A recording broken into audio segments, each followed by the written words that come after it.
Mr. DJ. Ladies and gentlemen, good evening, and we welcome you here at the Movenpick Hotel. And here tonight, the MTC NESTOR Sunshine Promotions, in partnership with the Sam Nujoma Foundation, is proud to present a tribute to His Excellency Dr. Sam Shafi Shuna Nujoma for your entertainment. Sanctioned by the Namibian Boxing and Wrestling Control Board and sponsored by MTC, co-sponsored by PST Bet and supported by the Namibia Tourism Board. Up next, 4 rounds of action in the lightweight division. The 3 judges scoring at ringside, Trevor Jacobs, Seblan Shimwafeni, as well as Moses Dawana. The referee and the man in charge at the bell, Philemon Moya. And now the boxer to make entrance to the ring and to make way to the blue corner. Please welcome Emmanuel Jason. You were everything this nation needed. You were everything we needed. You were here. You were chosen. You were everything this nation needed. You were everything we needed. Yeah.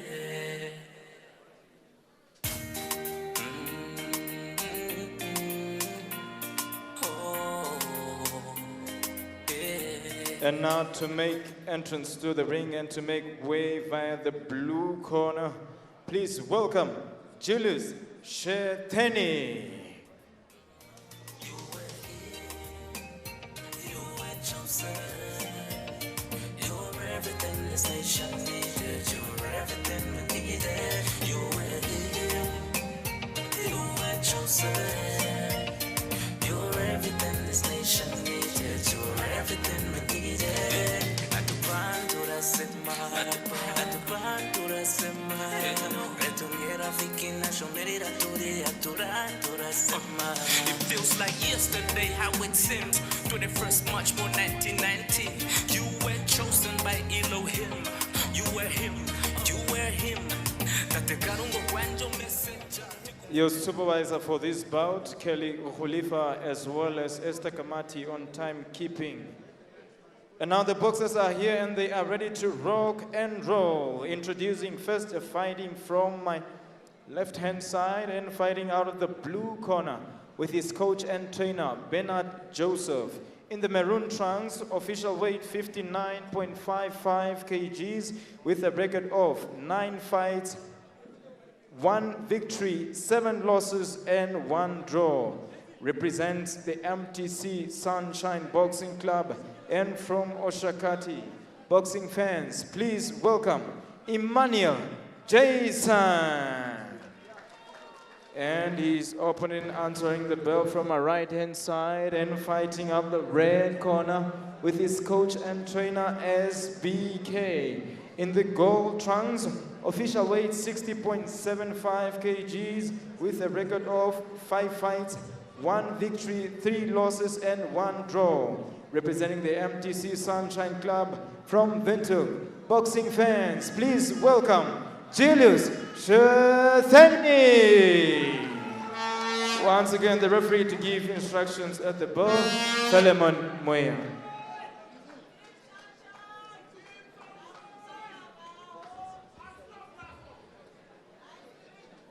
Boxers, my instruction was clear in the dressing room. Obey to my instruction all time. Protect yourself all time. Touch gloves. 4 rounds of action in the lightweight division.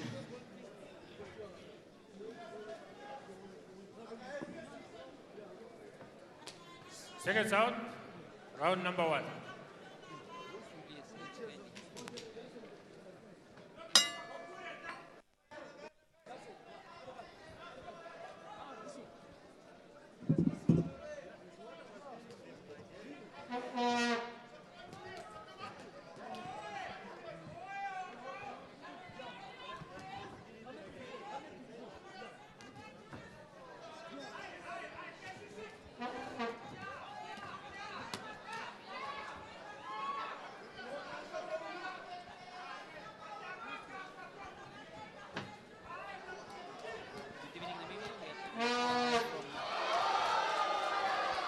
Hotel in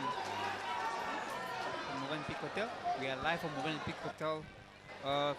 Pretty Nesta Sunshine Tobias. Nesta Sunshine Tobias.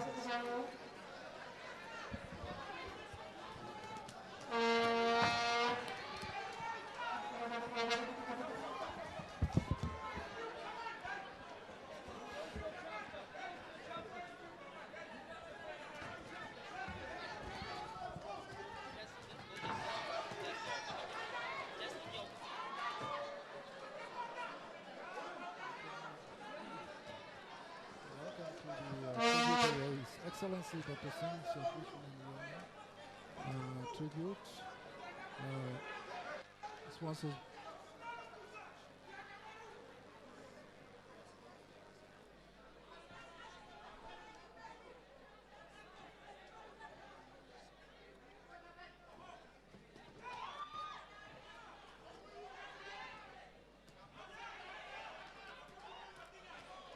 Okay, so tonight with my co-host, I'm having James Becker, and I'm Emmanuel Prince Naichala. We are on the sixth bout of the evening, where we have Julius Effeni versus Emmanuel Jason. Julius Effeni from the red corner, and Emmanuel Effeni from the blue corner. So far, we are in round number 1. Julius Effeni is the one in gold, white and gold, and then Emmanuel Jason is wearing maroon. So Julius, and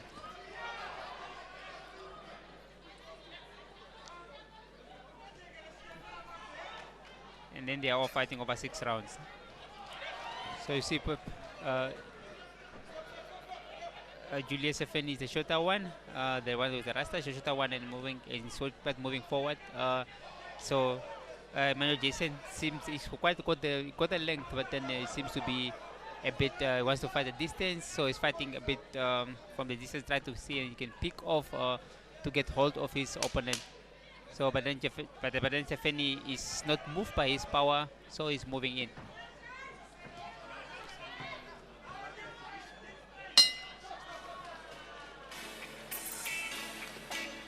That's the end of round 1.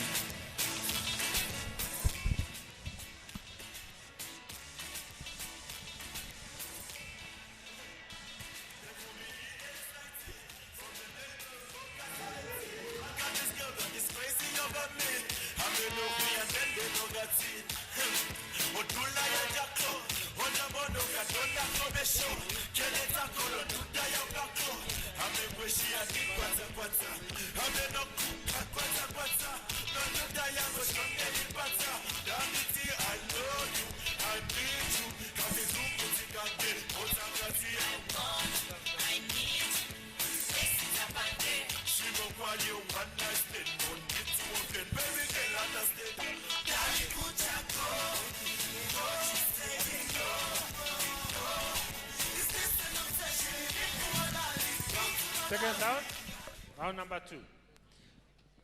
Okay, we are moving into round number 2 out of the 6th round. Like I said, Julius Effeni is in the white and gold, and then Emmanuel Jason is in the maroon. James, how do you see the fight? Round number 2, and you can see the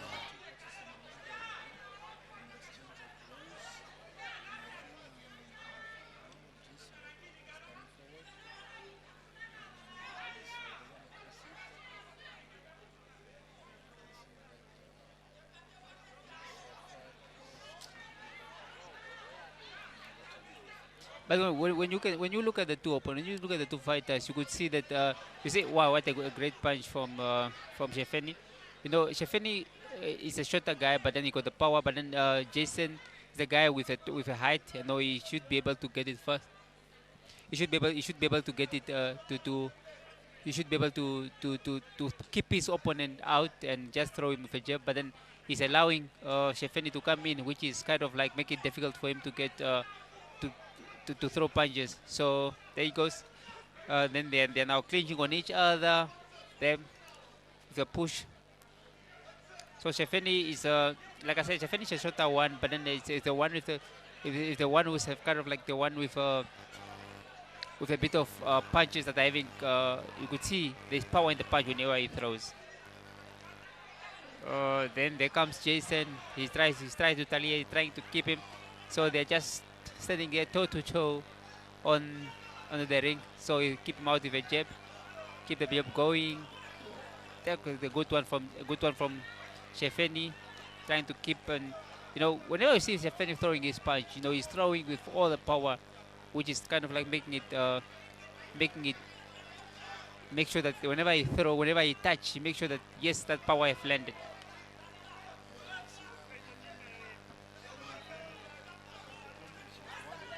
Yeah, Shefeni is the one in white and gold.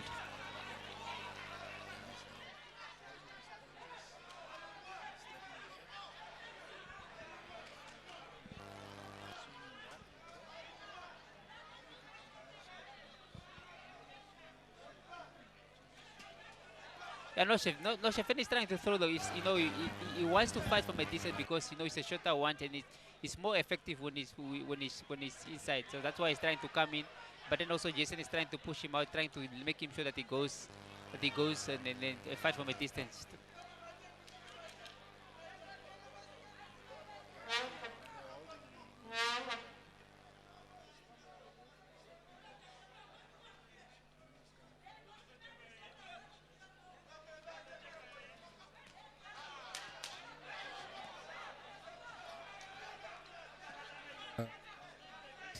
A good shot from Shefeni just into the body.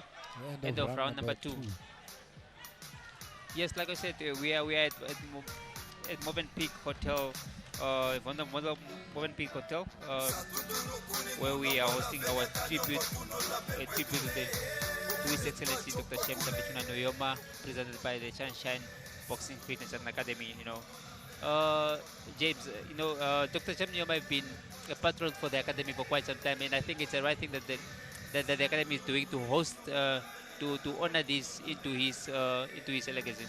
You look at those slow motions there, the punches that were coming from Chitepteni, and then he was countering Emmanuel Jason. Actually, he was landing very quickly, good from Julius Chitepteni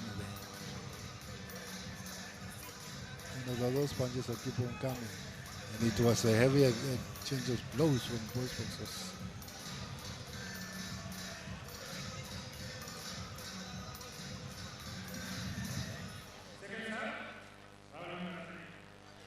With a busy evening, with a busy boxing night tonight, a cut of about 13 fights, and we have also got previous fights that you guys have missed on, but then we have watched on our social media site. But then obviously we have missed it before. We are now into round number 3, where Shefeni started off with a jab, and going on with a jab and trying to score points as much as he can. He's trying to at least throw that jab into the face of Jason. There he goes. But then he's holding. Jason is like I said, Jason is a taller one, but then he's trying to go in, which is making it difficult for him to fight from within the shorter period, because he needs to fight from a distance because he's quite short. Yes, you see how good he catch his opponent. Yeah, I'm kind of surprised because you see when you look at the Julius Chitepteni, he's the shorter one, and the taller one is Emmanuel Jason, but he's not using his height. So actually Chitepteni is doing well because he's coming in and he's throwing those punches and he tried to catch him all the time, and that is it. Hello.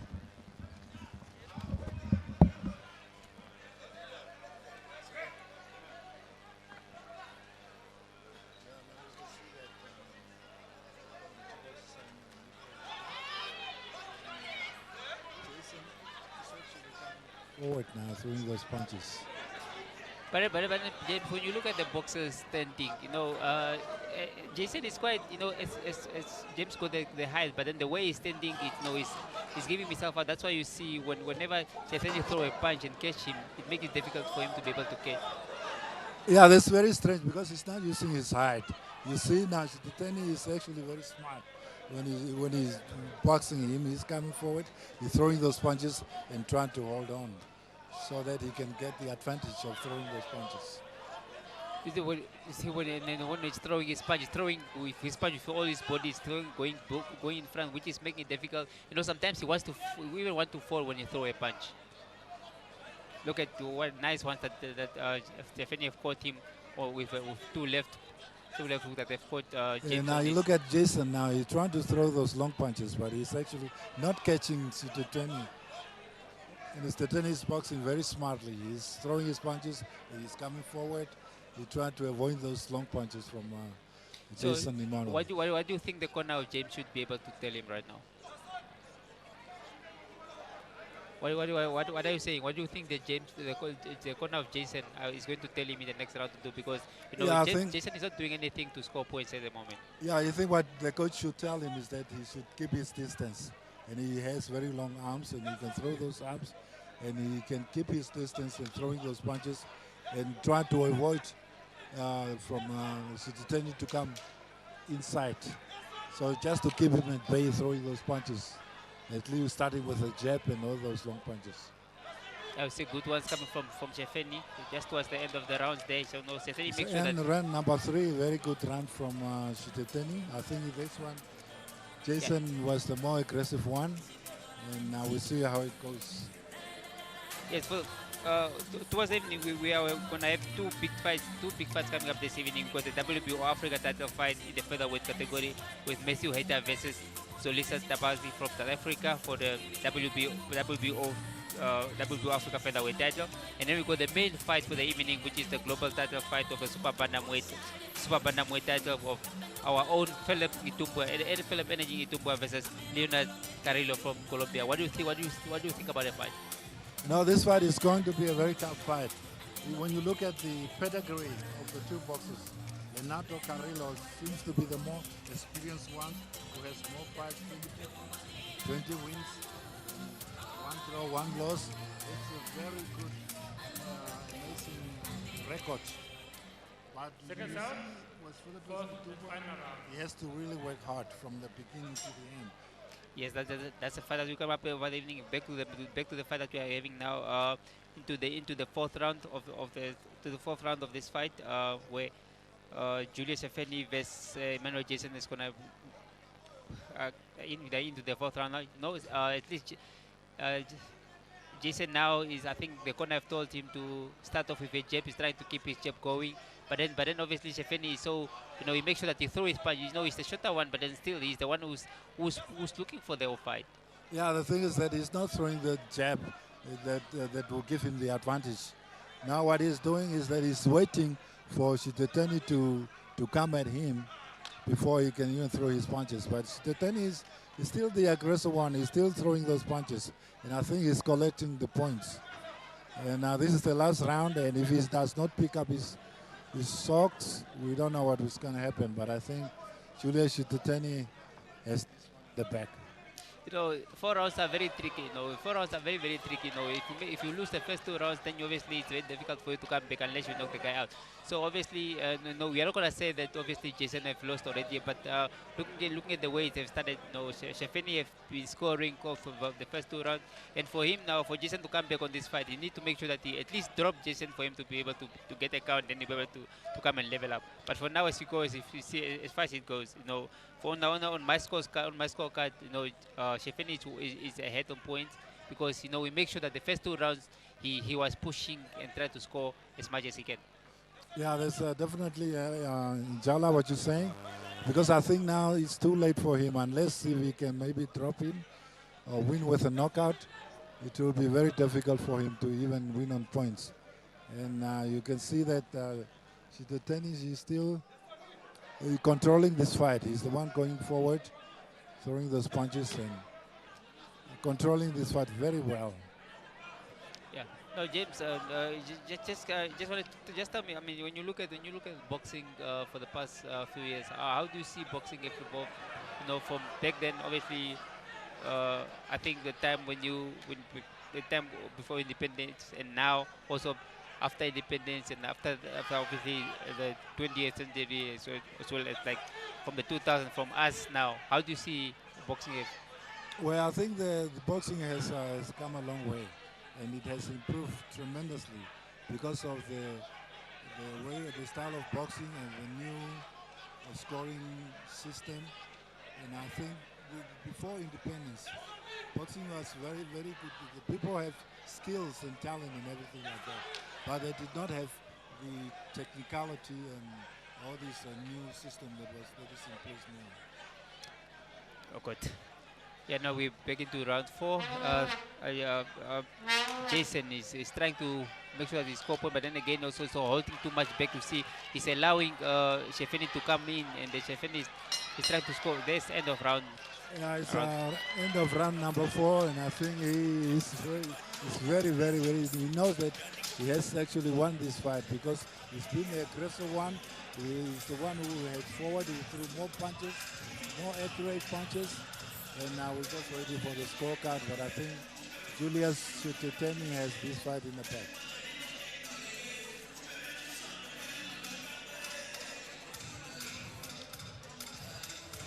Okay, we are waiting for the score. Like I said, the previous fight that we have gotten, that's what we have watched before, that we have that you guys have watched that we're watching on our social medias or on our social medias. We have the first fight of the evening. It was Johannes Tromulus that they've won on the flyweight category, that they've over 4 rounds, that they've won over on points in anonymous edition. And then we got the second round, the second fight, which was Paulus Philippus, also in the super bantamweight, over 4 rounds, with Paulus Philippus winning that one on points as well. And then the third fight of the evening was Franz Schombe in the flyweight category, which is a swinger as well. He won on points as well. Then we got the fourth fight of the evening so far. That was the only TKO that we have so far. With Erasu Chapaka, the super flyweight versus Samuel Matumbwage from also over 6 rounds, and then with Chapaka winning that by TKO. And then we have Johannes Fela from also in the junior lightweight category, which is Erastus Philemon, with Johannes Fela also winning on that one. And now then also this one that we are watching now of Julius Chetekeni versus Manuel Jason. Yeah, you can see the crowd. The people are really well attended the boxing. They're enjoying themselves out there. They're watching the boxing and waiting for the Manuel Jason. So we're just waiting for the referee scorecards so that we see what is happening. And I guess the people are enjoying themselves all over there. Just checking the cameras. And there you go.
Well, you can see the dignitary there, the former Ministry of Labor and Welfare, Tony Nujoma, and who's this one?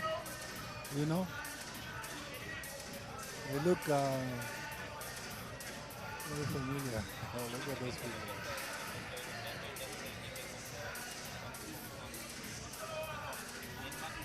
Oh, okay.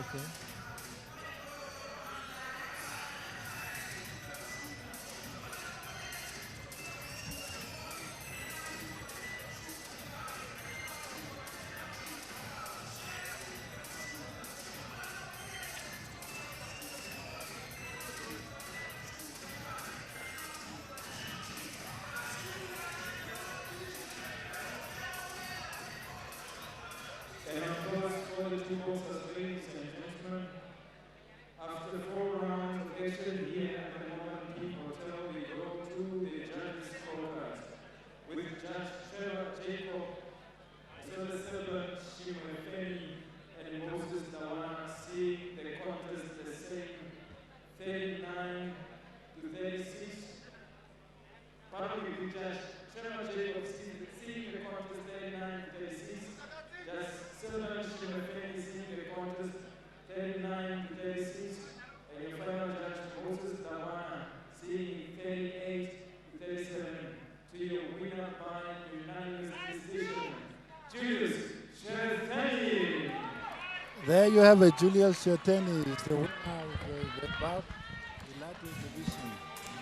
No, James, like we said, no, serious. Yeah, this it was a 4-rounder, and Julius Shertani was, working from the round one, around the first 2 rounds. Like I was saying, if you win the first 2 rounds in the 4x4 rounds, it's easier for you to win the fight. So there you have it.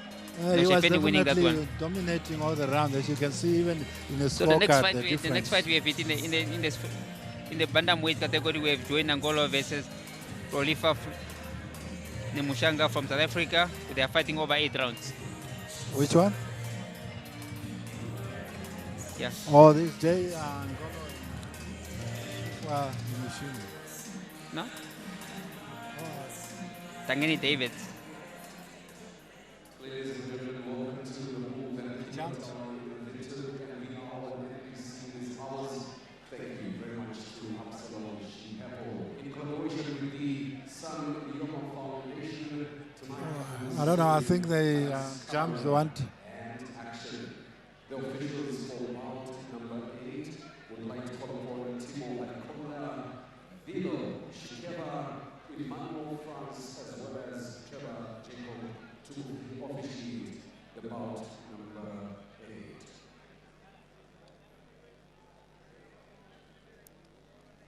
So we moved over to bout number 8. Yeah, bout number 8 with Tangani Solomon versus David Johannes over 4 rounds. In the lightweight category. I think there on that corner is David Johannes from the blue corner, and then we have obviously from the red corner we have Tangani Solomon. So all these ones are 4 over 4 rounds.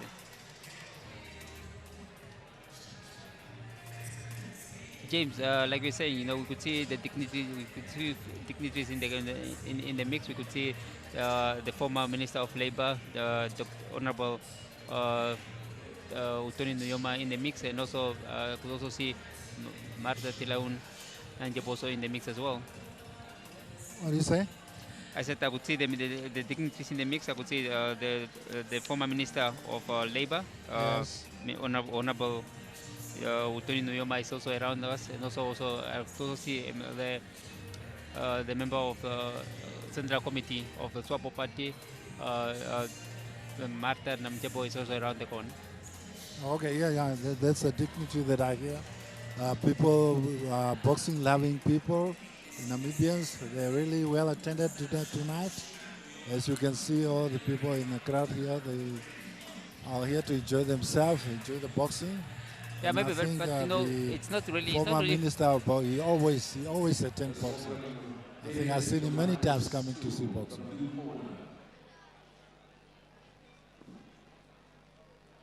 So in Namibia, no matter where you host we host boxing, people always come and watch boxing because like we said, we are boxing lovers here. Yeah, definitely. Namibians are boxing loving people. They love boxing, so they always come and watch boxing whenever boxing is taking place. It doesn't matter whether it's winter or whenever. They always come.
Going to the red corner, Tangani Solomon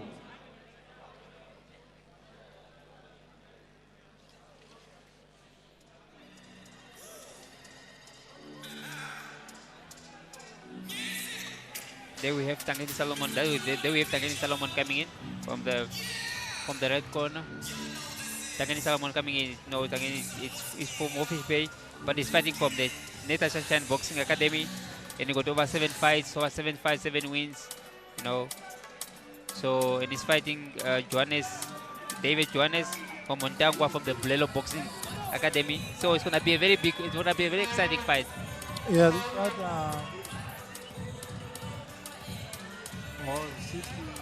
Bout number 8. Solomon and David Johannes. Oh, they came from the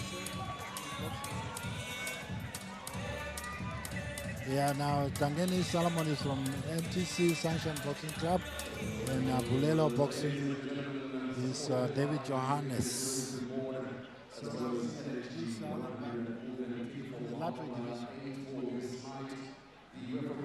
so Tangeni has 7 fights.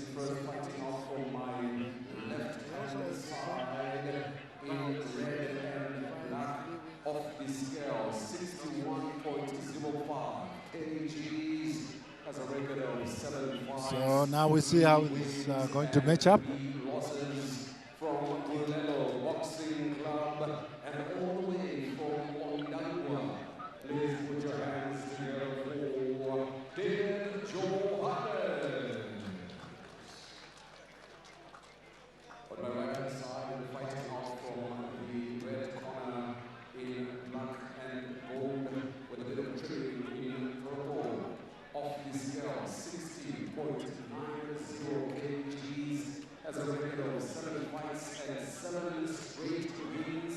It is from the MTC Sunshine Boxing Academy and representing the coastal town of Modern Day. Please put your hands together for Tangeni Solomon.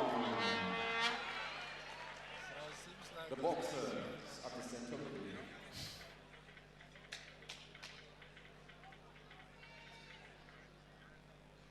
So we're going to begin the round number 1 of the lightweight division.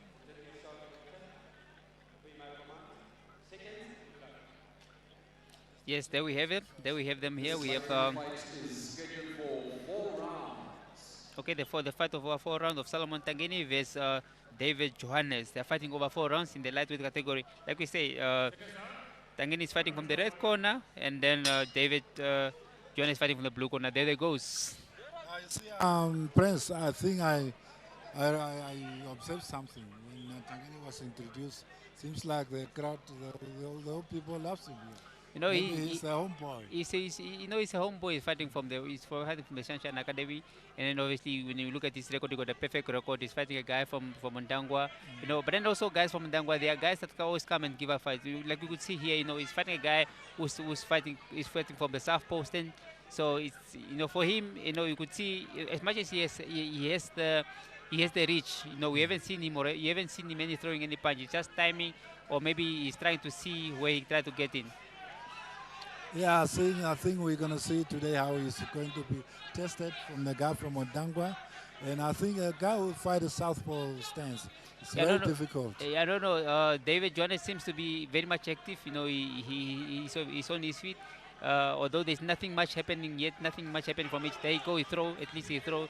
You know, the good thing of him is, you know, he's not standing on his feet.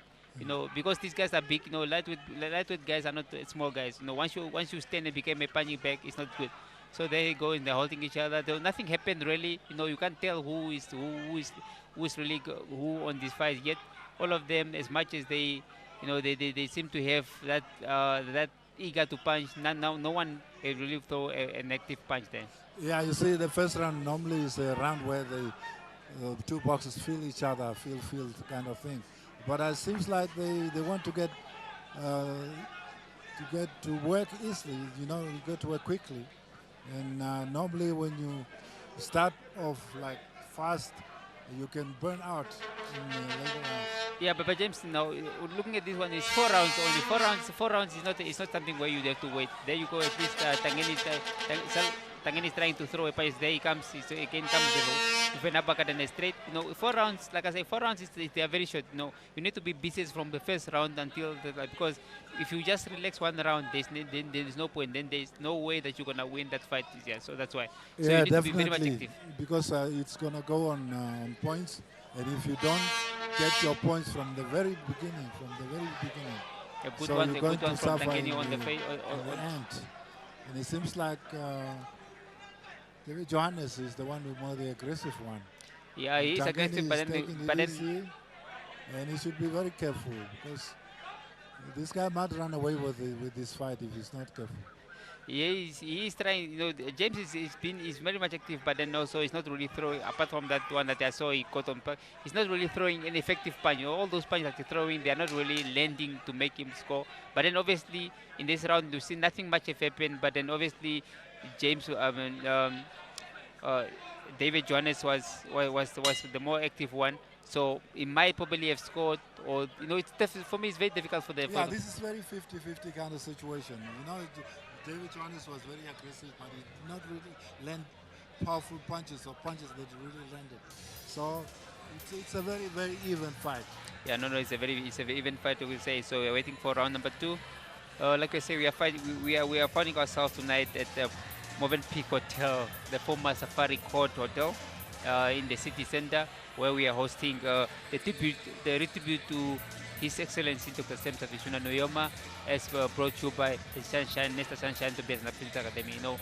The Sunshine, they've been doing much in boxing, but then for the past few years, not really much events have been happening. So, but before they've been hosting events now and then, almost 2 months before. But then for now, they haven't really. Like, this is the first fight of the year.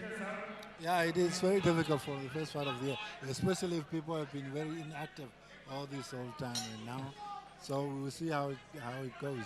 We are going to round number 2 at least, and Master Ikonda spoke to them and said, guys, we need you guys to throw punches. The people want to see punches. People want to see you guys throw it. There he goes. At least now that Tangeni is throw punches, try to throw and catch punches to him.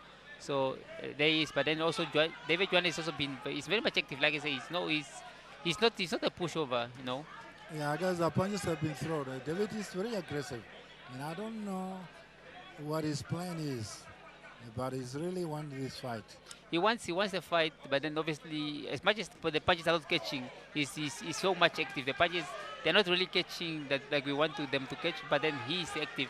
So that again will count in his favor, because obviously it will confuse the judges, because they could not see really. I mean, if you see Tangeni, as much as he got the good stand, he got the reach, he will be able to score. But then there's nothing that's happened. Like I said before, it's a 4-rounder, and in the 4-rounder you need to be busy.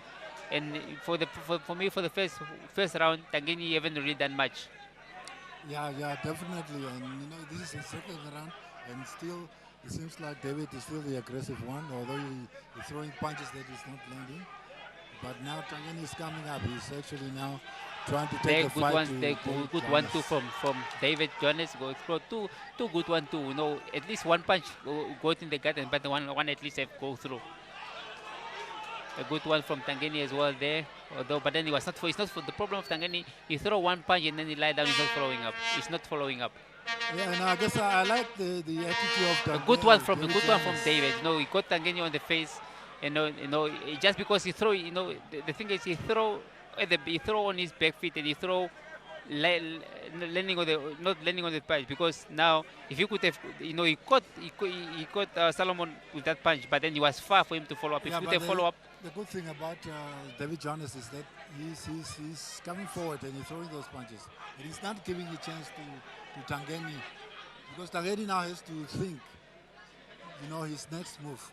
And every time he wants to think, Tangeni is in his face. He's always in his face, so he's not giving him a chance to. Yeah, he caught him with that one, at least with that straight that caught him. David Johannes is doing good. Not really the punch that you want to see, but then he's the active one. He's the one who's busy. He throw 1-2 punches, at least one does not catch, but one catch, and then yeah. Yeah, I guess this fight is going to be tough for Tangeni. If he's not going to pick up his socks and start being busy, he has to really be busy. He has to really throw punches and punches that length. Yeah, no, I think the guys have felt each other's power. A good one from David Johannes. Again, a good one from David Johannes. But then to think of David Johannes, he's throwing punches, but then throwing going backwards. Sometimes, he throw and then he lie. It seems like he's falling on the punch. But a good one, a good round again from David Johannes. That's what I'm saying. The aggression also sometimes it works because when you're busy, the referee sometimes they can see that this guy is throwing punches. And maybe just give him that. What happened? No, Tangeni Solomon need to pick up. He need to really to pick up in this round if he wants to get anything from this fight, because for the past 2 rounds, just look there, just look at that 1-2. Like I said, that 1-2 what I said before, and again that punch. Not all the punches are really active, but again look at that 1-2 that caught Tangeni in. Look again that body shot also. It's not active as you want. It's not accurate as you want it to be, but then they are catching. At least you'll be able to get a point from it. Yeah, you can see that he was the more busy one. Again, you see that one. Some of the punches really landed. Look at that one, he just messed him on the chin. But it was a very good straight that he got. We are moving into round number 3. And round number 3, and I think Tangeni now has to go to work. If he wants to win this fight, he has to go to work. He has to start from the very beginning. I hope the corner have spoken to him and say, you are far behind your points, and you need to, you got the reach, you got, or maybe he felt the power of David, and then he doesn't want to exchange, because you could see that David is still strong, and also David, I think he saw that Tangeni is not really doing anything effective. That's why he's just coming forward. Yeah, I guess he knew. Maybe he must have studied Tangeni boxing style or something like that, because he's not giving him a chance at all, and he's coming forward and throwing those punches, and he seems to be a tough guy. And look at those punches; they really landed them. They are throwing very wild punches. They are not really looking at what they're throwing. The punches are very wild. You throw a punch and then you go and you want to fall. Yeah, sometimes when things get tough, you just throw everything in there. A good one, a good straight in the face of David.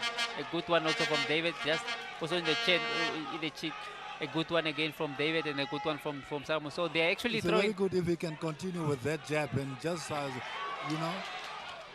up for the right hand. I think the referee will talk. The referee will warn. The referee will talk to David, because he's standing around. He's not allowed to turn around in the ring. So he turn and give his opponent his back, which is not allowed. Yeah, I guess Tangeni is really in trouble. I don't know. A good one. That's basically exactly what he needed. Like I was saying, that's what he needed to do.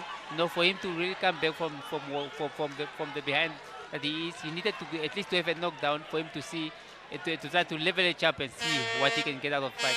So far now, he got the advantage because of obviously of the drop that he have given. Yeah, those are the kind of punches that you don't expect. And one punch can make a difference. You see that one? Just landed and then the guy went down.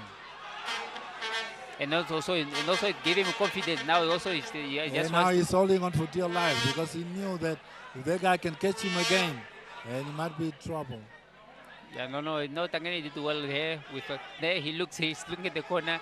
He wants, and here again, David Johannes looking at this corner. I said maybe he's trying to see, kind of time just finished. There are so many seconds now. There's still 30 seconds to go. So it's quite heavy for him. He wants it to finish. He wants it to end, because I think the punch that could drop him was a punch which he did not expect. Yeah, that punch did not expect it. I think it really hurts him, and now he's struggling to keep up. You see, like I told you, there he is, and that's what the referee. I think if he deduct him a point, because he's turning his back too so much, and that again have to cost him a fight. You see those combinations from. He was ahead. He was really doing well from the round 1 and round 2. He was doing well, but then obviously towards the end of after this that. Was a better run for Tangeni Solomon. Yeah, at the end there he came out. I think he did. No, it's a better round for Tangeni. He did well here. I think when David was dropped, he loses focus. And then from there, he doesn't know what to do anymore. Now he's just trying to, obviously, he just wants to finish the rounds. Yeah, I think now if you get the advice from the corner so that he can finish up the fight, unless it's going to be a difficult one. Just look, Now look you there, look look at at that those, punch. I think look at the punches, punch that that dropped punch him that he there. Look at actually that straight that throw got him on the chin. Yeah, that was a good punch that he threw there. Look at that. He's setting Set him up up. with the left hand. Set up with the left hand, With the then right. choke on the chin.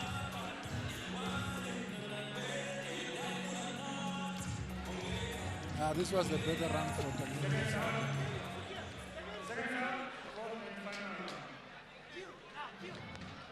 We are all moving into the last round, round number 4, moving to the last round, and then obviously Tangeni goes into this round with so much confidence, so much, energy that he just wants to finish it now. And I think David was demoralized by towards the end of the round. There, he's now really trying to do anything just to try to see. The corner is trying to do anything for him for his opponent, for his boxer to try to gain, because he I think he was tired. Yeah, I guess now this is the last round, and Tangeni realized that if he doesn't knock his opponent down this round, then he's going to be in trouble and he might actually lose this fight. So now he has to come up with a plan that's going to work. How he's going to put look his at the head, opponent down. and that jab of Tangeni that just got him on the head and let him the head just goes, it. So he's throwing his punches, but then he's throwing them far from. He's trying to throw them as far. There he goes. He's also trying to exchange,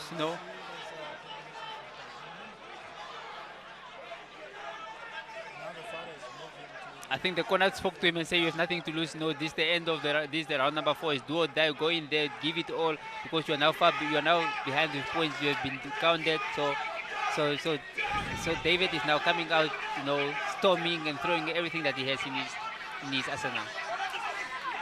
There you go. Yeah, Good you one see that that, he got Tangeni on the chin with that just 1-2. But then obviously, like you are throwing going backward, it was not that active as you wanted to be. Yeah, I think Tangeni is also very cautious now, because he knew that the other guy also has a big punch, and he can actually punch him, he can knock him out. And But also he has to be careful every time he throws his punches in. Tangeni Just felt, see whether the guy open up so that he can throw the punch again.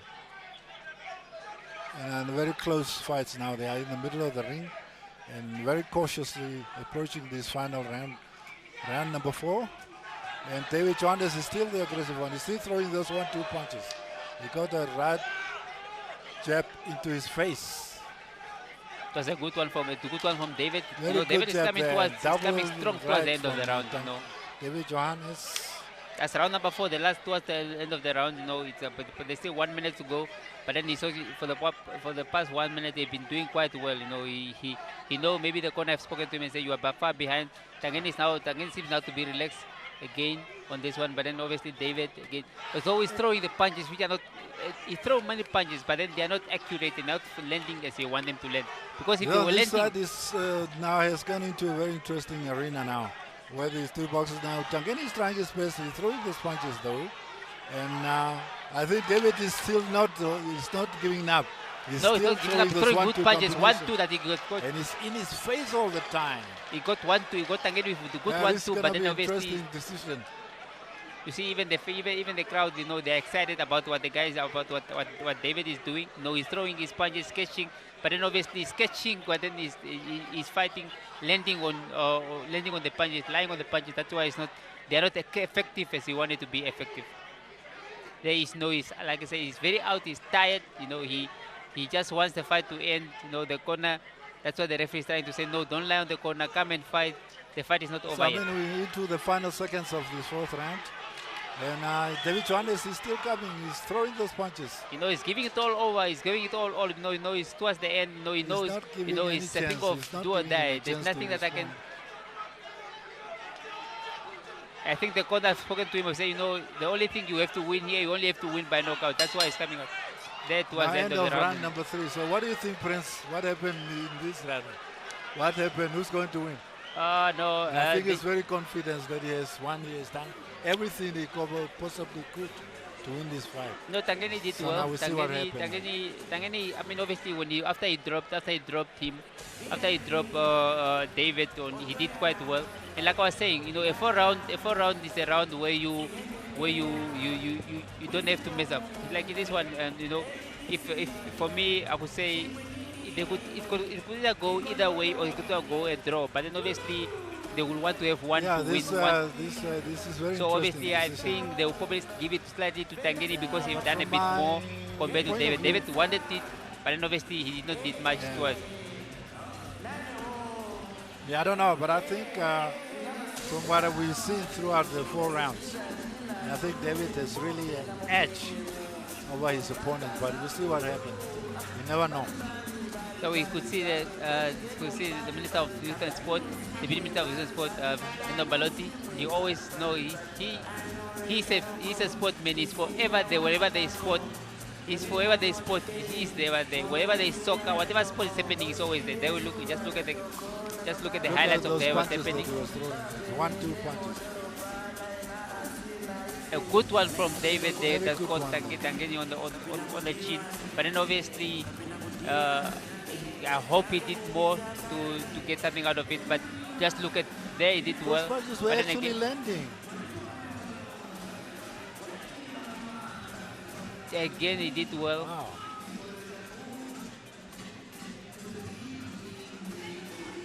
Yeah, I think we'll wait for the judges' scorecards, but I think this guy has done it.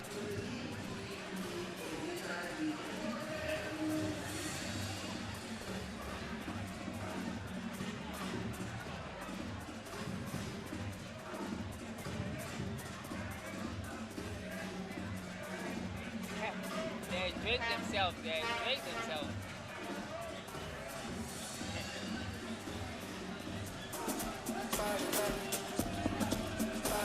Oh, the party's going on.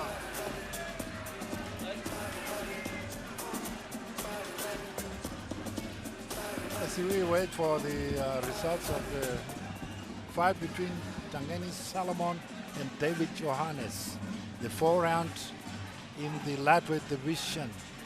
So we're just waiting for the judges' scorecards and see who's the winner. So while we are waiting for the ring announcer to come in, so the next bout will be probably the ninth bout of the evening in the welterweight category. It is Simon Jr. versus Freeman Mamboni from Zimbabwe. So that will be over 10 rounds. Okay. And co-sponsored by PST Bet, Namibia's leading premier sports betting company. A look at the scorecard after 4 rounds of exciting boxing from the 3 judges, Judge Shikeva, Judge Franz, and Judge Jacob, all scored the bout 37 for a draw. Ah, come on. Yes. No, it was good. No, fair. that's not No, fair. but it's fair. It's fair. It's for me. It's very fair. It's fair. Ah, it Fair. could be James maybe. is fair. Why I'm Yeah. saying it's fair because you could see, like we're saying, Yeah. you could see that David Johannes was working towards the first round. The first 2 rounds was very, Yeah, and then yeah. in the third round is when we saw Solomon came in and dropped David. So that means that drop make up for the first 2 rounds that he have lost. But then obviously towards the end of the last round, they Yeah. came toe to toe. As much as Solomon was catching him, also David was not allowing him to throw. You know, he was going in still until the end. So for me, a draw is a fair result. There we go. The next fight, there comes bout number 6 is coming in now, where we have Joey Nangolo versus Rorifa Yeah, the next bout will Nemusanga be from South Africa, the, over 10 rounds, like I say, over 8 rounds. Bout number 7.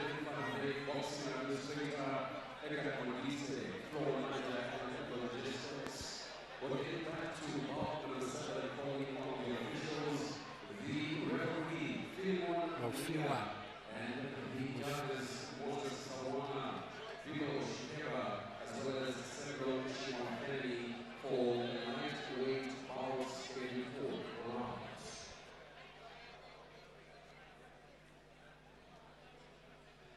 Yeah, this is the 8-round bouts. Like I was saying, we move back to bout number 7, where we have Joey Nangolo in the bout in the bantamweight category. We have Joey Nangolo versus Rolifa Nemusanga from South Africa. They are fighting over 8 rounds.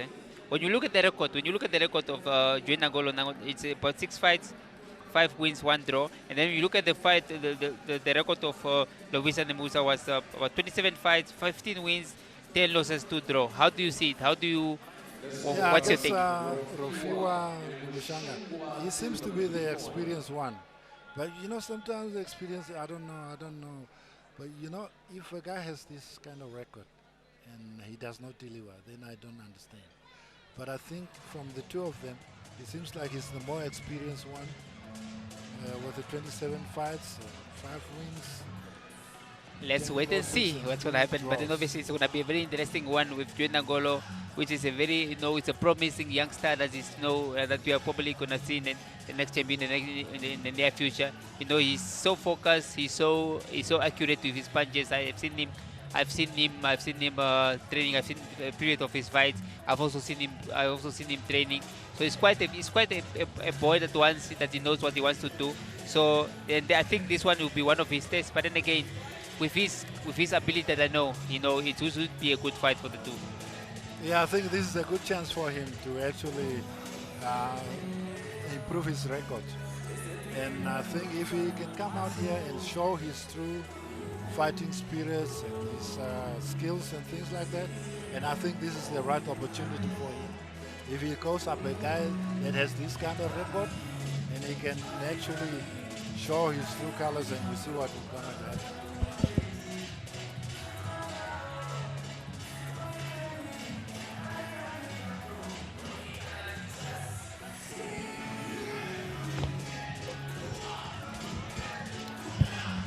So we move into the bantamweight division, 53.52 kilogram.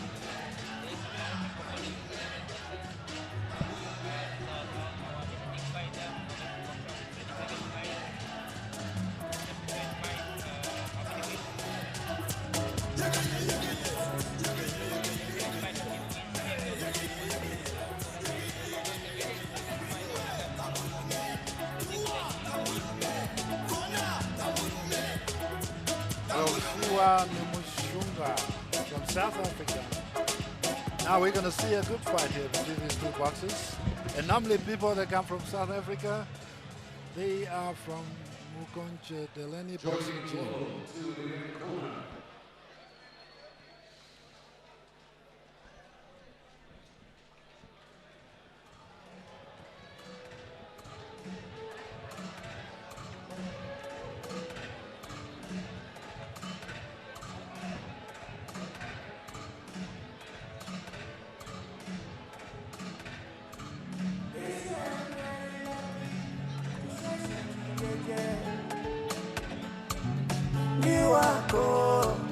Every time I look at them, plenty problems. My wife, you are cold, my way me. You get them love, you made them at the Lovile. My way, this is me. Waka waka pura, Kenji Mama Kango Kiri. Dali. Philemon Muya takes charge of this bout, which is scheduled for 8 rounds. At ringside, Dr. Arturo Rodriguez, as well as Dr. Carlos Oliveira. Your NBC commentary by Emmanuel Naijala, as well as James Pekaha. And this brought to you by MTC, as well as co-sponsored by PST Bet. Introducing first, fighting out from my left-hand side and from the blue corner in white and gold, off the scale, 53 kgs, has a record of 27 fights, 15 wins, 10 losses, and 2 draws, from Mukondeleli Boxing Club, and all the way from Venda in South Africa. Please put your hands together for Rofiwa Nemushungwa.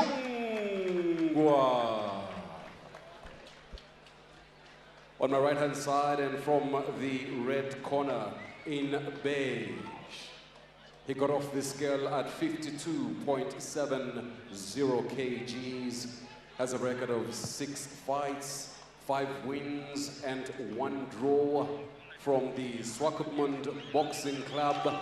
and representing the land of the brave. And all the way from Swakopmund, please put your hands together for Joy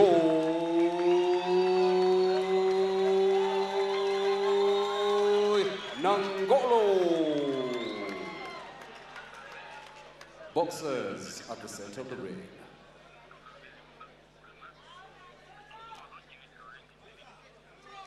There we go. Boxers. Bout number 7 for the evening. We got in the flyweight, the bantamweight category, like you say, we got Safe for time, that grabs. We are scheduled for 8 rounds of exciting boxing. So There you you go, got round in number 1. bantamweight division. The round number 1 of in the in the bantamweight category. We got Joy Nangolo versus Rolifa Musungwa from South Africa, fighting over 8 rounds. James, how do you see this fight going? Let's go. Now, into this first fight is round. going to be an interesting fight because you see when you look at the pedigree, the two boxes, 6 fights, 5 wins, 1 draw, and 27 fights, 15 wins, 10 losses, and 2 draw. So it's going to be interesting. We'll see how experienced this Rofiwa is going to be. And Jay Nangolo, he started very well. Yeah, no, it's going to be a very interesting fight. You know, when you look at the two fighters, you know, Loliswa Musungwa got, he got the ring experience, he got the rings in him. But then you could see Joy Nangolo is a guy, you know, he like you say, you know, he's a prospect. Yeah. You know, he's a guy, you know, he wants to do. You could see he just got him with an uppercut, and then an uppercut that comes with a left hook as well. So Joy Nangolo here is combination attacking. there from Jay Nangolo. He's actually taking the fight to Rofiwa Mushunga, who's the more experienced boxers, and he's actually taking it very slowly. No, Joy Nangolo is fighting very smart, and then but then also like I said, it's too early to tell. It's the first round, but then when you look at the Lorisa, we say it's a guy we've got the ring experience because being in the ring for over 27 rounds, 27 fights is not easy. You have been in there, you have been in battles, you have been in fights where sometimes you say do or die battle, and then you have come out. So obviously for him, this as much as it's gonna be tough. It's something that I think he can handle. But then for Joy Nangolo, it's something that we now see how he's going to take it. Yeah, that's very true, Angela. You see, the first round is normally the one round where you don't want to take it all out. You want to see your opponent, you want to check your opponent, and just take it from there. But in a way, you see, I think I've seen that Rolifa, he have tested the power of Joy Nangolo, and Nangolo seems to you see that I think Nangolo is more powerful than him. That's why whenever Nangolo is throwing a punch, he is you could tell just by his reaction that this punch is a fully cut. And obviously, but then again we say it's too early to tell. It's the first round. Rolifa is a guy with experience, a guy been there for so many years, a guy been for many rounds. So it's too early to tell. But then again, it's a good fight, a good round for Nangolo so far, so to say. So yeah. Yeah, Nangolo is doing so far so good, but he has to be careful because when you fight a guy like him who's experienced, the experience is gonna come through. But you see now the first round is just testing him and see where is his weakness and how is he approaching the fight, and then we'll see what happens in the next few rounds. But it's just the end of round number 1. End of round number 1, and so obviously the round number 1, Nangolo have been doing well. I would say that Nangolo have done well for this round. He have done well on this round. Lorisa, he's obviously the more experienced one. We wait and see what he will bring for us on the table in the next round. And again, so I think they built the confidence of Nangolo for him to go into the next round. Yeah, Nangolo has done very well for the first round.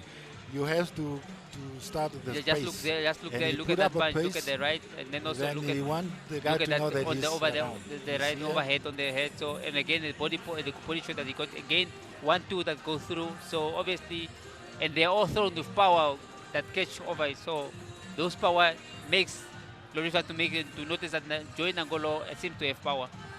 He was throwing very heavy punches in the first round.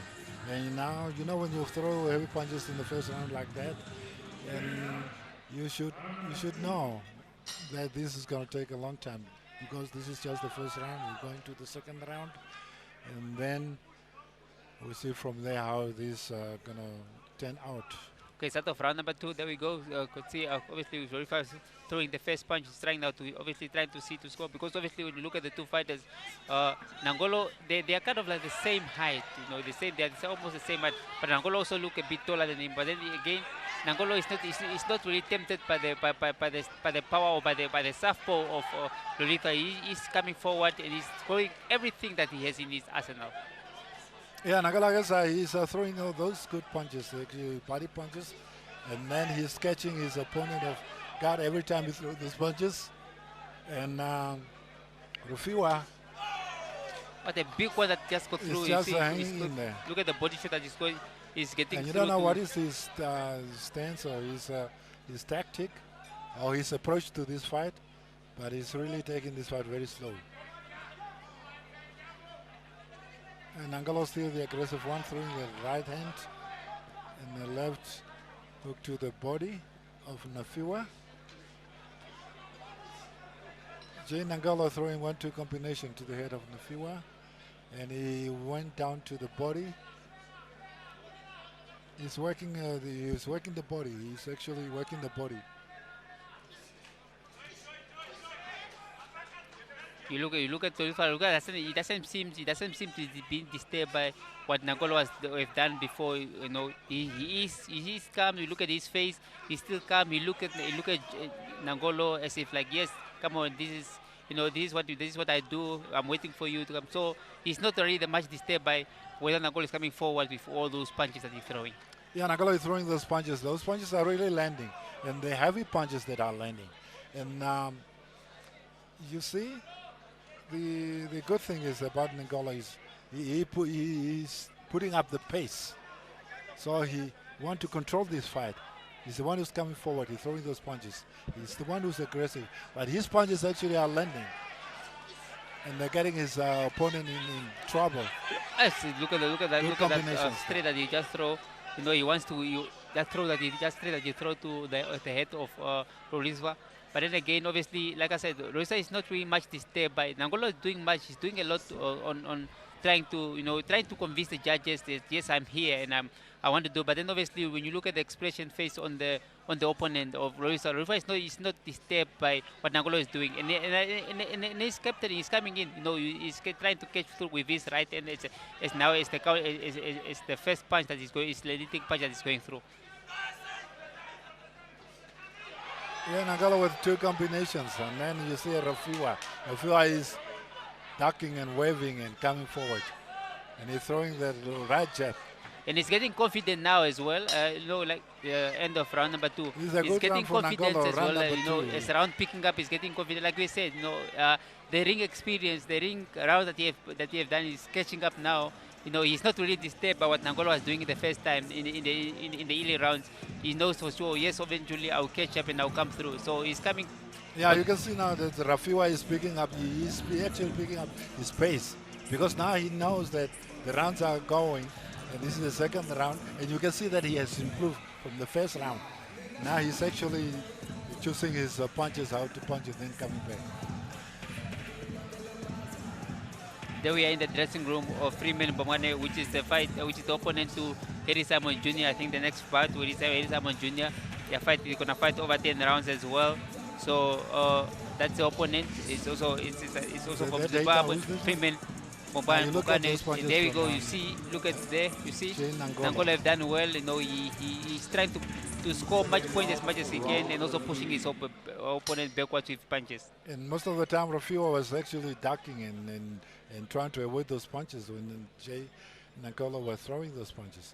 Now we're into round number 3. The 2 boxers in the center of the ring, and you can see Nafiwa now. We are now in the round number. We are now in the round number 3 of the 8th round. Throwing the punches. 1-2 combinations. Yeah, like there we go. See, Larissa is. Look at a good combination there from Jade Nangolo. And Rafiwa is really in trouble. Lefiwa is not really pushed back by what Nangolo is bringing on the table, but Nangolo comes forward. He's throwing everything that he has, and he's trying to make sure that I'm here.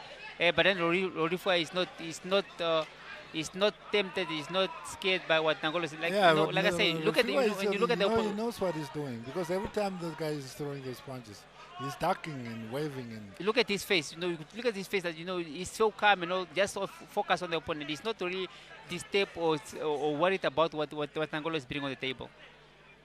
Exactly. He knows that this fight is gonna go a long way, and he's not in a rush. So he just want to take his time and counter punch his opponent as much as he can. I think Nangolo is doing so much because he wants to prove the point that look, I deserve to be here and I want to be here. So that's why he's doing everything that he's throwing all the punches. But then yes, obviously he's scoring his points. But then obviously on the other side, Lorifa is not a punching back. He's not standing and waiting for him to come. He is like now. I think he has settled in. He's now obviously moving forward and try to see where he can catch his punches. You see now he has stepped up. You see the thing is that a good one from Nangolo, good 2-4, 1-2 from Nangolo came in the body shot as well. The thing is that he should be careful, because Rofiwa is just taking all these punches in, and he's touching him. Very good combination there from Jay Nangolo. And you see that Rofiwa is count punching him. A good one, if the uppercut could have caught, obviously probably could have caused a difference, but then obviously like we just said, Lorifa is not someone just there. He knows what he's doing. That's why he's not allowing Nangolo to do what he wants to do. He does what he wants to do. So there he is, and then obviously the referee will push them back and say, no, don't push him down, because what Nangolo is now trying to do is trying to frustrate his opponent and make him and make him just try to fight the D as he can. Obviously not for the referee to try to fight the D, but smart as well, not for the referee for him to catch him and tell him, look, stop him at the point. You see how he's not choosing his punches.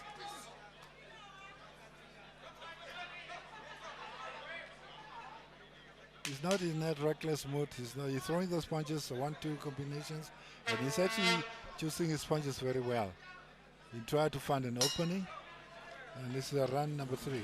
End of round number 3. It was a good very good round for both boxers. But then obviously Nangolo have thrown many punches compared to his opponent. But then again, obviously we are not the judges. We have seen what we have seen from here. But then the judges are the one with the final self saying, look, this is what they will score for the fight. But then for us overall, it was a good fight for both fights. Yeah, but I still think that Jay Nangolo has done very well in the 3 rounds that he has done here.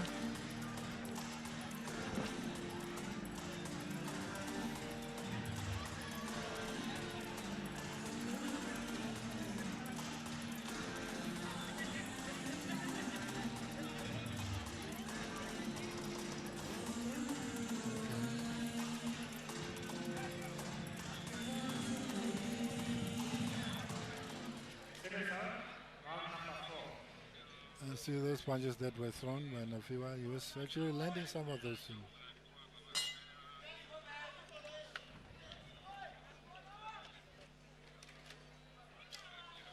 Yes, we are moving into round number 4 with Jay Nangolo versus Orisa Nemusungwa from South Africa in the bantamweight category. And then we said, Lorifa is a guy who's more experienced with the ring experience. He's showing it now. And Nangolo is a prospect, one that wants to be there. And you could see he threw a very good uppercut that caught. But then obviously Lorifa is now also trying to use his reach and trying to use his substance of trying to only score and get the points out of it. You see now, Nangolo, this is what I was saying, Jala, that Rofiwa, he's taking his time. Now he has seen that the rounds are going, and he's coming forward. Now he's showing his true colors. So he's actually sending those punches to Jay Nangolo. And if Jay Nangolo is still very cautious. Yeah, Jay Nangolo is still coming in front, but then obviously I think now he's finding it difficult to go through, because now, but then obviously he managed to come through here and catch with punches here and there. But then Lorifa is now also more settled, more comfort. He knows what to do. He knows what he wants to do. But obviously, he just hope that he did not just probably waited for too long and then maybe started a bit late. But then obviously, it's a good fight to watch for both fighters. All of them are very much active, and that's what we expect from smaller weights like this ones. They need to be active. We don't need for them to be boring to watch. I think the fans are here to watch, but then obviously the guys also, they are very much careful on what not to make mistakes, because you don't want to make mistake and be the one to pay for it. Yeah, exactly.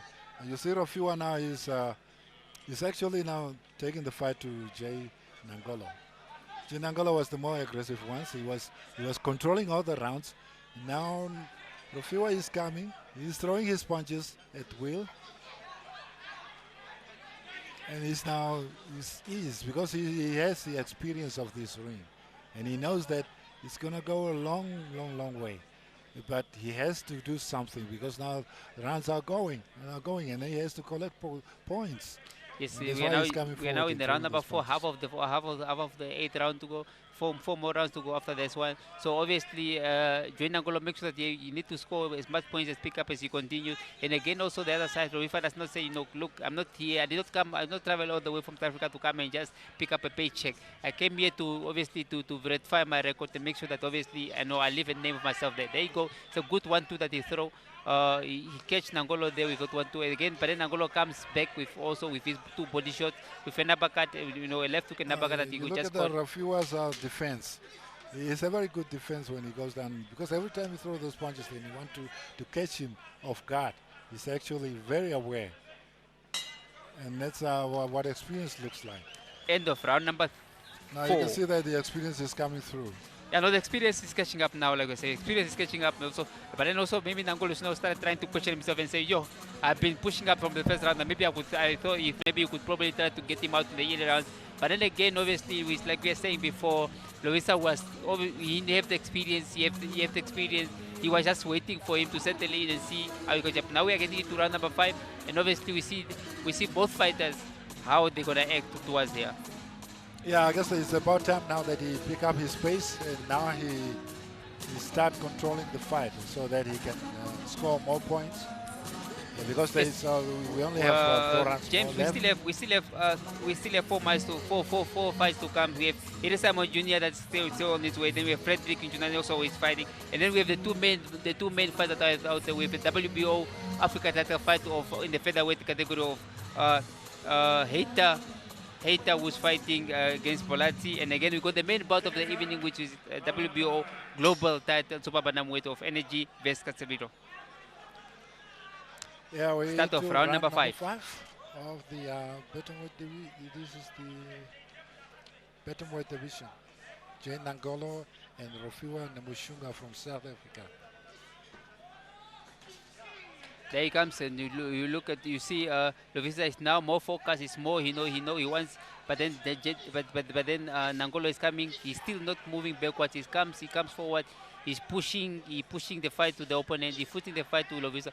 So Lorifa he's in the corner, but then obviously he's not standing there. He's retaliating. He's throwing back. He's catching Nangolo in there, but Nangolo doesn't want to go back and say, look, I'm here to fight and I'm here to take this. So there they are. So they are active, and then I think they are good, although they are not really throwing those punches that the fans want to see.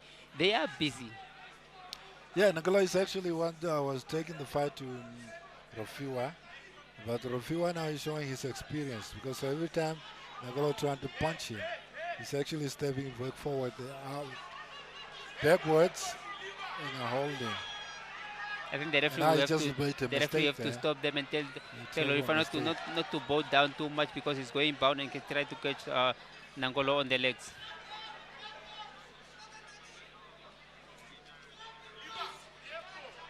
I think that punch, that the left hook that caught Lorifa in that left hook have made him. There are a few punches that has been thrown here. That left hook have cost him. He felt it, because we just see by his face. When that left hook caught him, he reacted, and I think if Nangolo could have seen that, he'll be able to counter. There a good one from Nangolo there. Again, just like I was saying, I think that the body shot that Nangolo gave to Lovisa, he has felt it. That's why you could see even the way he's breathing, he felt it. That's why Nangolo picked up. That's why he pushing forward and trying just to make sure that he's there in his face. He's not getting away. Yeah, I think it's a very good thing because he's so aggressive. He doesn't want to give him a chance. He knew this guy is experienced. If he give him a chance, he will probably overwhelm him. But now he has to be in his face all the time, just to be able so that he can frustrate him and throw those punches. A good body shot from Nangolo that went to the body. With that body, actually has, of course, a good one. It was a good right hand there from he wanted to counter, Nangolo. very good counter, but then obviously did not catch the way he wanted it to catch. Now look at the reaction from the viewer. Every time he got like a punch, he got a punch. Then his reaction is just legendary. You see that? The guy just knows every time how to get out of trouble. Again, we are moving towards the end of round number 5, and then obviously Nangolo have been busy in this round again. He have been busy, make sure that he is scoring his points, make sure that he pick up enough points for himself. Round number 5, a very good round from Jay Nangolo as well. But this was very even, I guess.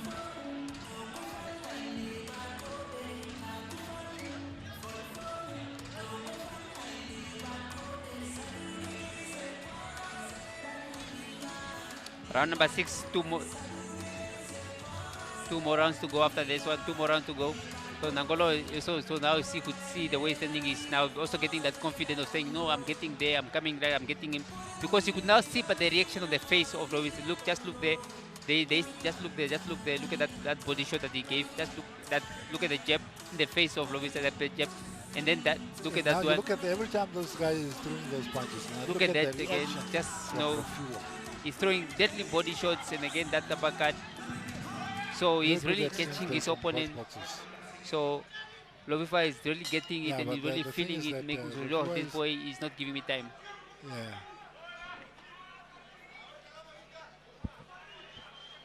Yeah, I guess now he's settled down. This is the round number 6, and we have 2 more rounds to go. And this is the make or break. And Rafiwa realized that he has to collect some points at some point. You have to collect points. When you look at Nangolo, he's throwing those straight shots that are catching on the face of Lovisa. And obviously, like you just said now, for Lovifa, for him, it's a make it or break it for him now. He need to come out strong. He need to make sure to throw everything that he has in him to make sure to get anything out of his fight. Because Nangolo is really trying to bulldoze him, trying to make sure that yes, here he's doing everything to make sure that he score points, make sure that he get anything from each and every round. Yeah, I think the table has turned now, because now Jay Nangolo is the one who's in control, and I think he's been in control all the time. And Rofua has to come back and then actually claim those rounds that are left. Otherwise, if he's not doing much of this, he's actually going to lose this fight. And I think it's very smart what Jay Nangolo is doing. He's not giving him any chance. He's pressuring him all the time. He's cornering him all the time. And Rafiwa, I think he's not fighting his fight, because no, he has felt Nangolo's power. I think he felt that Nangolo is powerful, and now he's just trying to see, then they try to find it there to go toe to toe and see, let's do it. Then Nangolo is there. I think he wants to finish it now. He wants to finish it now. He wants to say, look, they've been long time coming. Oh wow! Look at that. A very beautiful fight from Nangolo. How he got out of trouble. How did he do that? He did it where, he just make sure, he could throw punches, and you could see that nothing is coming from the opponent. That's why he just have to do everything that he need to do, because the opponent is just there. He's trying to duck and trying to get away from the punches. Yeah, but Jason is actually throwing everything he's got. He's throwing everything he's got. And he knows that one lucky punch can land if you're throwing punches like that. Yeah, but then I think what he have done it, he have felt the power of Nangolo. Nangolo has been powerful, is powerful, and obviously for him now, I think he just wants to survive and make sure that as long as he finish a round and go to the next round, and maybe just make sure that he finish the fight. Because now he doesn't seem to be there, to want to fight, to wants to win the fight anymore, because he's not giving it. Look at the fight. You could see the way he's fighting. He's fighting while he's so scared. He's fighting, moving backwards, and he's the taller one. So he was catching. He was catching with his end of round number. End of round number 6. 5. Actually, Jason has now also picked up his pace, and it's amazing. As he's actually is the one who looked the more aggressive.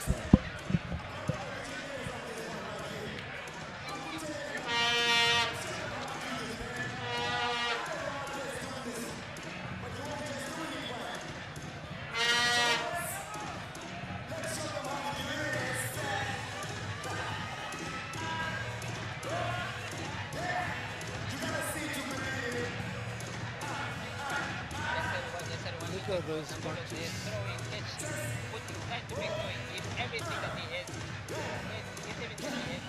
Those punches were actually landing some of those good punches.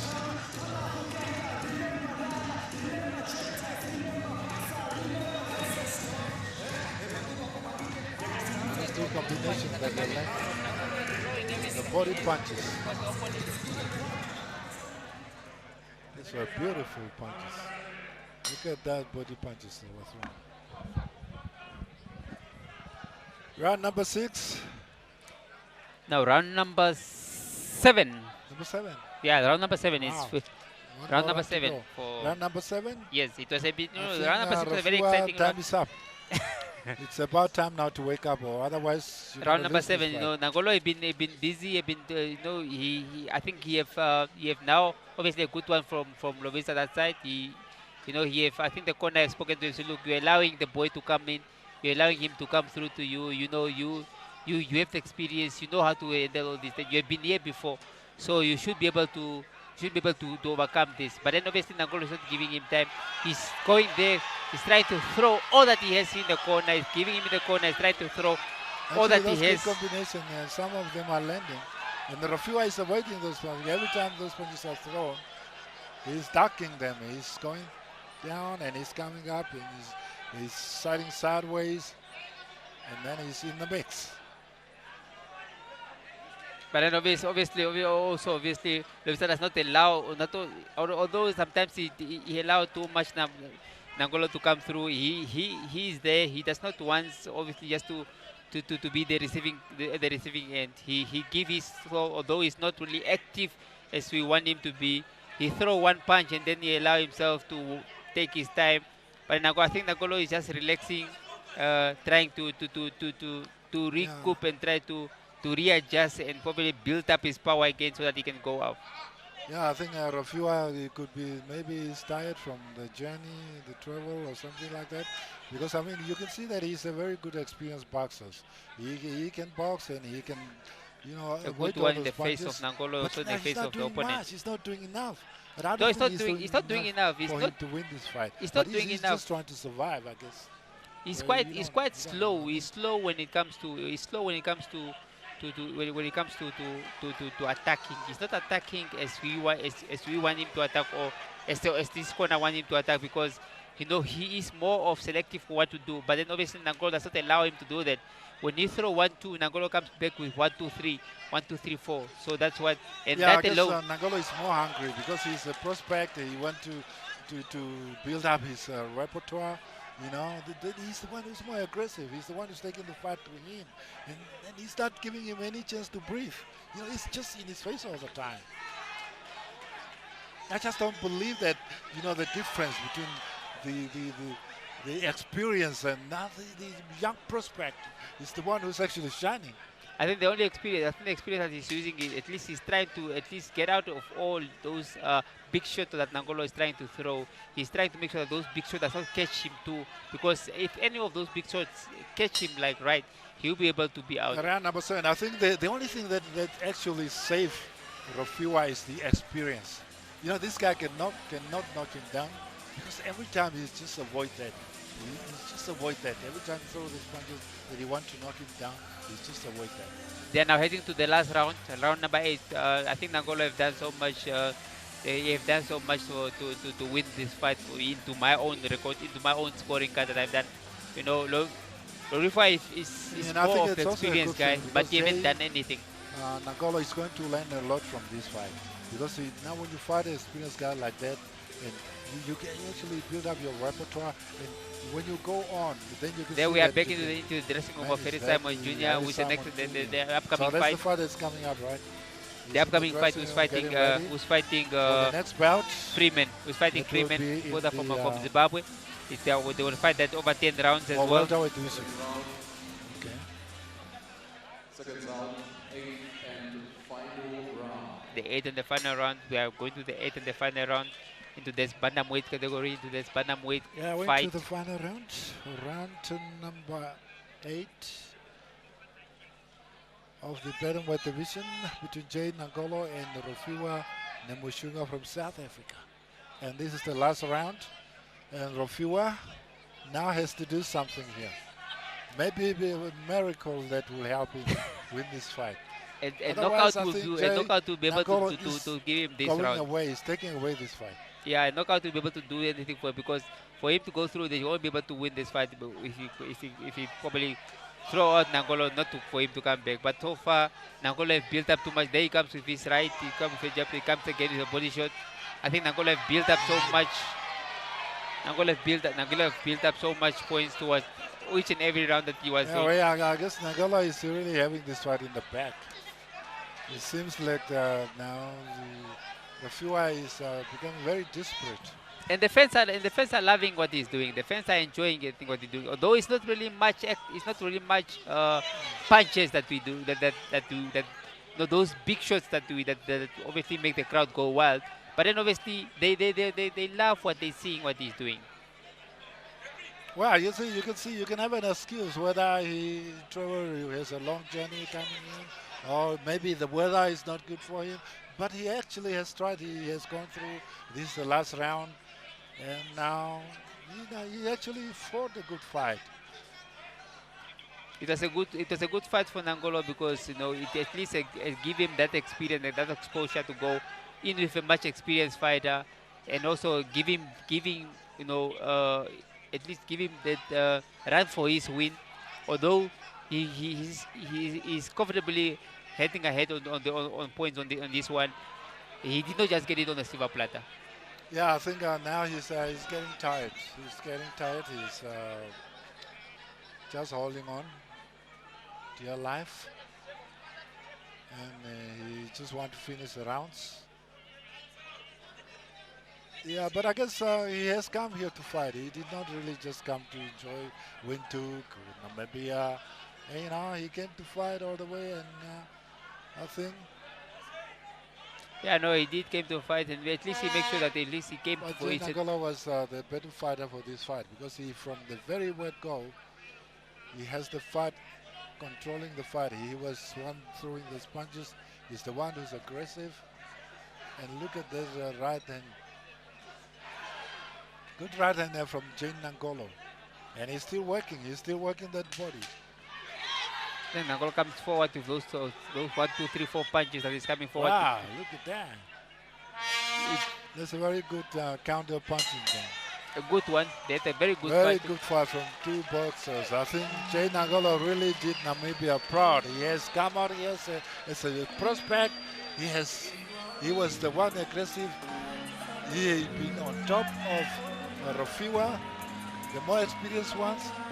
Yeah, I guess Nangolo is going to be a great prospect in the future.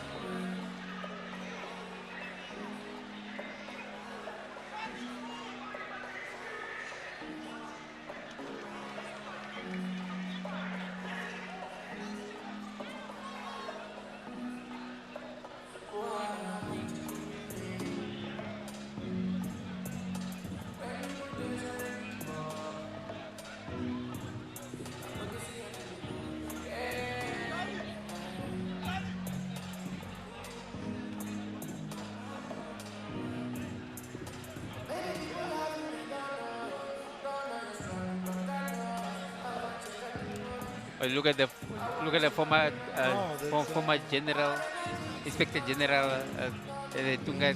The love. It's a man that loves sport, the man that loves boxing. He's been always been following boxing all over, and you could see all the comrades. You also could see the former minister there, Inspector Dr. General. Nujoma there, saying the thing. So all our executive and all members are all around here. The dignitaries are all here watching boxing. You know, like you said, you know, Namibian. They love boxing from old to young. They all love boxing, no matter where it is. They always come Yeah, back. it's actually a But good then thing you that, see Nangolo is going out throwing the old all that he generation always has. come to give support to see the boxing, and it's actually very encouraging.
To our viewers, you are watching us live from the Movement Peak Hotel, and this is the Dr. Sam Nujoma Tribute Boxing Bonanza, as well as the WBO Eliminator Bonanza. Looking at the scorecard from the three judges, Judge Zawana scored the bout 80-73. Judge Shikeva scored the bout 79-73. Judge Shimofweni scored the bout 80-72. For the winner by unanimous decision, Joy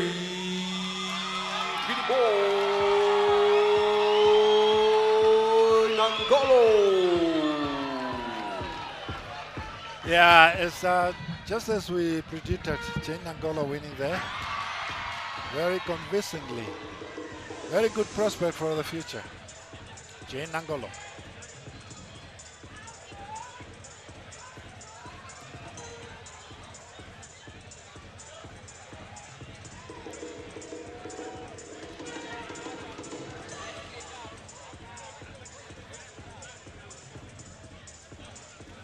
Okay, our next fight, our next fight, we're having Harry Simon Jr. coming up with Freeman Mambonge from Zimbabwe. You know, when you look at Harry Simon Jr.'s record, got 24 fights, 23 wins, 1 draw.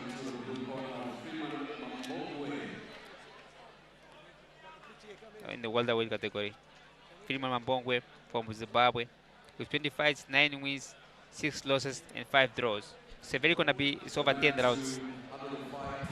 There it is. Yeah, you see the tape of the tail there between Harry Simon Jr. and Freeman Mambonge from Zimbabwe, and Harry Simon from Wolf's Bay, FTC Sunshine Boxing Club, and Auto Boxing Club from Zimbabwe. Harry Simon has 24 fights, 23 wins, You know, 1 draw. it's gonna be a very interesting fight. Like you said, it's gonna be a very good, interesting fight. Over 10 rounds. We haven't seen Harry Jr. in a very long time. We hope that obviously Philemon Mambonge is gonna give Harry Simon a very good fight and gonna see for the fans. You know, Harry Simon Jr. is one boy who's one fighter who's having a lot of crowd. And obviously when he goes to the ring, you could see just how the crowd will go wild just seeing him Yeah, Prince, I guess we have expecting a very good fight. You know, Harry Simon is a very good scientific boxer. He's very quick with his hands. And definitely we will see what happens. Sometimes he's quick to end the fight. But I think it's a very good thing if he can actually prolong this fight, maybe 4 rounds or 5 rounds. So we see how Freeman Mabongwe is going to respond. Yeah, just saying. But you know, normally Harry Simon, if he sees something is not, then he will go for the kill. Yeah, just saying, just when you were saying, people, laugh when they hear the name Harry Simon Jr. They go wild, but because obviously, because of obviously of his father, the former the former world champion, the former world champion that we have, our first world champion that we have. But then obviously he said to his fans that he doesn't want to rely on his father's record. He wants to build his own record, and hopefully we hope that he's gonna do that because he also want to be a champion and want to be called. People love him for who he is, not because of what his father did for. Yeah, I think for the love of boxing and for the people that come out here who want to come and see boxing tonight, and I think it will be a good thing if Harry Simon Jr. can give us a fight that's going to last, this is 10 rounds. If it's going to last at least 8, 7 rounds, I think people will be happy. So we're looking forward to a very good fight. And probably we hope that Freeman Mabongwe is going to give Harry Simon a fight. We look forward to that. You see, just look at how the crowd goes on, because obviously, not only because of that name, Harry Simon, people goes wild. It's obviously because of the former champion, because of his father. But obviously, like he said, you don't want to rely on what people knows about him. You want him to love him for him, because he wants to build his own legacy. He wants to be known for what he can achieve. So we're gonna see tonight how he's gonna do this. Yeah, I think Harry Simon is gonna build his own record. He's his own person, and I think he's actually following in his father's footsteps. And this is his time to show. Namibia is behind him, and now there comes the champion, and we'll see how this fight is gonna go out tonight. So there's the champion coming, Harry Simon Jr.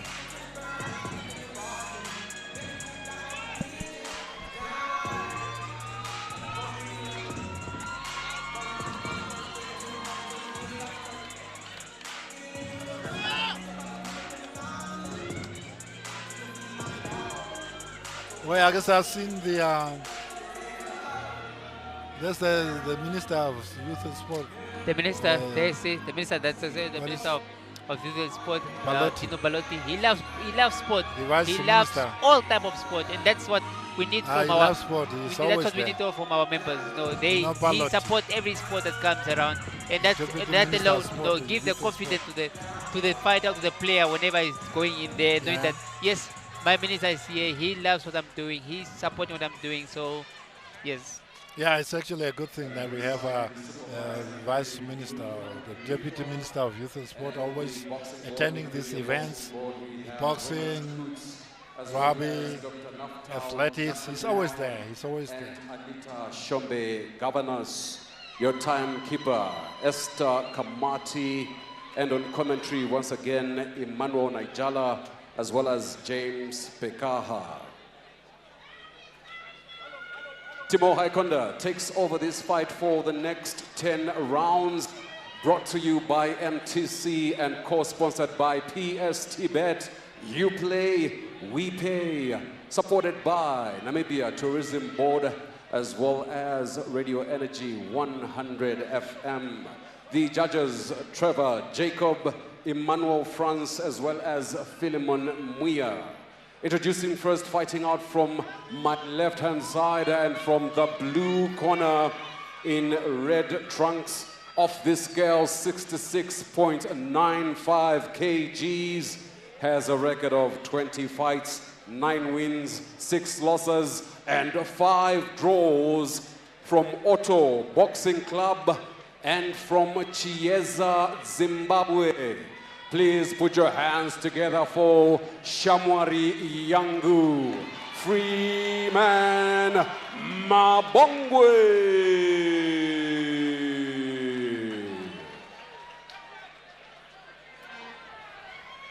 accompanied by Nikina Tangwe as well as SBK.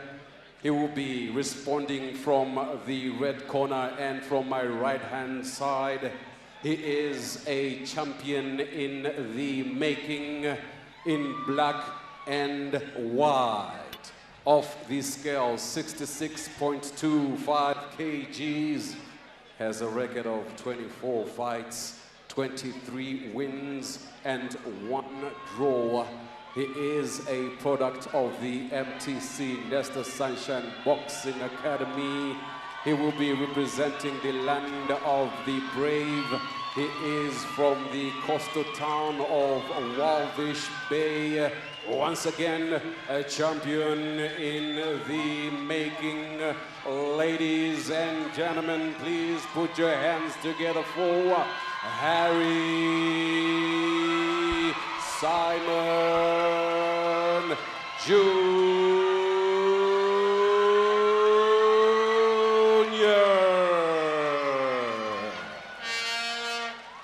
The boxers at the center of the ring. You look at the fans, how the fans are going wild when they hear the name Harry Simon. You know, they know that name have built, that name have make a mark, that name have built itself in Namibia. So obviously we want for the young boys to build on what these old men have done. But then obviously, like he said, he don't want to rely on what these old men have said done. He want to do his own thing. Well, I guess you cannot rely on somebody else or your father's legacy. You have to build your own. And I think Harry Simon is the footstep of his father, and he's building his own legacy as a boxer. And now we're going to see here tonight, he's a good prospect, and we're going to see here tonight against Freeman Mabongo of Zimbabwe. And this is in the lightweight division, 66 kilogram. Yes, then there we go with round number 1 in the welterweight category, over 10 rounds, with Harry Simon Jr. vs. Freeman Mabongo from Zimbabwe. So they're going to fight over 10 rounds, so we see. Let's go. The first punch that Bogane throw to the body, there Junior goes. You know, he's trying to keep the distance. He's trying to obviously to keep Bogane. They're all looking at each other. The first round, obviously, no one wants to make a mistake. No one wants to see. So they're all out there looking at each other what he can do. So there he goes. But then obviously Junior starting off already with 1-2 and also a left hook. This round number 1, Harry Simon is feeling his opponent. He's throwing the jab, double jab to the body of Mabongo, Freeman Mabongo. And this is very early in the round number 1. And normally the round number 1 is a round where the two boxers feel each other out. But then obviously, Pekka, looking at the fighters, how do you see this fight? Are you seeing the fight going the full distance, or are you seeing it going somewhere? No, I can't really tell yet on what it is. But obviously, also when you look at Freeman, he's not, he looks more composed. He looks more well standing when he's throwing his punches as well. But then also look at Junior. He's there doing he's trying to make sure that he count for everything that he throw. So. But then it's early to tell. It's too early to tell to see how far this fight can go. But the guys are doing well. Yeah, Harry Simon, I think Junior is trying to set the pace early in the first round, and he's throwing those body punches to the body of Freeman Mabongo, and just trying to test him out how he's going to last. And the two boxers still feel each other. Mabongo is. But obviously also one thing about Freeman that I'm seeing, he's not standing, he's not waiting. It's good, which is a good thing, because he doesn't want to just to be standing there waiting for the other for your opponent to come and throw. So he's also throwing a thing. He's throwing his thing to see what he can do. So obviously, me and you sitting here, we might not feel the punches and see how it is. But then obviously the two fighters, Junior and then Freeman, them that are receiving the punches, to be able to tell and see that these punches are strong or not. Yeah, Bongo is throwing those 2-1-2 punches to the body of Harry Simon, and he's well protecting himself and not underestimating his opponent. Although those 1-2 punches are being thrown, and Harry Simon is now coming with a left jab. No, Harry Simon Junior is a very good combination to the body there from Harry Simon. But then obviously Freeman is not standing. Look at the 1-2 that Freeman is throwing. He's coming. He's making sure that obviously whenever Junior is standing, he makes sure that he pay for it. But then again, Junior is quite he's standing straight forward, toe straight, which he need to use his punches, his length, and just to try. A good one from both A fighters. very for good the first round there from Harry Salmon Jr. He's controlling the fight. He's throwing those good punches. He's hitting his opponent at will, and that is the way it went in the first round. And I will see how it goes in the other rounds. Round number 2. But then obviously, I think the first round that came by, the fans were already excited of what they are seeing, what the guys are giving out. So let's see what they can bring out and what they can. Obviously, if they can look at Junior throwing those one. Look at those Freeman. punches that he Then was Junior throwing. comes with 1-2 over the head for Freeman. was Then actually choosing on the his punches face, then very well. over the head, on the face. Then also Freeman comes with 1-2. So And Freeman is Bonanza not was standing. trying He's to not throw the waiting for punches. Junior to come. Yeah. So which is good.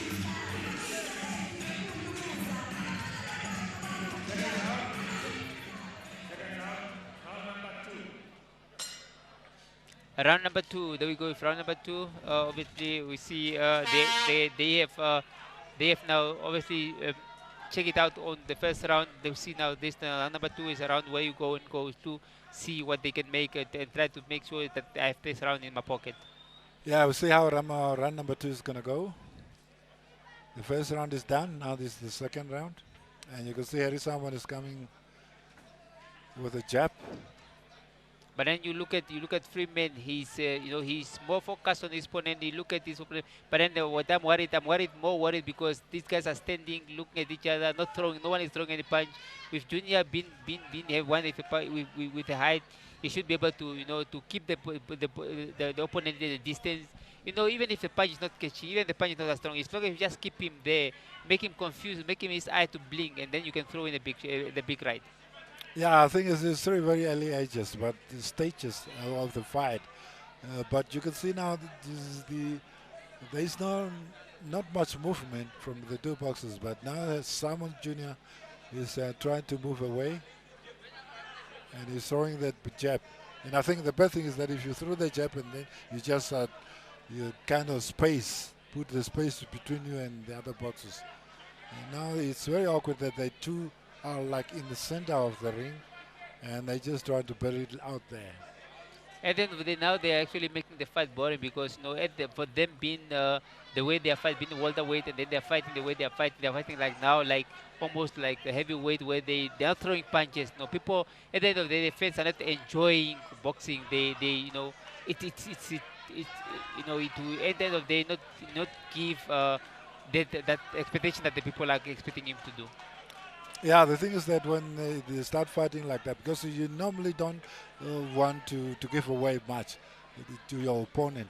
So I think this is a caution approach that the both of them are having, and it's very cautiously trying to provoke the other boxers to come out of the cocoon so that he can punch or trying to open up a little.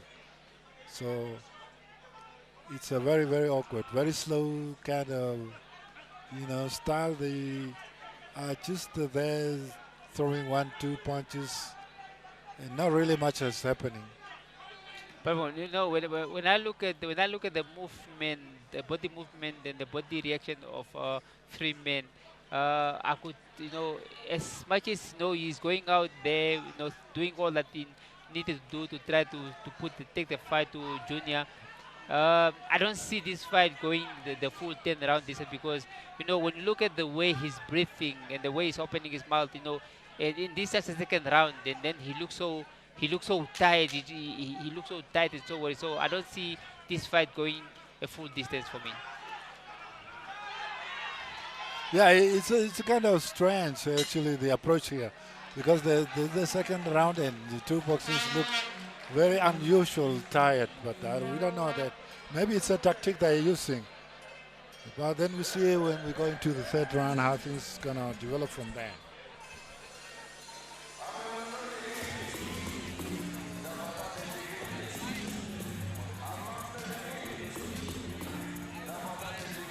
we are going to round three. I think the corner obviously is telling him, look, this guy is waiting for you to punch. This guy is waiting for you to do so. I think don't have to allow him to punch. Just look at the previous round. Look at the previous round. Do look at there. You look at those punches, what I was saying, how cautiously they were choosing those punches. Freeman is not really doing much. Look at also Junior for me is not really doing much, which is when he's hitting with inside the glove, which is for me not really effective as you want it to be. A bit good from Freeman, but then again that question it went well there. See, it's also Yeah, a I bit think good. that they don't want to give too much away, especially in the early rounds of these fights. Now we're going to the third round of this bout in the welterweight division between Harry Simon Jr. and Freeman Mabonge. This is See, there is the referee speaking to them and say, look guys, the NESTOR people want to watch you. Sunshine. The people want to see you guys fight. The people want to see you fight. I need you guys to fight. So that's why now obviously the referee was speaking to them and telling, look guys, people want to see boxing, because what you guys are doing, you guys are just there trying to do as if you guys are sparing and not doing any punch. Look at, so people want to see real punches throw, like like the previous fight that we just had of Joey Nangolo. Them, as much as the boys are light, the action was more compared to these big guys who are supposed to be, more fun, people exciting. Yeah, that's very true. I mean, we have not seen a lot of boxing in this between the two boxers here, because I mean, this is the way I was saying, the way they approach this fight very cautiously, because everyone is aware of the other one. Maybe they are just too cautious, but there's still no actions that we really want to see. The cautiousness that you're saying, it's yes, I'm getting it, but then obviously you look at the way the punches are thrown, the way the punches are landing. For me, it's more worrisome because these punches they don't have that energy or that power in them. Yes, Freeman here and there is trying to, but then obviously also Junior, yes, good with uppercut that he just throw uppercut and left hook that he put through. But then Yeah, I guess it's the time now to step up, because I think really this fight is like very boring. It's not like the other previous fights where you have a lot of actions happening, a lot of punches being thrown. Yeah, it's so lazy, like and then they haven't just been big shot to say maybe sparring or anything maybe the guys have been, they've given out a lot of air, a lot of their wind out. So the shots were not that big for them, for you to say that the guys are tired.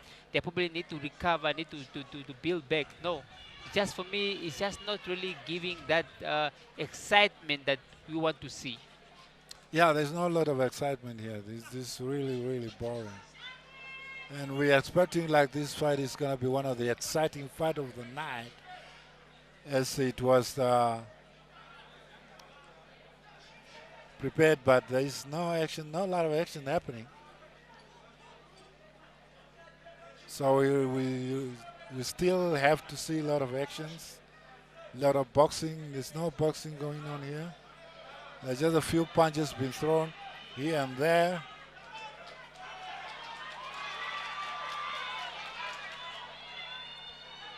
To all our viewers who are watching us live, we are live on MBC One and also live on our social media pages as well. Follow us on YouTube as well, and follow us on YouTube and on all our social medias. Again, back to the fight. At least the guys, Junior is not really doing much that they want to see. There is end of round number 2. Yeah, I know round number 3, but I think there's not really nothing much really of is the happening. actions So here. I think people it's expect becoming a boring fight to watch. a lot of actions, but there's no action happening. It's not a fight that exciting people, with the interest that you had, and then the expectation people have on you, or the of expectations. what you have in build. So he need to pick up. I think the coach need to tell him, look, people want more. Then we are back into the dressing room. Now we look at the next fight that we have gonna be Freddy Itunyanye facing Tapedwa from South Africa, or Tapedwa from Freddy Itunyanye with Tapedwa from Zimbabwe. yes, Freddy Itunyanye with Tapedwa from let me just quickly correct it. End of round number 2.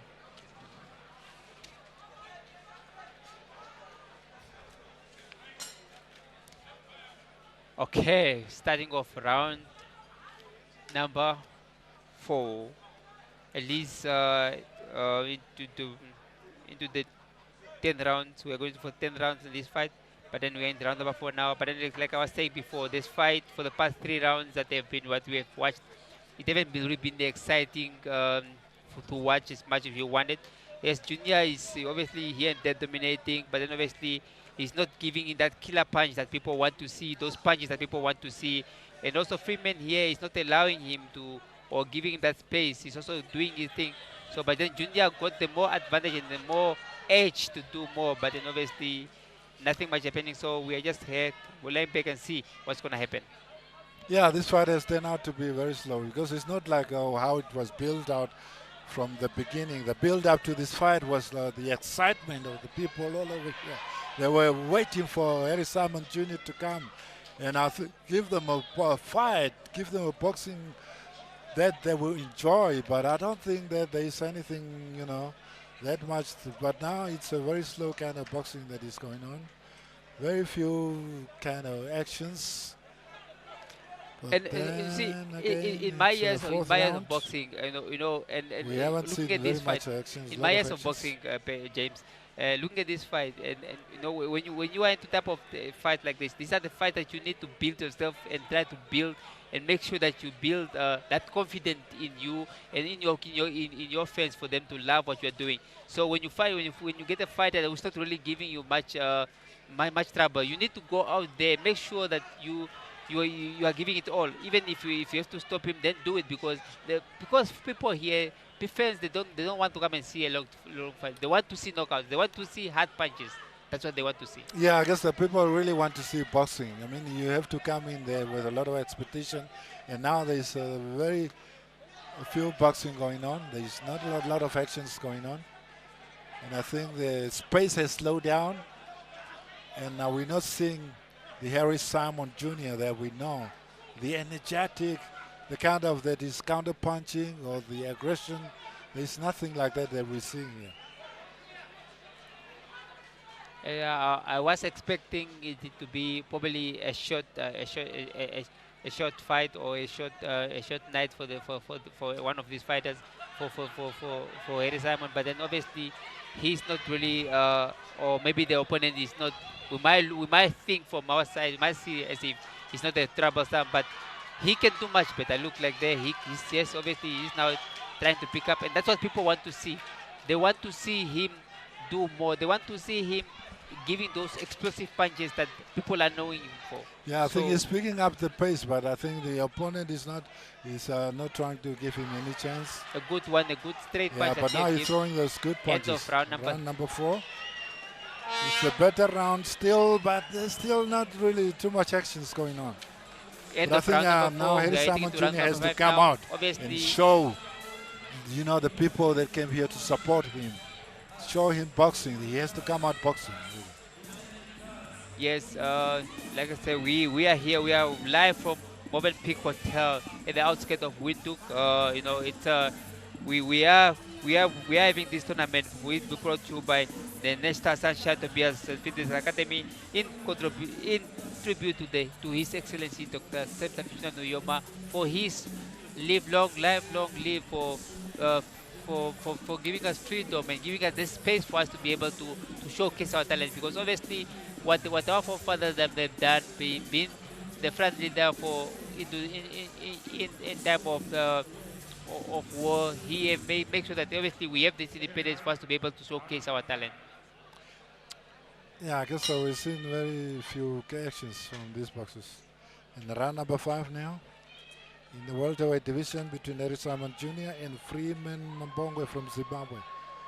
And as fight progresses, we are in the 5th round, and we yet had to see a lot of action from Harry Simon Jr. Yeah, slowly but surely the rounds are moving forward. We are now in the 5th round, but then obviously nothing much is coming from Freeman. But then Junior also got a chance to deliver and to do more. But then obviously he's not really capitalizing on what he can do or what he can achieve, what he can. People want to see him do more. No, but then obviously he's got his own game plan.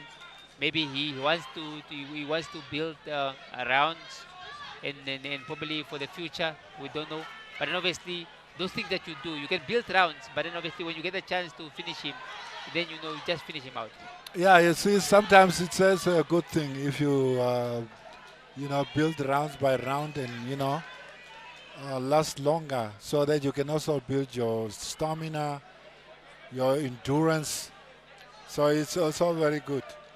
I think this is what they're trying to do because as much as the rounds are going and then you're still in there, you're throwing those punches and maybe it's a good thing.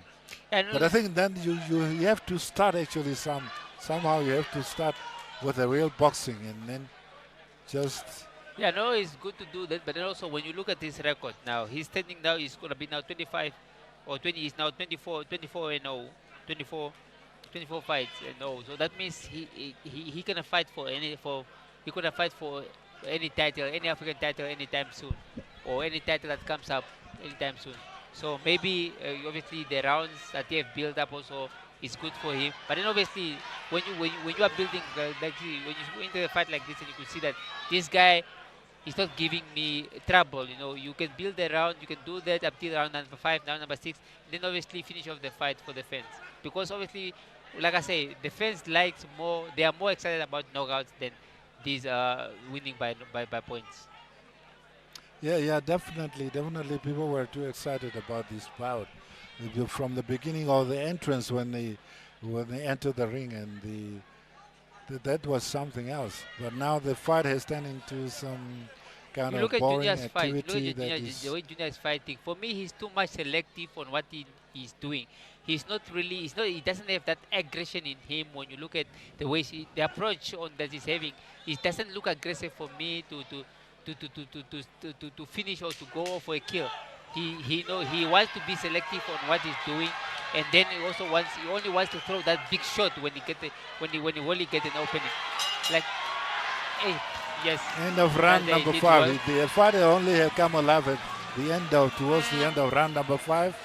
Where they had someone junior, they came out with good combination, very heavy punches there. And I think now the court now also says, no, this guy is not giving you trouble. This guy is just he's just building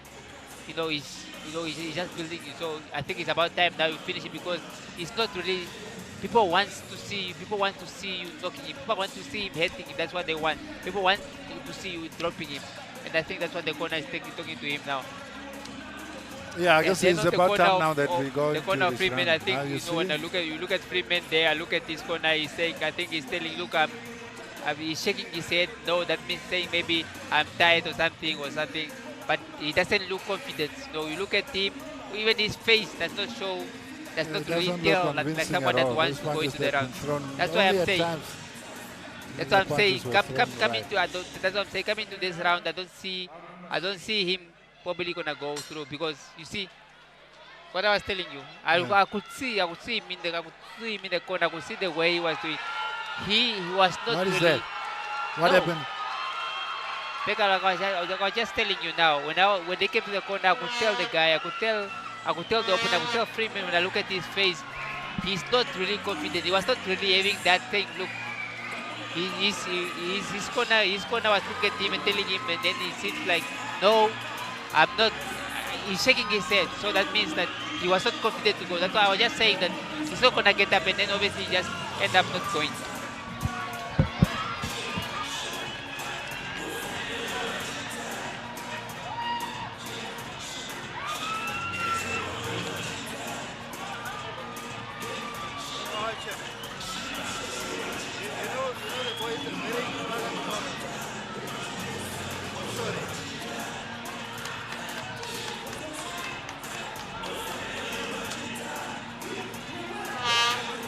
Yeah, Mr. Deitunga, former Inspector General of the Namibian Police.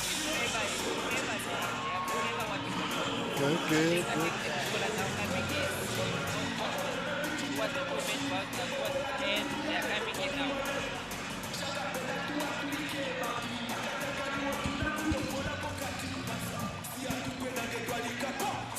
Look at those punches that he threw the last time. It was a heavy right uppercut. It actually catch him. He throw those uppercut twice.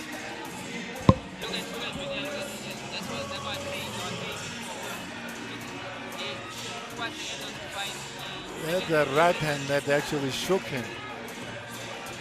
Like a right.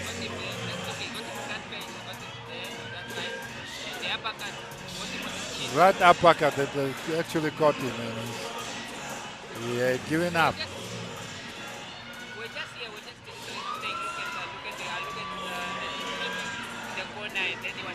Well, I think the corner has thrown in the towers after that right uppercut that caught the opponent. It caught Mr.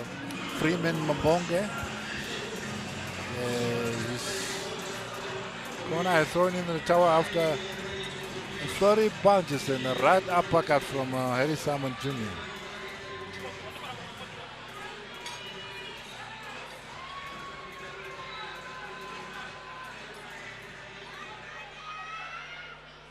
To the viewers at home, members of the media, ladies and gentlemen, at the beginning of round 6 and winner by TKO, making it his 24th win in its career, Harry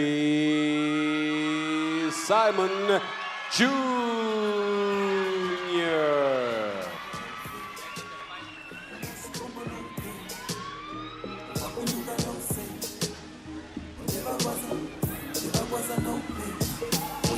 Let me flex, every verse that I give is the best. Do research, the boy been fresh from the core of my heart to my flesh. Yeah, the Nandu Divane, the Narange Ape Pasta, Shashing your hand, Shambo, release and explain the chapter. I'm on a dollar cruise and they got the shit door up. We are now moving to bout number the third last bout of the evening, where Freddy Itunanye is fighting the border from Zimbabwe. They are fighting over how many rounds? They're gonna fight over 6 rounds. Junior lightweight division, they're gonna fight over 6 kilogram. rounds. Frederick. So that's a fight that you're gonna. That's a fight before the main before the first title fight that we have of Hater, the Beast Hater, the WBO Africa featherweight title with Zolisa Tabazi. That's just the fight that we're gonna have now. How do you take on this one?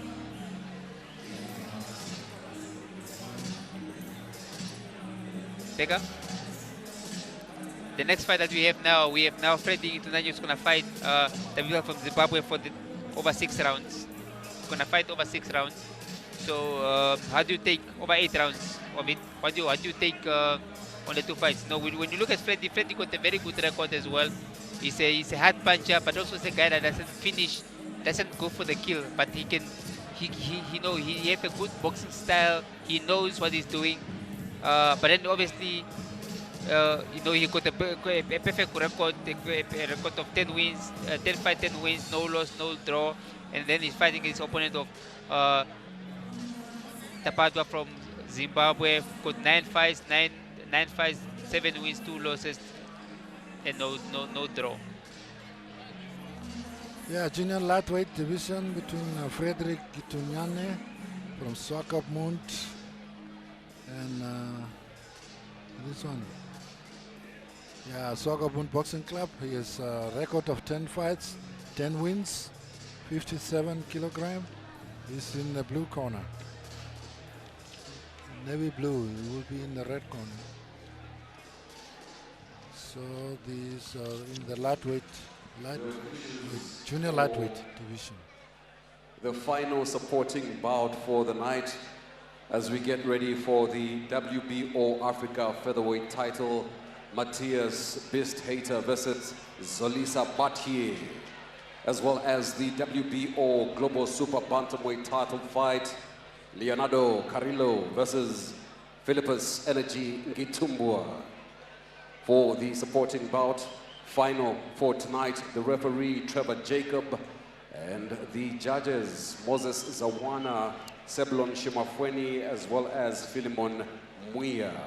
And also introducing or welcoming to the blue corner, Tapadazwa Mushando. Tapaza Mushando from Zimbabwe is coming in. He's obviously in the blue corner.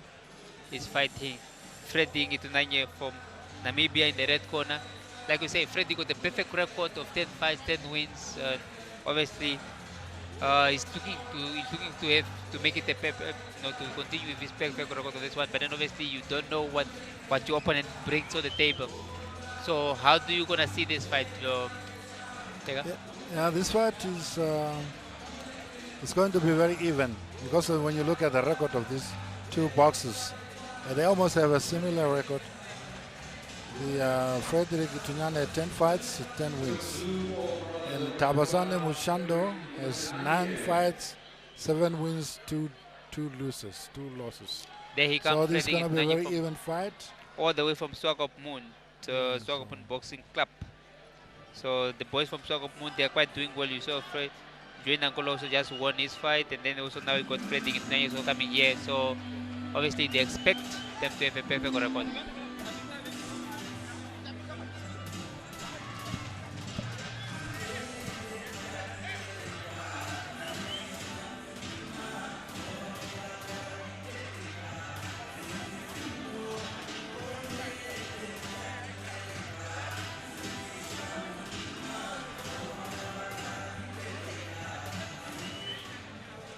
Tonight, supported by our award-winner Minister Tobias, in collaboration with the Nujoma Foundation. Also taking note at ringside, we have our former Minister Nujoma supporting this event tonight in memory of the founding father, Dr. Sam Chapishuna Nujoma. Fighting out from my left-hand side and from the blue corner, from Otto Boxing Club, he came off the scale 60.55 kgs. He is in white trunks, has a record of 9 fights, 7 wins and 2 losses, all the way from Harare, Zimbabwe. Please put your hands together for Tapadazwa Mushando. Oh, this fight is in the lightweight category. I think Freddy have moved up to lightweight.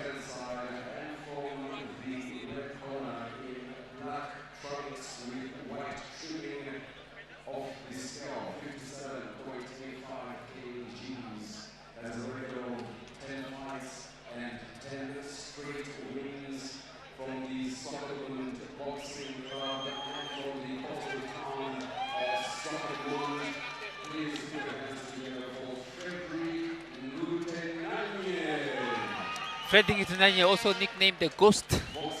So it's out there. So he wants to see what he's gonna do.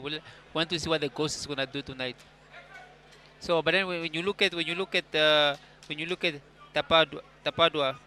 Musando, he, when you look at his body language and his body experience compared to, he doesn't for me really look like like it's very light for that lightweight. Yeah, so let's see how lightweight. what he's able to do.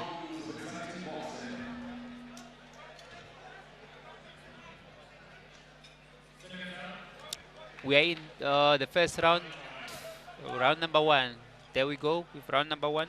Both fighters. Freddy Ngitunanye is in the black and navy trunk, and then obviously Freddy Ngitunanye is in the black and navy trunk, and then obviously Tapadwa is in the white trunk. So obviously the first round is always a round for them for the guys to be checking up each other, see how they can do. But then obviously Freddy tried to see if he can go to the body. Freddy, when you look at the two fighters, you could see that Freddy obviously in the black and navy trunk, and then obviously Tapada Masondo is in the white trunk, and then Freddy is the shorter one out of the two. So nothing really happens here yet. No punches. All of them are checking it each other, checking to see what they can do. But then Freddy obviously coming to the body, trying to see through the body and see what he can do. So he's testing out his opponent.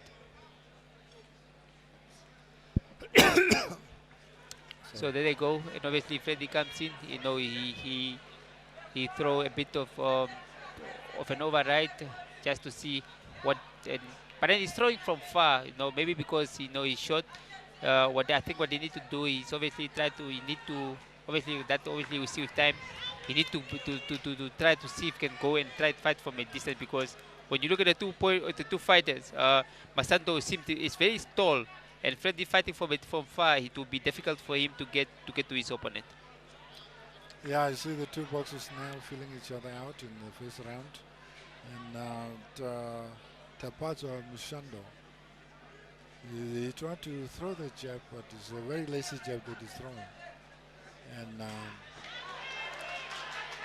Freddy was caught by the right that caught him. I think he was moving and he was caught by the right. Masando just threw a right through to him, and then he caught him while he was moving. So that right obviously shaked Freddy backwards and make sure that he does not come in.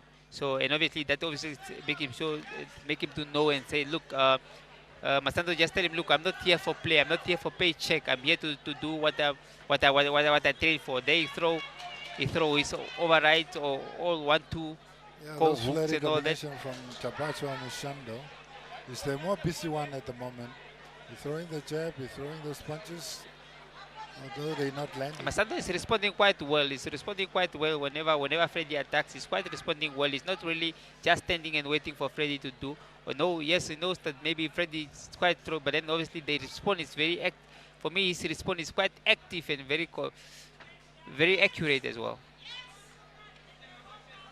Yeah, the Pondo Mushando is a more active one. He's taking the fight to Frederick Itunyane, who's throwing a very lazy jab. And he starts checking his opponent out. You don't know whether he want to decide to throw punches or not. Obviously, Freddy, as much as he do end of round number one, like I was number saying, one, very low, the kind of low energy round on number one. But I think Tabaso Mushando was the more active one, the more that was taking the fight to Frederick Itunyane. And he was throwing those punches, although some of them were landing, but some were just punches of Freddy of punches. Like I was saying, Freddy, with his record, looking at his 10 wins, but then also we know that Freddy is not really that hard-hitting punch. He does not have really a lot of knockouts, but then obviously he's accurate. See, that was the punch I was saying. He was caught by a punch when he was going backwards. When he was just coming in front, Nashando just throw a punch and then he caught Freddy on the right. That's why he shaked it and made the backwards.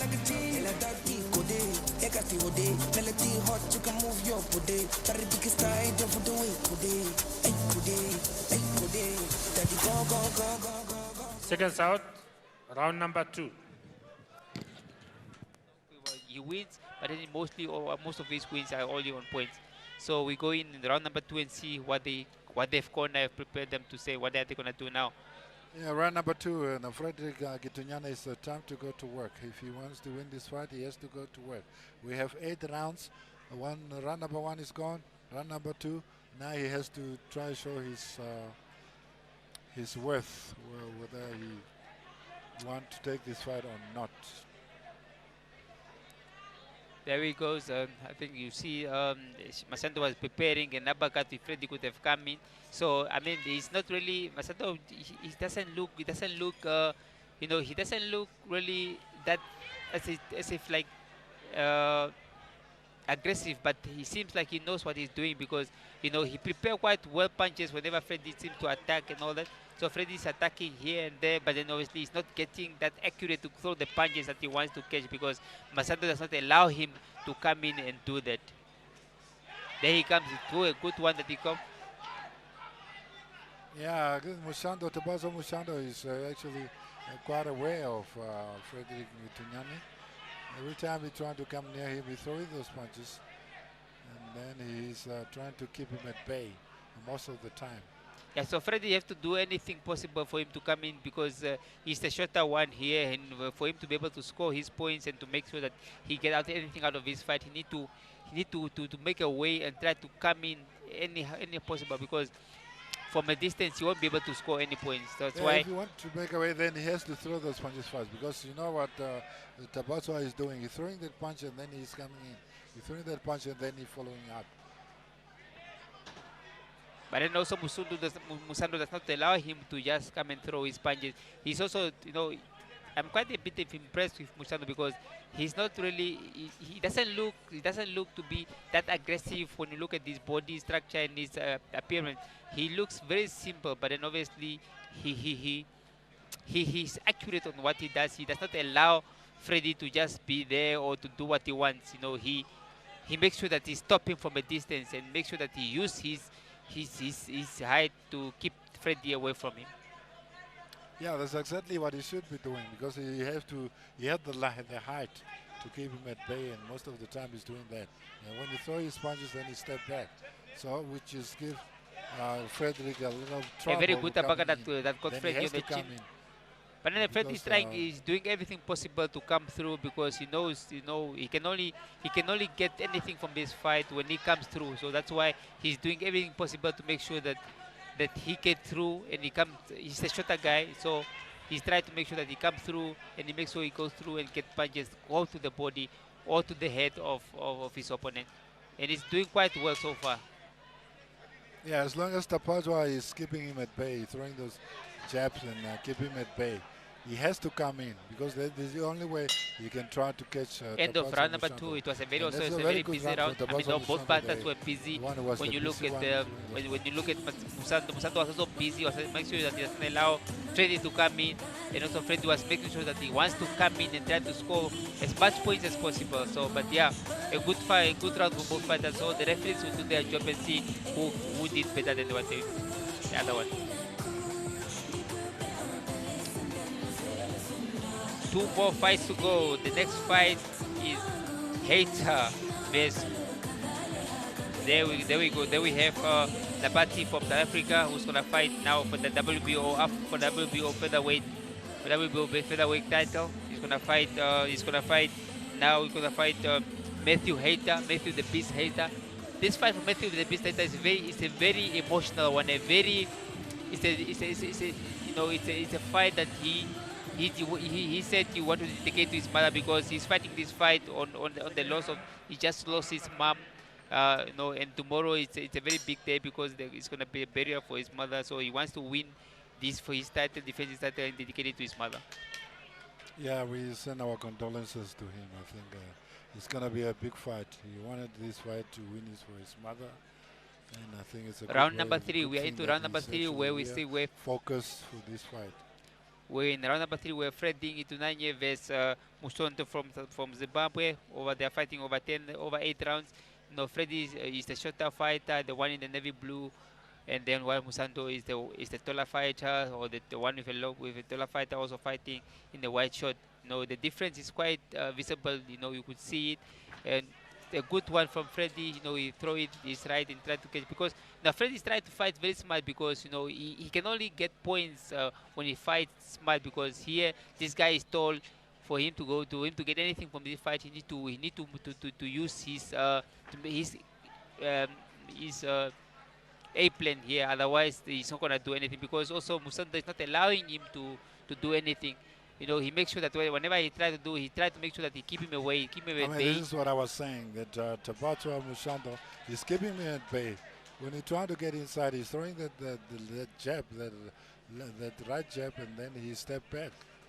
Because he has to come in for him to be able to land punches. And I think Musonto is finding it very hard. Musonto is fighting very smart because he knows the shorter guys. The shorter guys need to be. The shorter guy need to work hard to come in for him to be able to win.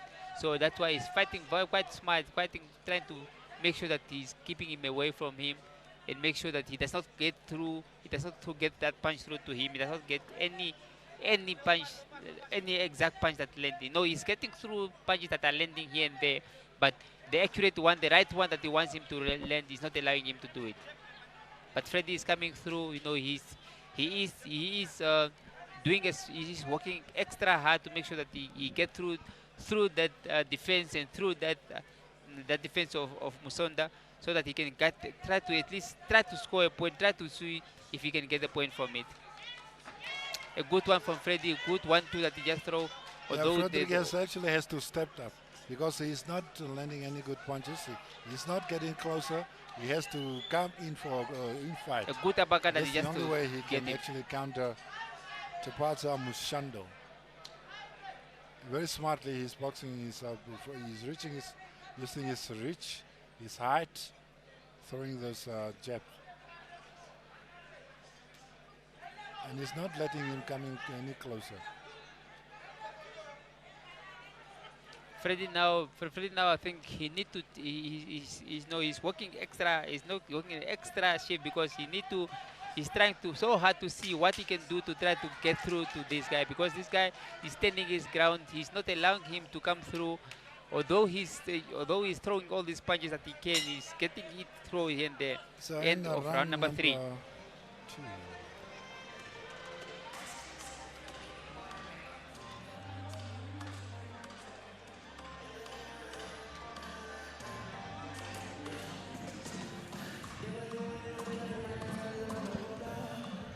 You kick it out.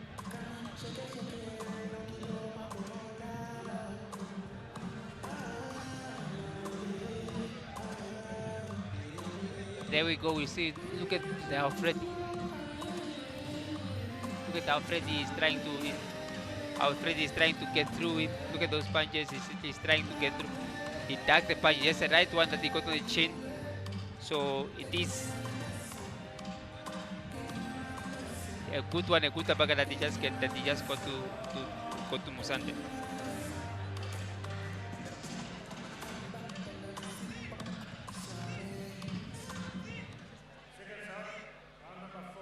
Round number 4 coming up.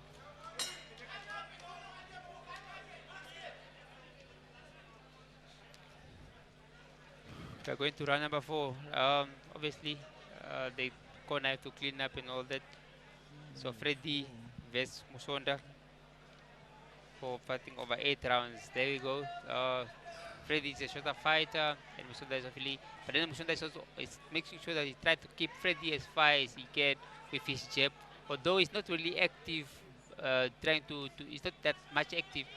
He's making sure that he just throw those 2 punches, 1-2, and make sure that he keep his his opponent at bay, which is quite a good one. But then Freddy has to work extra hard because he has to think and try to be smart and see how he can come through it. Yeah, I guess Tabatsa Mushando is actually in control of this fight. He's the one who's put up the pace. He's throwing his punches at will, and he's landing them sometimes from those combinations that he threw 1-2. And he's still in charge. He's moving. He's kind of moving sideways.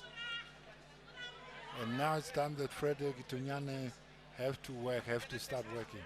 And this is what I was saying. If he's not going to come inside, try to get those good body jab, punches good jab there, to good where double jab for Freddy. Tabatsa Mushando. I think he might have a rough night tonight. He's going to have a very, very bad night tonight.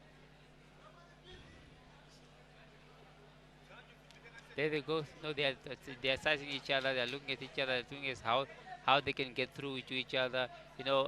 For Musonda is yes, he's trying to keep his a good one from Freddy. Just he got his opponent with a left, but then obviously it was a slappy left that didn't really had much on the opponent. That's why if he wanted to counter, but then obviously Musonda reacted quite fast and he came back and tried to target.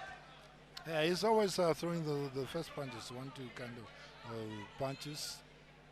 And I think Frederick is finding it very hard to get closer. And that's the only way he can get closer and throw those punches. There they go, yes. Then again, very good punches to the body from Frederick Itunyane there. Freddy's fight is trying But so still, much. he's not taking the fight to Mushando. Musonda should be the one taking the fight to the opponent because he's the taller guy. But then obviously also Freddy tried to see if he can take the fight because he needs to go in. He needs to get point for because he is the one that need to work extra mile. Musonda just need to throw a punch. There he goes. Was caught by 1-2 that caught him. And obviously, but then obviously he tried to make sure that he does not stand there still he will get out of the way and make sure that he's Yeah, I out. think Frederick Gitunyane need to do more. You need to be more aggressive. You need to go End of round to number take the fight to 4. Tabazwa Mushando. Because as it looks like now, he's very behind on points. Yeah, but I love the way Musonda is fighting. You know, Musonda is fighting quite a clever fight because he knows, you could see that Freddy is strong. Freddy is strong and is hitting him whenever he comes in.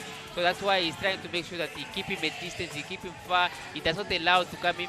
He does not really care much of what of him getting points or getting anything out of it. All he wants is just make sure that he finishes rounds.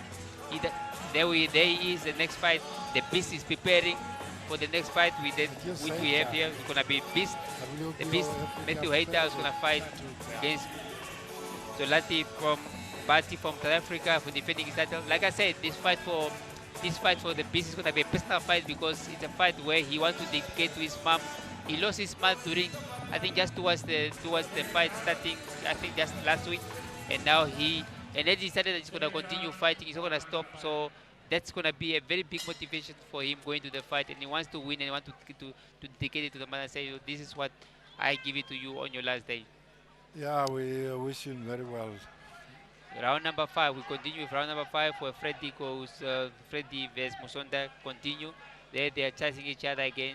Like I said before, we know Freddy, he out of all his 10 fights, he's not really a knockout artist. He doesn't really knock his opponents. He wins most of the points, and I did not expect anything different from this one. So, but then when he get a chance, he can do it. But here we just know there he goes, a good one that he attacked. I think Musonda was just there waiting, and then obviously another good one again, 1-2, and another good one again. I think Freddy is now doing quite well. Musonda is allowing Freddy to do what he wants to do, and that's going to be dangerous for him. Yeah, but I guess it's a good thing that he's picking up his pace because he's very much behind, and now he realized that, and that's the way he has to go. He has to go forward. He has to really choose his punches, but he's still not doing too much. I think the only problem is getting it. He wants to throw all punches that he can, but then the problem that the opponent is tall is making it difficult for him to come through. So that's why he has to make sure that he try to get any way how to maneuver and go through. That's why at times here the referee have to warn him because he pulled his opponent head down, which is not allowed. But he did it in a quite smart way where the referee did not really pick it up there. We wanted to counter. Yeah, I think Musonda picked it up. Muzando is very smart. He's actually boxing him. He's not fighting him. He's just choosing his punches very well. And then he step out, punches, step out. And he's not allowing him to come any closer. Because he knows a good one. That Frederick is throwing those good punches. The referee just warned them saying, when I say stop, you guys must listen. I say stop, no punches. So both of them were punching while the referee was saying stop.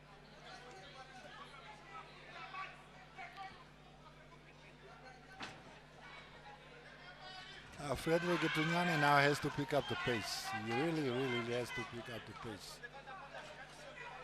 I don't think time is on his side. No, he has to pick up his. 3 more rounds to go, and he's behind on points.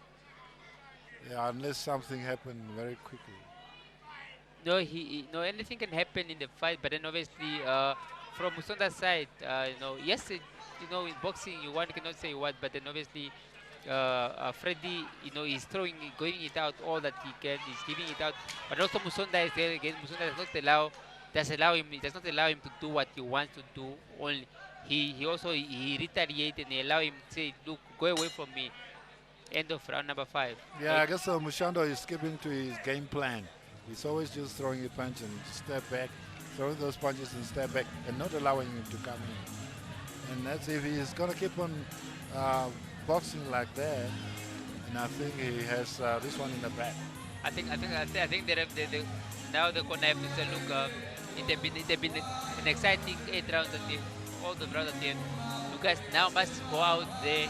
He looks a bit tired, but then also when you look at both sides, you look at both corners. Musonda looks now a bit tired. the way he's responding is not really convincing. But then also, I think those punches of Freddy when they're catching on the guards, wherever they're catching, just look there. Those punches of Freddy, they are taking so much energy out of him. They're taking him down. So that's why even now when he's sitting in that corner of him, he doesn't seem that confident. He doesn't seem that having that heart. But then obviously he's a man. He's here to fight, and then he decided, look, let's go. Round number 6. Yeah, I think we have seen throughout these rounds that we've seen now in round number 6, and now we're going to see how Frederick Gitunyana is going to respond to Tabazana Mushando, who's actually taking the fight to him. And I think in his corner he has to be told that, guys, you are behind on points, and you got to do something. You have to react now. You have to do something about these ones. Yeah, no. Freddy is pushing. I think Freddy got he moved up. He moved out of weight. He was a featherweight. He moved up now to lightweight, and I think he's more strong. Even look at the punches that he's throwing. He looks more relaxed, more strong than before.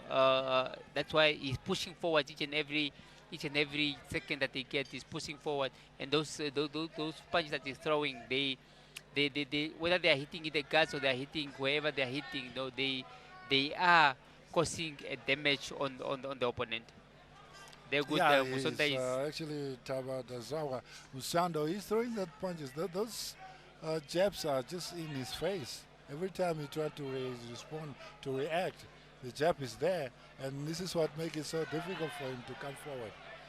Because now when he comes forward, he's like he's trying to open up. And you see,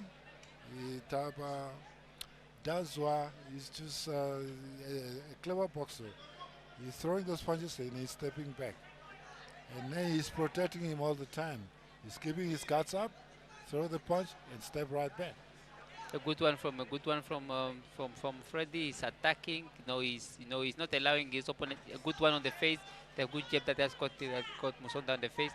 He's not really allowing his opponent to relax, to have that idling time without doing anything. So that's why he's a good one as well. Although it messed, it just slept on the not really catch it like we wanted it to catch. So he is doing what he needs to do. Yeah, you see, the thing is, Frederick Tunyane is at the disadvantage here. He's the shorter one. He has to come forward. He has to bob and wave. He has to come in, throw those punches. He has to reach for the target. He has to actually punch the body so that the Tabazana can come down. But now, up to now, that Taba Dwaza is still Mushando. He's the one still controlling the fight. He's just throwing the jab and he's stepping right back. And he's just keeping him at bay. He's not allowing him to come inside. Oh wow, what a boxer that is. There he is heading forward towards the end of round number. Now that's one we have seen one boxer of Zimbabwe really tonight boxing, and he's using his height, using his intelligence.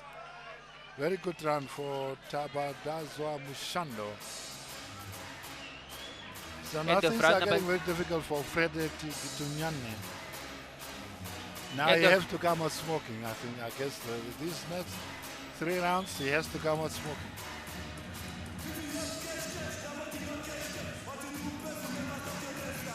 End of round number 6, we are heading to round number 7. Frederick Gitunyane is there in the corner. They are also pushing it up, and then also the corner of Musonda. Look at the corner. He looks, they are doing everything for him to make sure that yes, they give him enough water, they give him enough as he needs.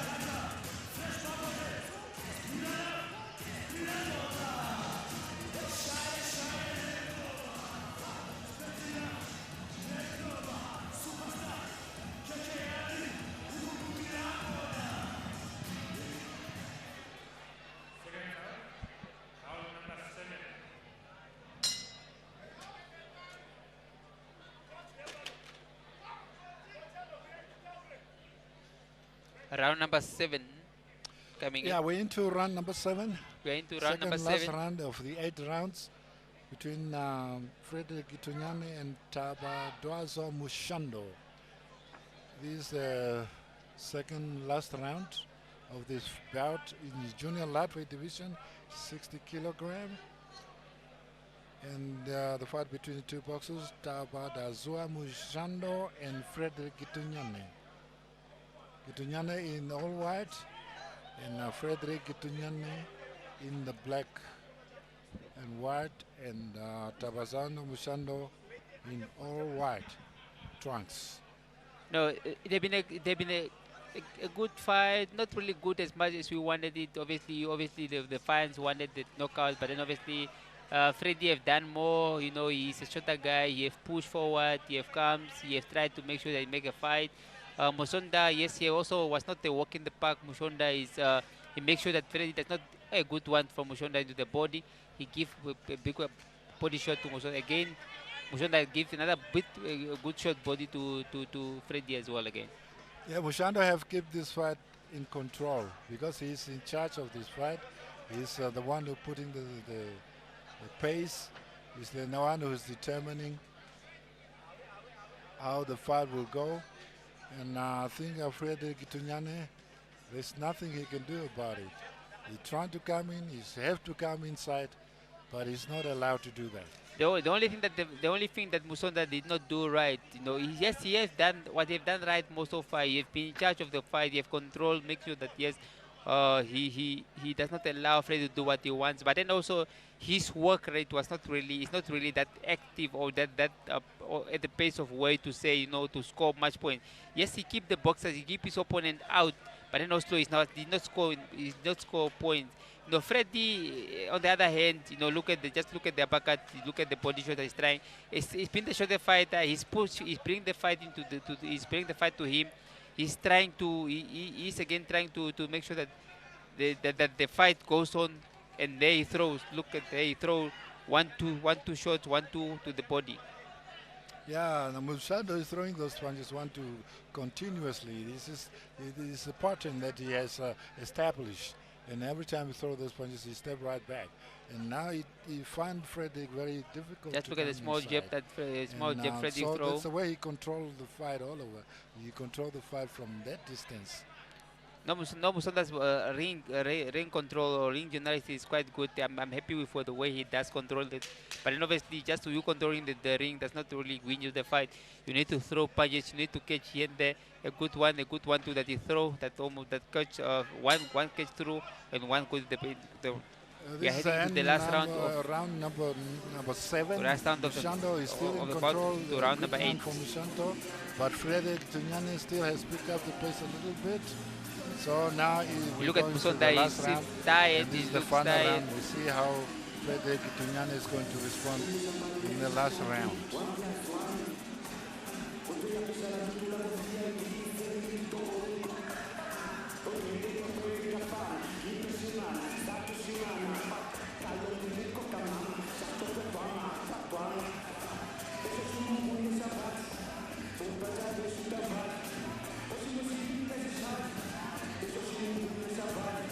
The punches that were thrown.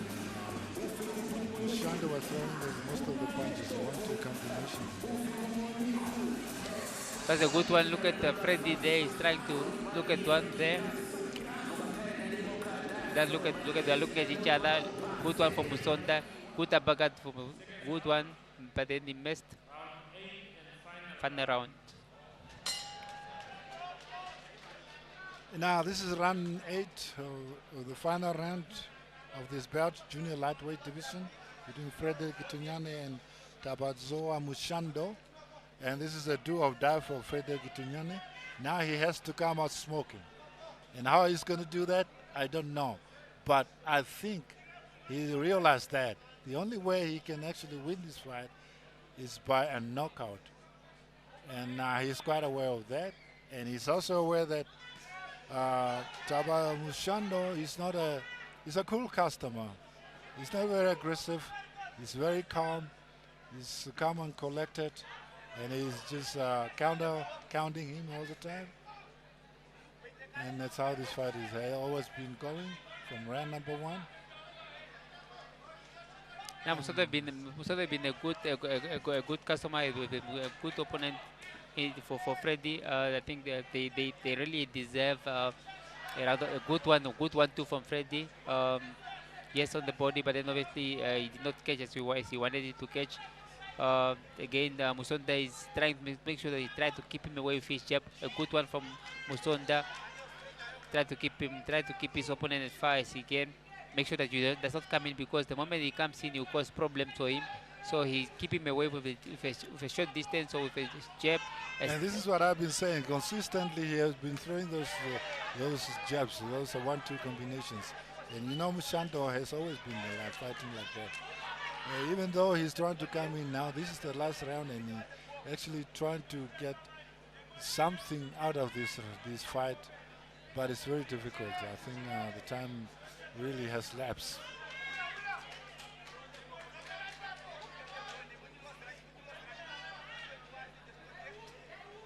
Okay,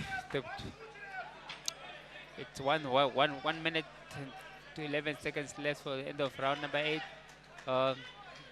Both fighters are in the middle of the ring. They are fighting. They are exchanging punches here and there, making sure still. I still love the energy and then the focus that they still have. It have been roughly 8 rounds now that they have been in the ring. The movements are still so on point. Their punches that they're throwing are still so. Although they're not catchy, they make sure that they don't want to make mistake. No one wants to make mistake. No one wants to pay for what. No one wants to pay. Yeah, I think Mushando has been very consistent throughout the whole fight. From round number 1, he's been the one coming forward. He's throwing those punches.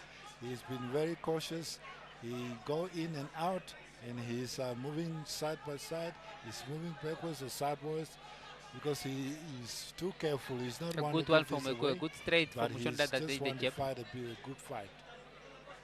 No, Mushanda he had been good, he had been accurate, but then obviously he just not, for me, he did not just work enough. I know he had the chance, he had the opportunity to win for me this fight with his It's end of round number 8. End of round 8, but then obviously Mushanda for me, this fight I'll give it away to. Unfortunately, I'll give it away to Freddy. Why? Because even Freddy being the shorter guy, he been the guy that has been probably forcing the fight, trying to come. Musonda was a good guy, he was a good opponent, he was timing and looking at what he can, but then obviously his work rate was not really up to what you were expecting. I think this fight has been very active, unlike the other fight before. We are now going to the first title fight of the evening. Like we say, the title fight of the evening of Matthew Hayter versus Mushando from Zimbabwe. Very clever boxer, very good prospect. Bati from South Africa for WBO featherweight, for the featherweight WBO Africa title. You know, like we said, to Matthew Hayter, this fight is quite personal because he wanna use this fight to dedicate it to his mother, to his late mother who just passed away, towards the comments of this tournament, or maybe just towards the week of the fight week of this fight. So it's gonna be a personal fight for him, and we're gonna see how he comes in here, how focused he is. He's still focused, and obviously wish him all the best. And at the end of the day, we want to see the final result that comes out of it.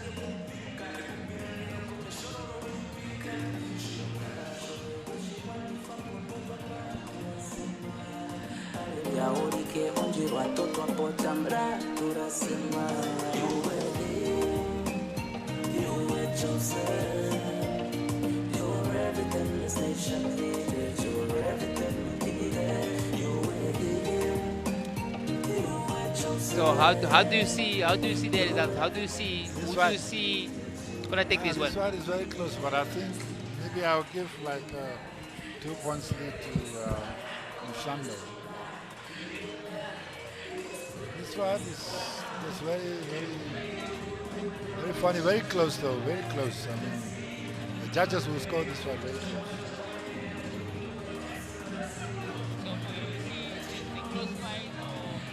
Yeah, I think for me, Tabazwa Mushando, I think he has won it.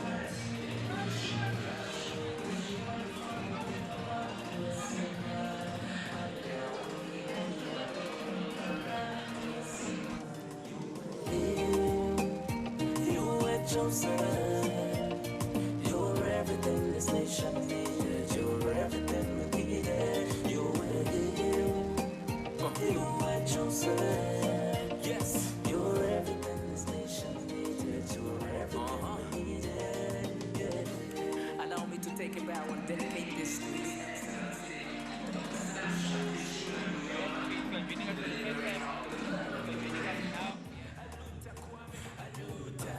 Aluta Nelson, Aluta Robert, Aluta Joseph,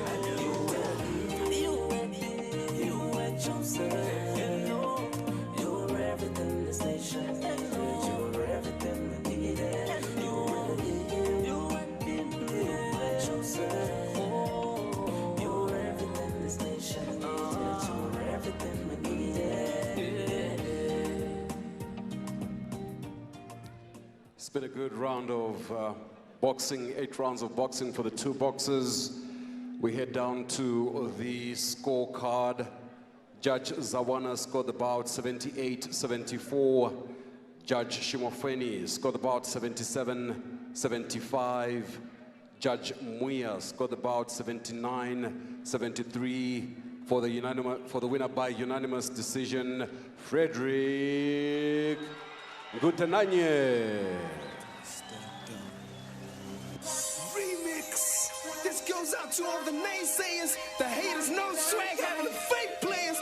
The points are back, sit down for a minute. Jeez, we do this in our sleep. KB, BDP, we run this, it's nothing. Go get them both. Took step down. We stay on Mazula. They go back Kupula. The mission is Mula.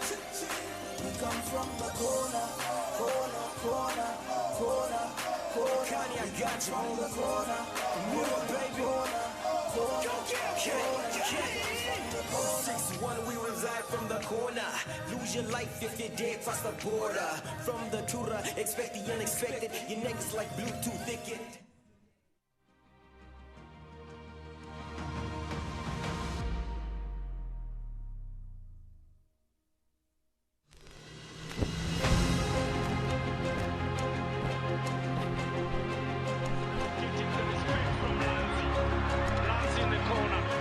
Looking for an opening. Haita trying to use the hard goals for the body shots. And Tamlanti is in defense, trying to protect himself. Haita getting a right left hook. The referee close proximity.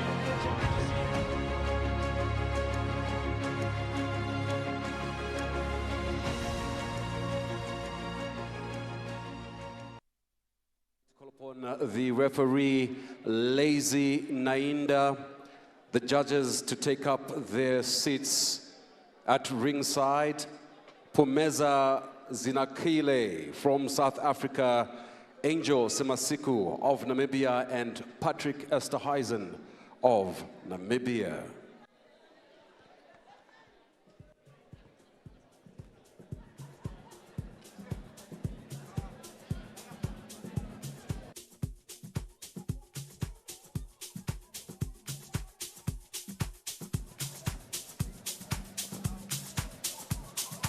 Judge Ricky Chabalala to take place of Angel Semasiku. Ricky Chabalala, thank you.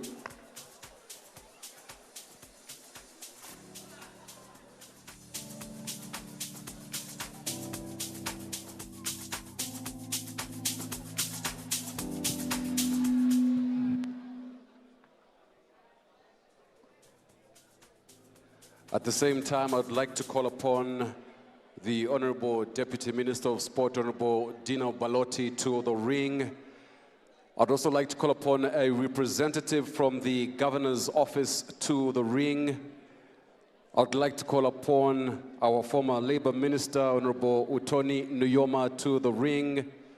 I'd like to call upon Martha Namujebu to the ring.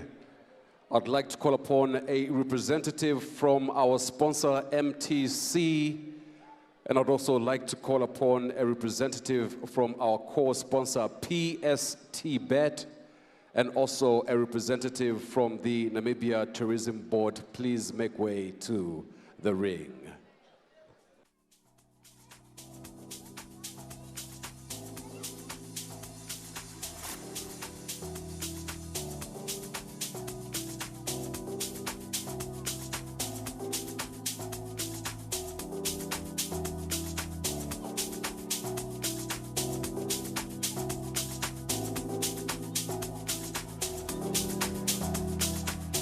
As well as the chairman of the Namibia Boxing Control Board, Mr. Ronald Kutz, you're invited to the ring.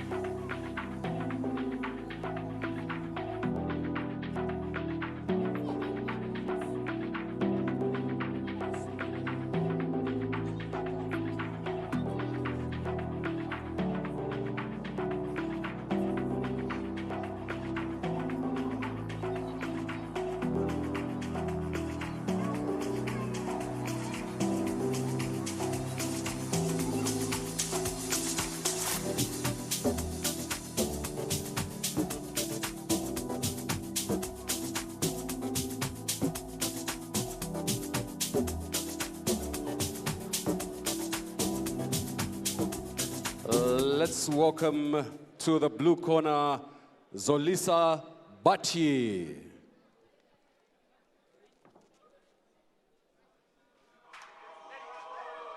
There he goes.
Let's welcome Matthias, the best hater.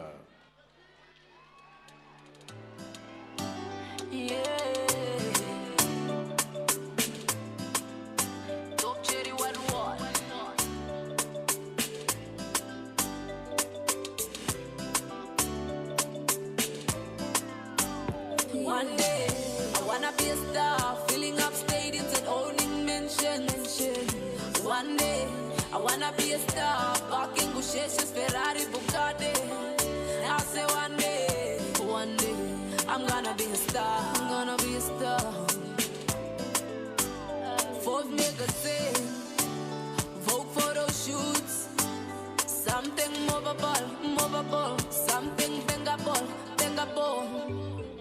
You gotta be what you wanna be. I just wanna be a star in the sky, shining bright like a diamond. When it's dark, I'll be shining. Give me a pen number, Pila. Niku shangero ngalo, niku imbilo ngalo.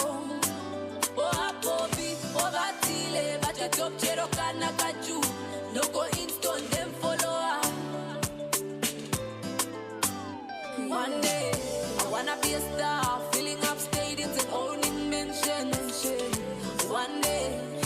be a star, parking Gusheshes, Ferrari, Bugatti. I say one day, I'm gonna be a star, I'm gonna be a star.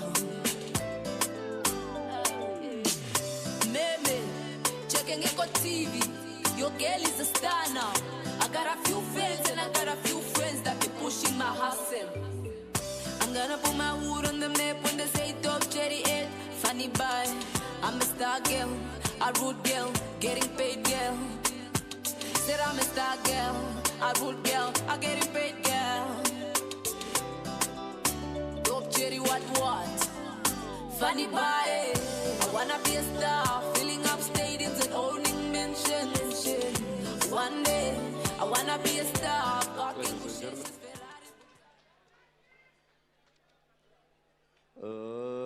Ladies and gentlemen, brought to you by MTC and co-sponsored by PST Bet. You play, we pay. Supported by the Namibia Tourism Board as well as Radio Energy 100 FM. We are live at Move and Pick from the capital of Windhoek. To all our viewers on NBC, it is ours and welcome.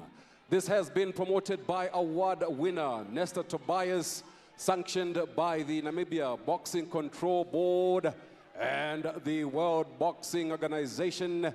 At ringside to make sure things are moving smoothly, we have the supervisor from South Africa, Mr. Leslie Cross. Not forgetting Dr. Arturo Rodriguez, as well as Dr. Carlos Oliveira. Taking the commentary after the bell rings and when the men are in action for the night tonight, we have Emmanuel Nigella as well as James Pekaha. Let's get ready for some boxing action. And before we do that, I kindly ask that we all rise for the South African national anthem and the Namibian national anthem.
Sounds the call to come together, and united we shall stand.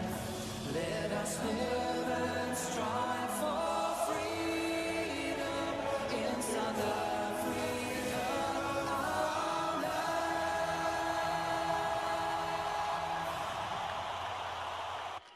As we remain standing, the Namibian national anthem.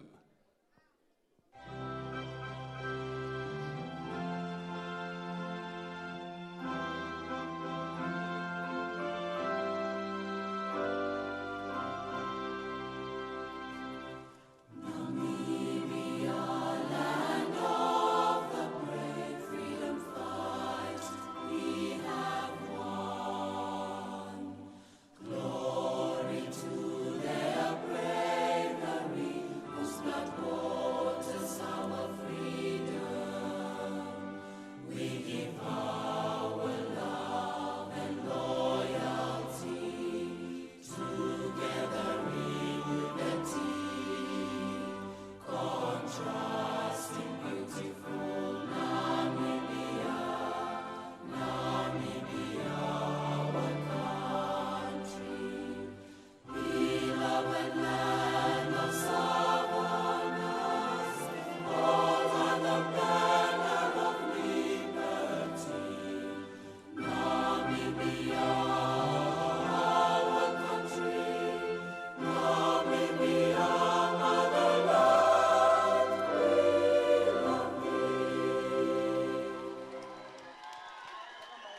Thank you very much. You may be seated. To our dignitaries, thank you very much for coming through to the ring.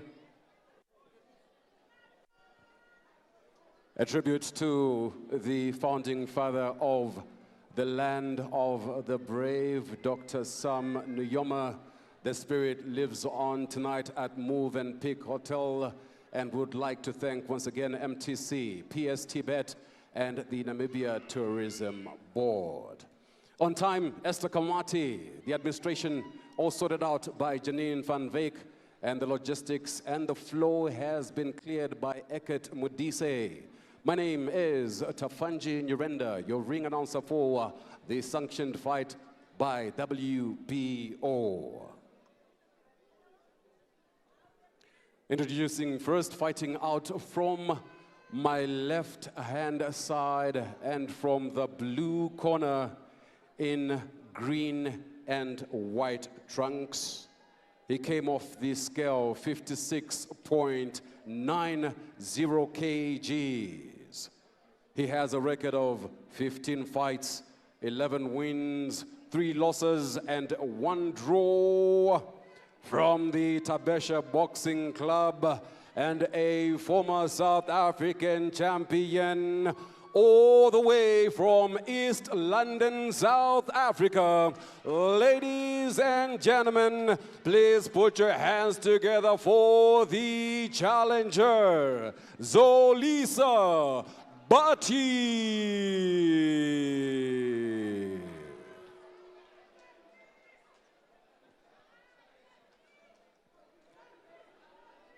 He is a Sunshine production in black and white. He came off the scale 56.70 kgs. Has a record of 15 fights, 14 wins, and 1 loss. Tonight he is fighting with pride. Tonight he is fighting with aggression, and tonight he is defending his title. Ladies and gentlemen, all the way from the coastal town of Walvish Bay, and the current WBO Africa featherweight champion, please put your hands together for Matthias the Beast Hater. The boxers at the center of the ring. Gentlemen, I make myself clear in changing room. Obey my instruction all time. Protect yourself all time. Touch gloves. Good luck, and may God bless. Ladies and gentlemen, we're standing for 12 rounds. This is the WBO Africa featherweight title fight, all the way from Movenpick in Winter. There we go, round number one. One more time to the W Africa featherweight title between Matthias Hater and Zolisa Batu from South Africa. Round number one. No, it's it's like we're saying, it's a fight that is more emotional in it. A fight that the champion is going to use it for more. He's fighting for aggression. He's fighting, with his mom. Dedicating this fight to his mother, because he just lost his mother while he was preparing for the fight, or while he was probably just towards the end of I think the week of the fight week, the mother passed on. So that's why. And tomorrow we are saying we're informed that tomorrow is gonna be his mom's burial. So this fight means a lot to him. That's why he's out there. He needs to give it all that he has. So this is going to be a good fight between these two boxers. This Zolisa Batu used to be a former South African champion, but now he's put up a test against Matthias Hater, who has really done well through his career. He has come a long way to become a champion, and now he has to prove it here tonight. I know that he did not, was not Matthew by Hater. fluke, but it was mere perseverance, by hard work. And here we go again. And no, Matthew Heta have been, he's been at least in his short career, he picked up so much experience. He has been in the United States where he fought for the WBO,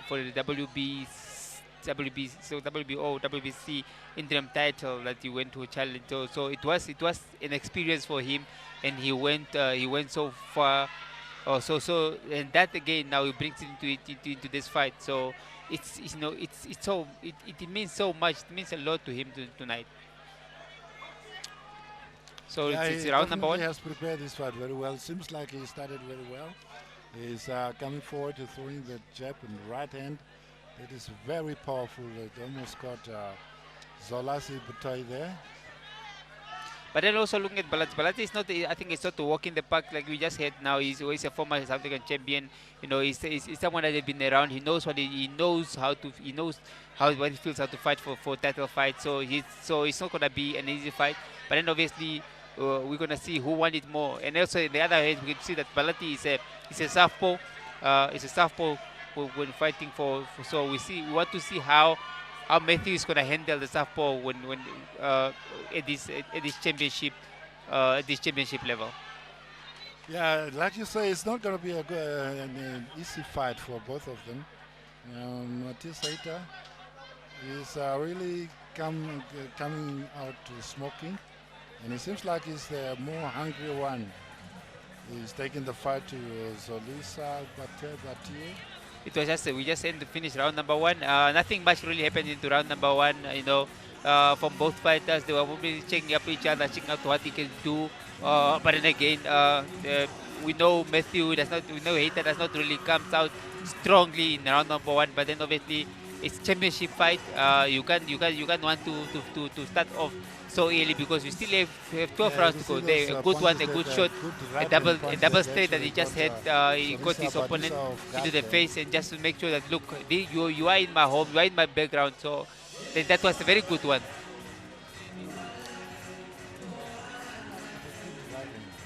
That was a very good one. And a double, a straight, a double, make it a double straight.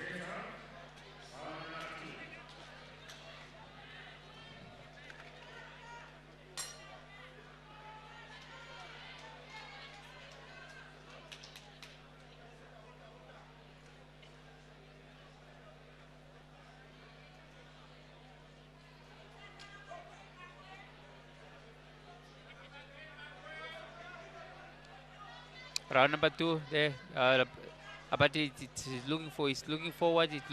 He's the shorter one. Zola is the shorter one, but then obviously he's looking at his opponent. He knows see what he wants to do with his that left hand. I want to see how it. And we know the boys from East London. The boys from East London comes. The boys are coming. Those are fighters. They don't come in for playing. So it's gonna be a very good fight tonight. But then we want to see how the champion is prepared and what he's gonna do tonight. Yeah, this is gonna be a tough fight between the two boxers of both of them. Messi Daita is going to get his match, and Solisa did not come here for play. And yes, you can see that in his intention.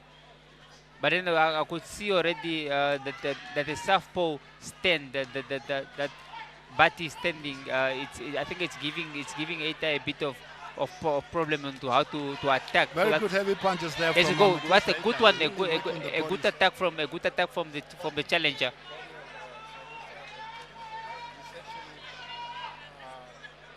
Hitting him so hard. But the challenger is quite being a southpaw. I think it's making it a bit difficult for the champion to attack him. It's a good one from the champion with that double right that he just throwing it in. They're hitting each other. They're good both from both fighters, both from the challenger and the champion. So it's not going to be easy for Matthias Heiter tonight. He's going to make it as difficult as possible for him. But this is going to be a tough fight between the two boxers. And Matthias Heiter is really taking the fight to Solisa Batai. Solisa is also he's trying to he's always making sure he get the way out of He makes sure he get out of the way out of the punch. He's not been a target. You know, he's slippery here and there. But then obviously, Heita is getting through with that right. Always try to count with that right and try to get through to the challenger.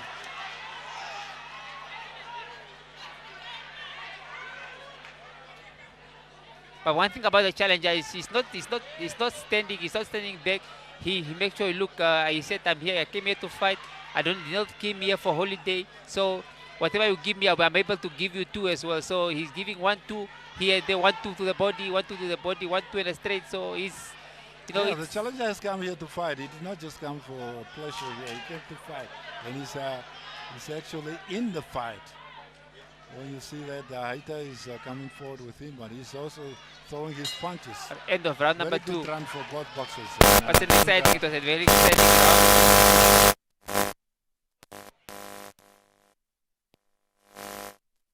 Control of the fight as well. So this is very close round to call.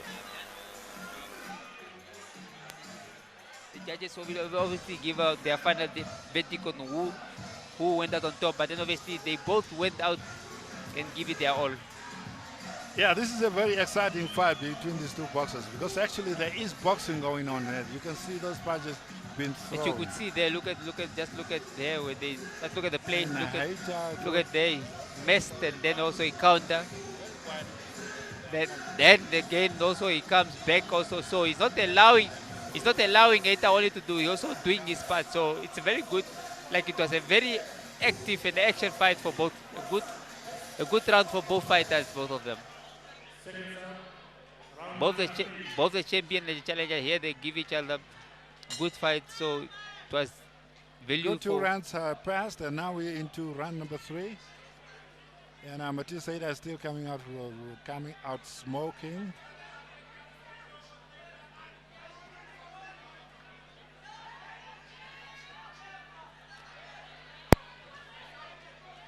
They are holding each other. The referee need to break them through. They need to break from the referee.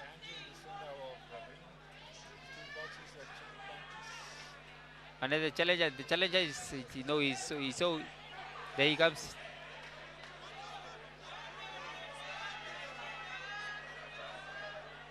But the challenger is not moving back. He's not giving it in. He's not allowing the champion to do what he wants. You know, he's really going. So really making sure that he is going to look for the fight. So holding each other, which is have to be broken by the referee, and then obviously there they goes. I think the fans could see that the challenger is not here for just for payday. He mean business when he comes here. So he throw 1-2 to the body. Both of them 1-2 to the body, also to the face. There he goes, and he's very slicky. He's very slick. He's not standing at one place. So that makes it so difficult for the champ to get hold of him as he wants. Very good uppercut from Heita there.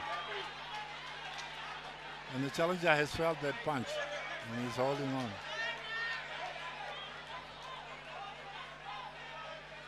There they go.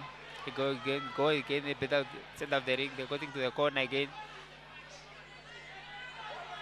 He's trying to check with the right dart hand, and then he's throwing the uppercut right through. There they go. Very good body punches from Heita. Standing at the center of the ring. And good exchanges from both boxers. This is the kind of fight that we've been waiting for all night. I think they're giving what the fans want. It's a very good fight from the champion. Good attack. But then the good thing of it, they are fighting from the center of the ring. No one is going to the ropes, so which is good because they are just making a 10 in the ropes. Here the action, a lot of punches been thrown. There is no rest at all. And that's what the fans want to see. They want to see people fight. They want to see action. They want to see punches. Now, the action has come to this ring. We've been waiting for this action for so long, and action has come, and the two boxers are giving their best.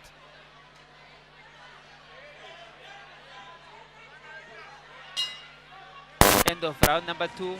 The rounds are very fast. End of round number 3, very action-packed round of number 3 between the two boxes. The exchanges of punches.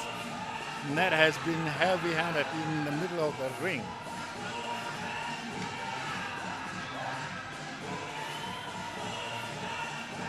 Going to round number 4 now already. So the rounds are quite very Well, fast. you can see the people there having fun. They're all dancing to the music. And there's a DJ having them all. Now you look at the previous rounds, the uppercut, they were thrown by Heita.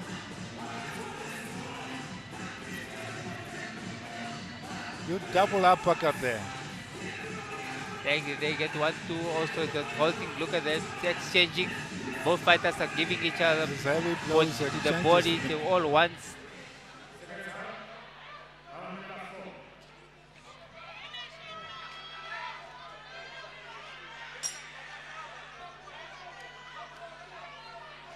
Round number 4.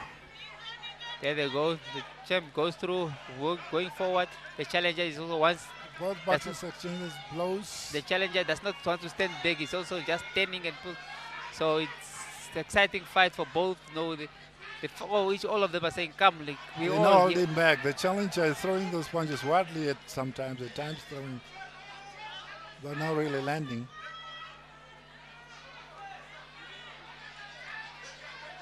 A good one to the body for the challenger.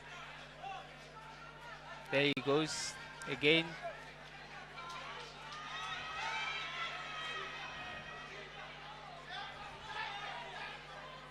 Turn around, which is wrong. He's not allowed to do that. It would be, when you do that, you allow you to be for the referee to warn you, because and that's unnecessary warning that you are looking for. You cannot hit someone while you have been broke, while the referee says stop. So that's what the champion just did. It was quite wrong, and it's not. He mustn't do it again, because that it will cause him to be in a Yeah, so he's not giving him a chance at all. He's throwing punches and coming at him.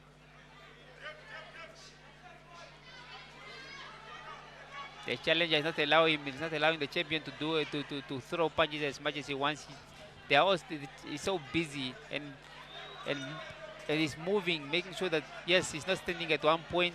And I think the fact that he's a southpaw is making it so difficult for the champion to get hold of him. Yeah, so this is really, really tough, because the challenger is the tough guy. He's a tough customer.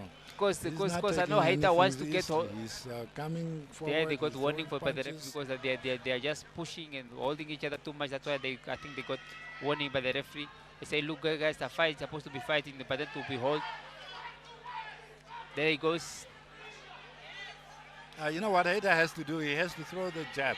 Actually, throw the jab into his face and just set up that right hand that he's trying to throw.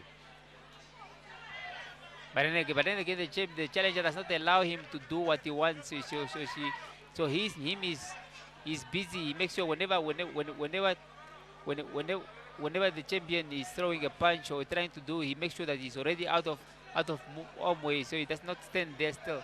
He makes sure that he doesn't want to be a target. He doesn't want to be there to be. Yeah, it's kind of difficult for him, because the South African Solisa, but he's a tough customer.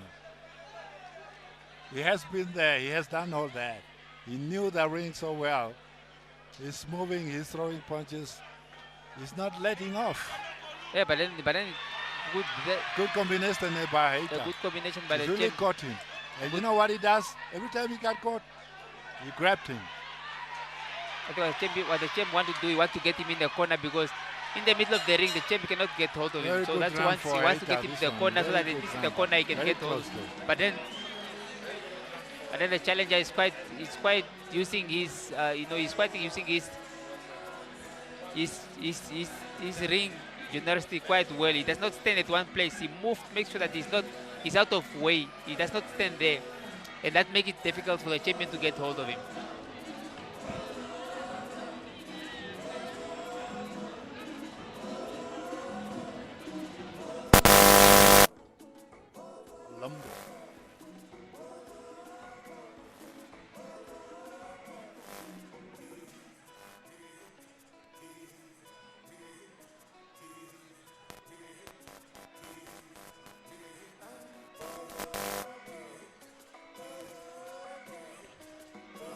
into round number 5. The rounds are running quite fast, and then look at the replay. See those punches that Good, were the really good shot, the catching good him. one to the Those good long punches. good one for the champion, good one for the challenger as well. Of jabs and There we go in round number 5. So the challenger is not standing at one place, not making it easy for the champion. Eta is moving forward, he's wants to get, but I think what he's trying to do is try to make sure that he get him in a corner so that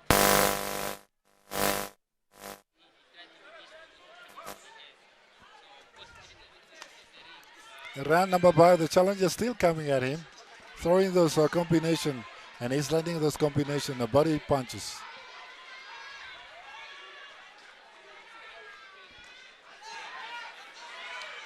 It's actually good how he's taking those punches and throwing them right back at him.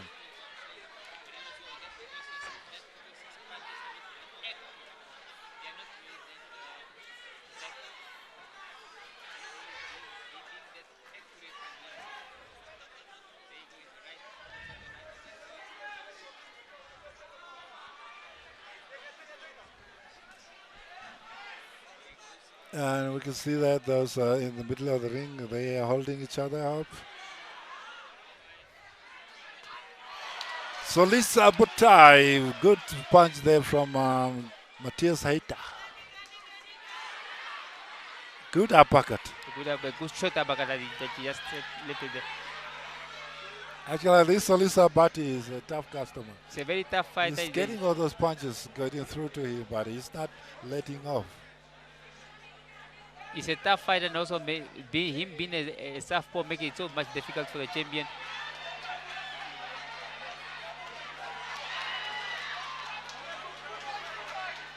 There he goes. Very good punches there from Matthias Heita.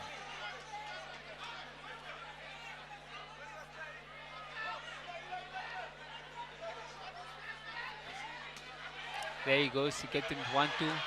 1-2 from the champ. There he goes. Go. And that's what the champ wants. He wants to get him in the corner. Good punches there at the he body. wants to get him in the corner because once he gets really him in the hurt Mr. But then I see the champ is getting frustrated because he's not doing what he wants, because the challenger is not allowing him to do what he wants, and that frustrates him, and which is not good because he's once he gets frustrated, it's not right good. He's doing those body punches. Caught him nice with a left hook. That left hook caught the challenger very good, but then it was not. It didn't catch him as much as he wanted. The kind of body punches he's throwing is very effective because they actually are hurting Solisa Bati. I see the problem that the champ is doing is I think he's looking at the corner when the corner is talking, which is not good because yes, you could listen what the corner is saying, but not to look at it, because if you look at it, it probably might cause him to be punished. No, this was a very good round for Matthias Heita. Very good round for the very champ. Effectively, his body punches were well connected. They were measured in a way that they were catching Solisa Bati and they were hurting him. This is a very, very good round for Matthias Heita. Moving into 6th round of the 12th round. Round number 6 of WF. There we are in the dressing room of the champion. Is Matthias Heita. The WBO Global Solisa Champion, Bati Super from Bantam Salem. Champion, Philip Itunga versus Leonardo Carrillo from Colombia. That's the main bout of the evening. So it's going to be a cracker, a very big one coming up after this one. So you see there with Coach SPK trying to prepare him and get him ready. Round number 6, we're heading to round number 6 where Matthew Heita versus Solisa Bati from South Africa for the WBO featherweight champion. There they go. The champion is throw the first punch, but then obviously the challenger is not waiting for him to come. I think like I was saying, that's soft. Yeah, I guess Matthias Heita has now picked up his pace. He's more accurate in choosing his punches. A good one from the challenger. Both want to do the body, The champion is throwing right while he's far, which is not good because you know, having the caliber of a challenger as he's having that is good, that knows that they've been in the boxing world for some time now. He can't throw such a reckless punch because you might just get caught on it. Solisa Bhatti has a very good defense because he's covering himself up, he's protecting himself at all times, and then he has a very good way of boxing, a very good style of boxing. He get warned by the referee, and obviously any mistake that he make now probably might cause him to be deduct a point, which is not good. But then obviously he's like I said, a good one, and then he move out, he throw 1-2, and then he move out, which is good. And then the champion just there he goes again. The champion wants to get him in the corner because when he get him in the corner is when he want to punish him. That's why he's trying to hold him and see if he can push him to the rope. Which is you also see what he actually does is Solita Bhatti is punching and then he's holding, or otherwise he's stepping sideways. So every time he wants to get in trouble, he's stepping out. With his southpaw 10, it's making it a bit difficult for the champion, and he's making use of it because he's trying to get out of way whenever he's there. Whenever the champion comes, he tries to make sure that he's out of the way and does not get caught by a punch. So he's trying to work the body. They definitely need to break them up because they're holding. There he goes. The challenger is throwing big shots on the body while he's holding. They need to be break up because they are holding each other.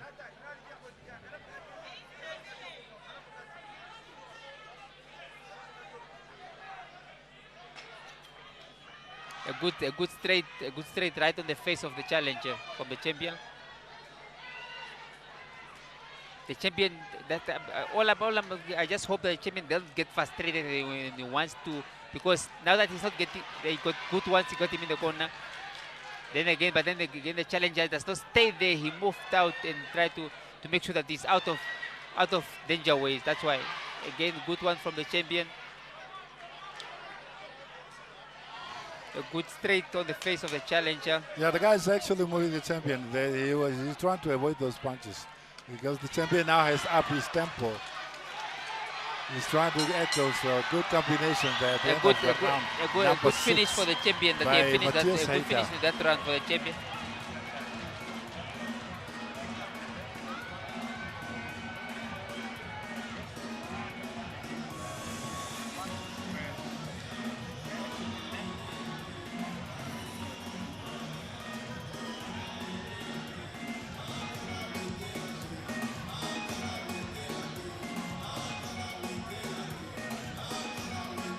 It was an exciting round for the champion. At least this round, he finished it off quite strong, which was good for him. We are moving into round number 7. We are now moving into the next round, of the championship, the second round of the championship. There you go. See, a good one, but he missed. The challenger throw one, then a good one for the champion, and then one for the challenger, then one for the champion up and down to the body, and then to the face, and missed.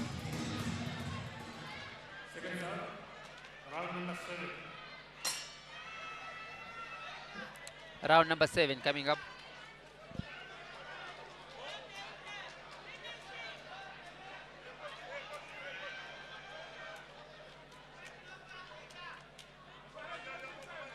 Round number 7. There he goes.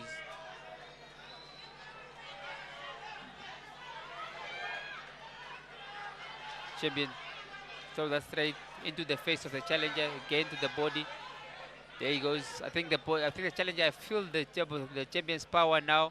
He's more relaxed. He's not more. He's trying to make sure that he does not get punished as much as all those punches have been thrown. He doesn't want them to catch it because he's more effective when he's using the jab. Actually, the jab is setting him up for the right hand. So yeah, but then the challenger is he makes sure that he does not stand at one place. He makes sure he moves. He does not become a target because he knows if he stands there, he'll become a target, and which he will pay for it. A good one on the face of a champion, but then obviously he does not have the power that he need to carry. Yeah, but Solisa Bhatti is not. He's again, not a good one to the body of a champion.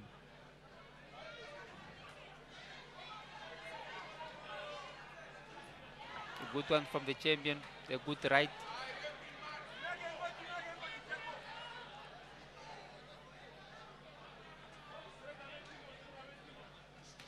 good one from both sides, from the challenger, 1-2 to the body.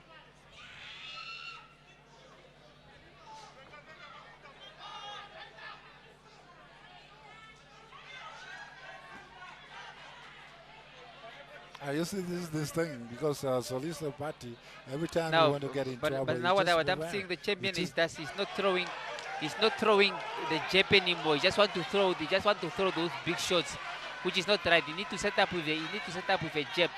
He just wants to throw the body shot, either a big body shot, or you see there he goes. He just want to throw the body shot. He does not want to throw any setup punch, which is not good because it does not like that. Will not be able to get to his opponent.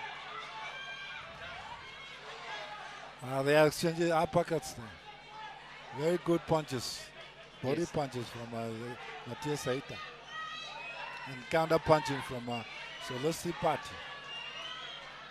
They are also reserving for the enemy because they don't want to move much around because when you are moving too much, you are losing that energy that you are moving.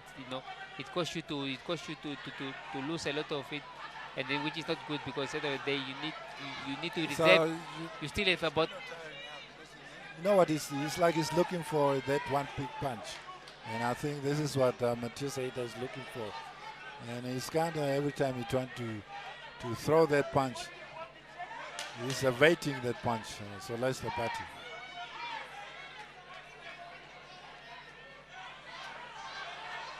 The champ is trying to finish up. He's trying to have those last finishing So rounds. round number 7, very busy round between the two boxers.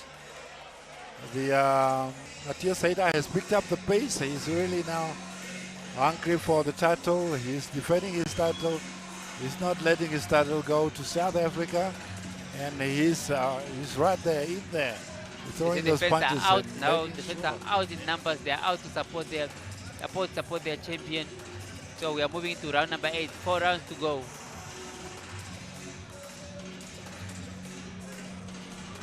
It has been an exciting fight so far. It has been an exciting round so far from round 1 to round 7 so far. They've been exciting. Let's look at the highlights of this round. There we go. A good straight onto the chin of the champion from the challenger. A good one again. But from both sides, they caught each other with those. Then they go again. Good one from the challenger. Good one from the champ. Both sides, they are going two big one, big uppercut from the champion to the champ. Big uppercut. Round number 8.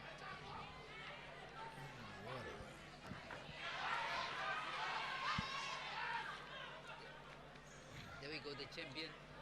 The challenger does not want to stand at least what the challenger is doing right is does not want to stand in the corner, does want to stand on the rope because he knows if he gets to the rope, he becomes a problem. He becomes a problem. A good straight into the face from the champion. Again, a good one. A good one from the champ. The jab.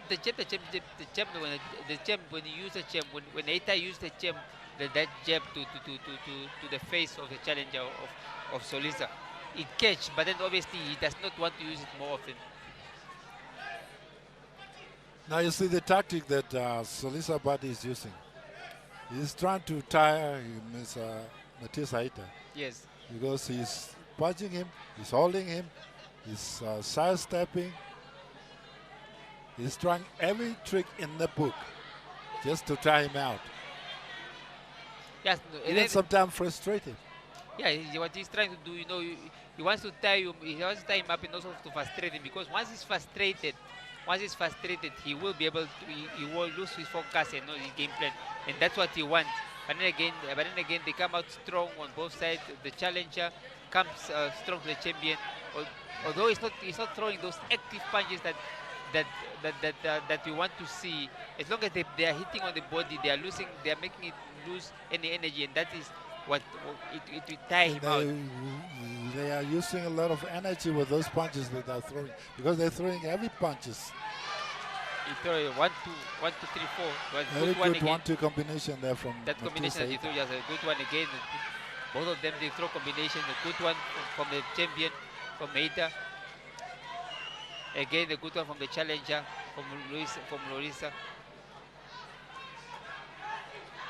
One thing, but one thing that Tulisa is doing right is, he does not want to stand to the rope, because when he stands to the rope, it becomes a problem, becomes a target for Yeah, Hater. he doesn't want to go toe to toe with him, pound for pound, because I think Hater has more punching power. He's Yes. more strength. That's why his tactic is to move away from those big punches.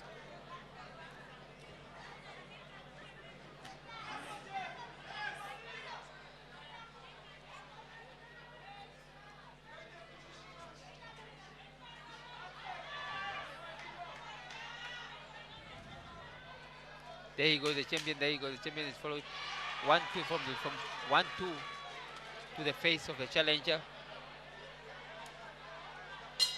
End of round number 8. It was a very good one for It's end the of champion. round number 7. Is it 7 or 8?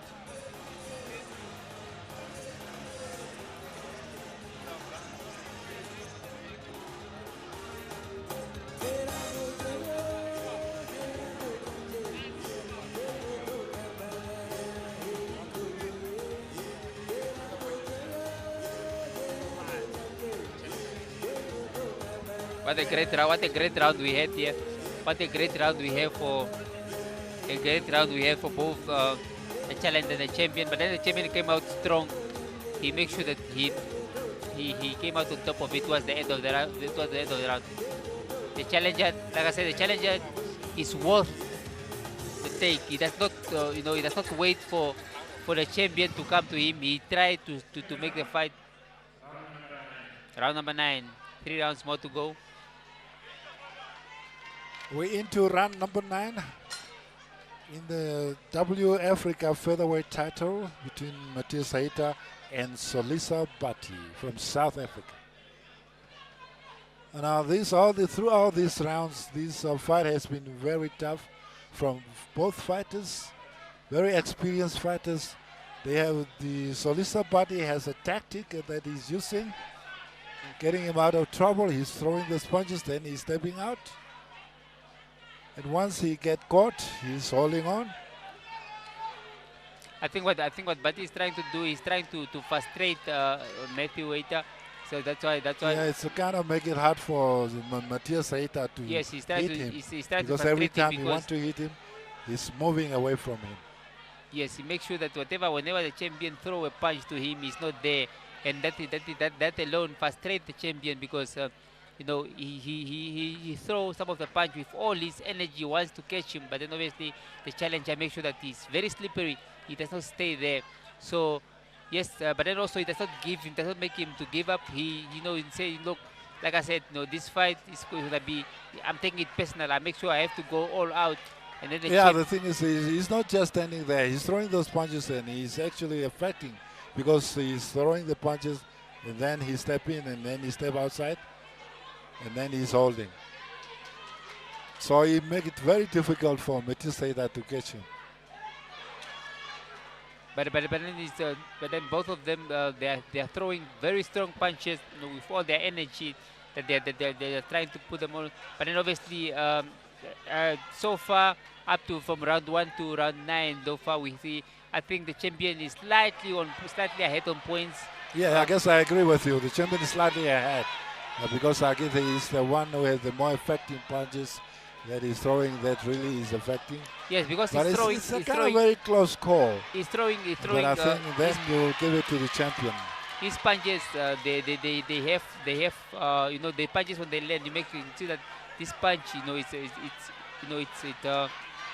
the power and the power that one could see, that even when it lands, you could see that there's that power have landed, and that it counts to make him to score the point. I guess he knows that he's gonna get hurt, so he's keeping him at bay and just trying to catch him. And once he's there, and then he's holding him. But yes, obviously, Bati makes sure that the champion tonight he will work hard for his title. He will work for his money. He will work hard for his belt. And yes, obviously, he makes sure that yes, you might go out. You will go out. Obviously, be a champion tonight. Yeah, you will still go out as a champion. But then you will work hard for you to be able to get that. And that's basically just what what the challenger is doing here. He's really making sure that the champion. End of round number 9. Very good round for both boxers. This is a very close call, you can call, but I think Matthias Hayter is more the busier one, is doing more the aggressive one. And I think he's slightly ahead.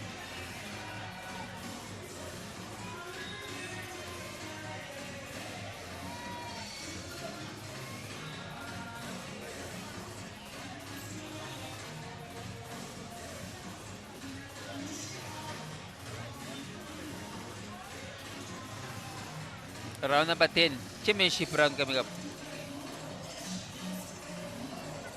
Just look at the highlights. Look at that jab. He's getting on the face of, and again that uppercut is getting on through to the.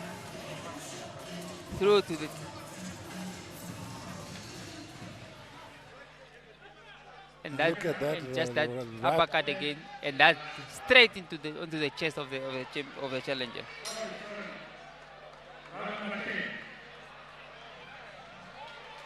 Round number 10, championship round coming up. So the challenger was the first one to round number 10 of 12 rounds in the WBO Africa featherweight title.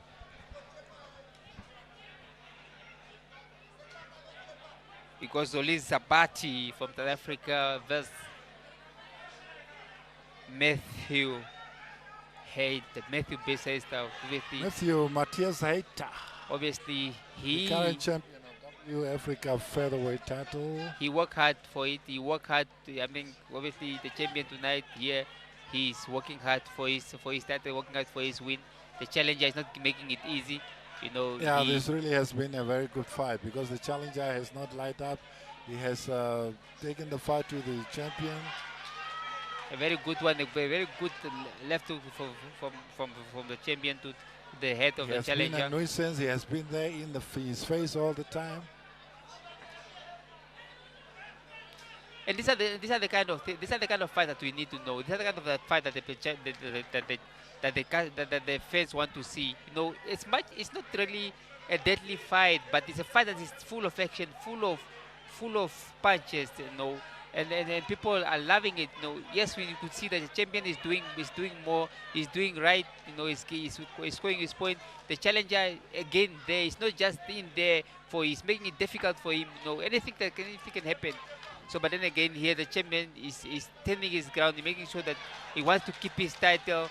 Also, the challenger say, "Look, I came here for this." Yeah, it's very good, Jala. Because this fight has been full of action throughout. There has never been any time where there has been no actions, because we have seen actions throughout this fight. The challenger has given its all. He has come to fight. He has not let the champion walk all over him, and he has been there. He has been toe-to-toe with him. He stands there. He's not letting the champion just run all over him. No, the champion is coming out, he's throwing his body shots, those uppercuts, he's trying to hit to the body of the challenger, but then obviously Zolet is not allowing him just to do that. He makes sure that he's inside there, either hold until the referee says stop, but then also he's making sure that he throws the punches as well. These are the last round, the rounds where the two boxers actually get tired, but now they don't look like they are getting tired. It looks like they're just warming up, and they really getting ready now for this final 2 rounds. No, end of 15 seconds to go. End of round number 10 coming up, but the champion is coming strong also, but then also the challenger they does not want to let it round number 10. Very full action round number 10. We go into round number 11, which is the second and last round of the 12 rounds of the championship.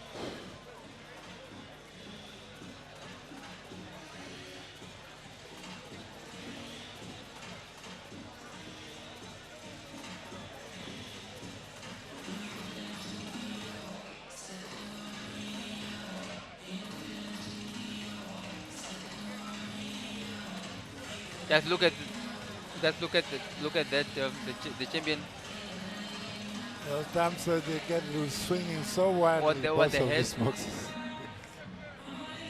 Yeah, I guess they're getting tired in their time where they throw those big punches, and it has been throughout this fight. Round And number look at 11 coming Haita up. really has shown some guts.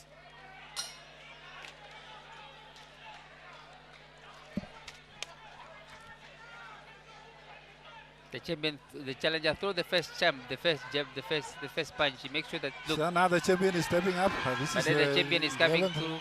He makes sure that look. I'm thinking about this time. I think I need to finish this. But then the challenger is holding.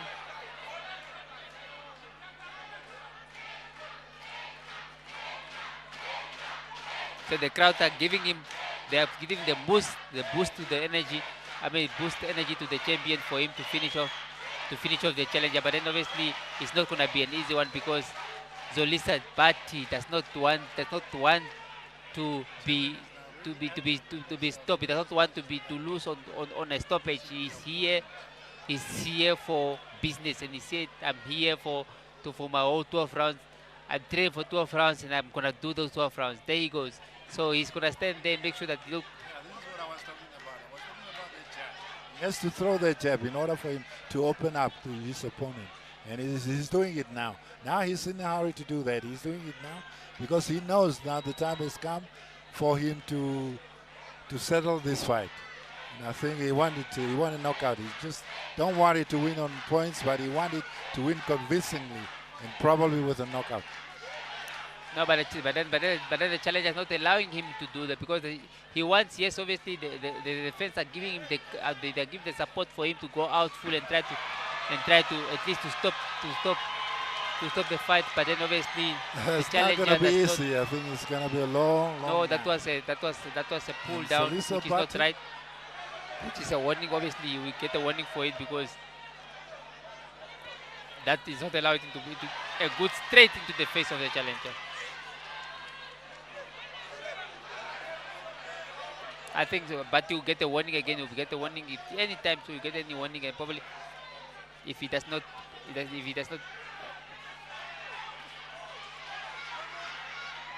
Oh, this South African is a tough customer. A very tough one. A very tough customer.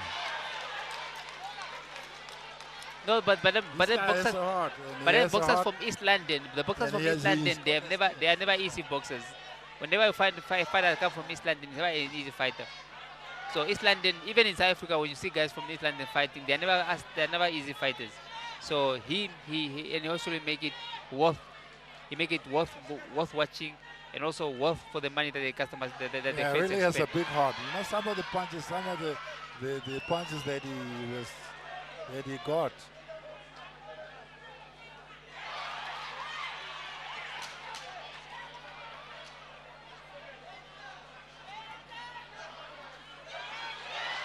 A nice abaka that he throw from the champion. We are End heading of round into number 11. We are heading into the final and the last round. Round 12 and the final round.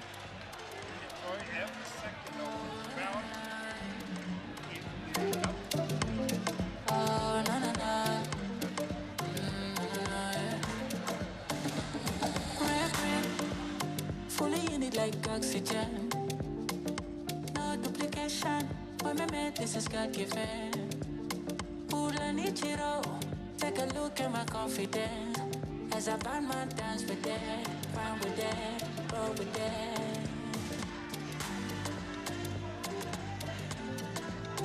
As I burn my You're going to see, there he goes, he's throwing. Also, then making sure that there he goes. 1-2, straight in the face of the challenger. Good one to the face of the challenger. There, straight into the face of Zolisa. Round 12 in the final round. Into the final round of this bout. The fight between Matthew Hayter. This is a bout that has been really full of action. Nothing was missing. Punches were thrown. Heavy punches, for that matter, were thrown throughout this bout. Solisa Bati has been very, very difficult for Matthias Hayter to catch with his No, one it has big been. punch. I mean, I think the champion have really winning his title. Just there, he got a warning. He got a warning from the referee because he knows he's pushing with the arm, which is not allowed. And obviously, that if he does that again, he will probably be people deduct point, which also might be a disadvantage, which is not good.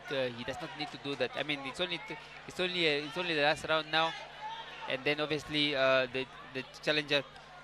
Yeah, The this has challenger been a Lawrence very tough Party fight is for us. making sure that he frustrates him in making sure that he does Kind everything. of, getting very hard for him. And that was not a push. That was a to push. get his punches in. It's a punch, but also it was a punch, but then also. I mean, this is what experience looks like. This guy has been coming in. He's been in there. He knows that this guy has strong punching powers. You would not let him punch him that much. He's always on the lookout. He's always cautious.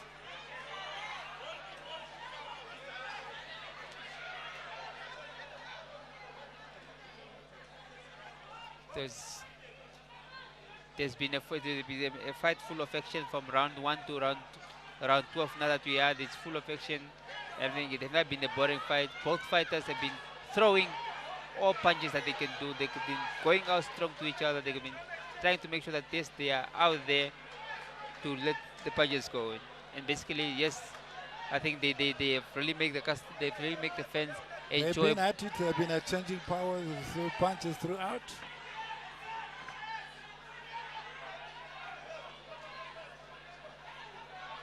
I think Zolisa he will get fan base from there. You know, once after the round, he have picked up a lot of fans in this country. The challenger have really got a lot of fans here because the way he carried himself, the way he put up a fight, you know, people really expected. This has been a very tough fight for both boxers. People expected it to be an easy fight. They expected maybe for the Beast to knock him out. But then obviously, no, this is not what happened. The challenger make sure that he. Now it's coming to the end of this fight, but both boxers are still at it. They're still throwing those punches. They're still in the guts to fight. They are fighting. They are boxing. And see, Solisa Party is just trying to avoid it throughout the night. Avoided that one big punch for Matthias Hayter. Matthias Hayter has really boxed his way. He has shown how champion are made of, and really has shown a good fight. And Solisa Party has given him a run for his money. And this fight has come to an end of the 12th round of the W Africa featherweight title has come to an end.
Enenda ningine mofuka Nongele kweburo kukukwafera My love Malu kongo ndindaka shenja Wanga ngwepeti na roboro tenda Kwambada ya mafuta Momba odo watu cruiser Malu kongo ndindaka ndakashinja wanga ngwipeti narogorotenda kwambada yamafuta mombauto watukruza otembe tuli muspena kamalidena wandifuta ndalikutuma nakutuma siwanditame kikupurapura walukongonje ndakashinja wanga ngwipeti narogorotenda kwambada yamafuta mombauto watukruza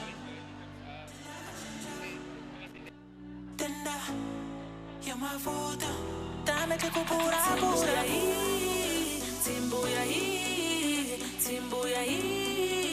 timbuya ndiawa timbuya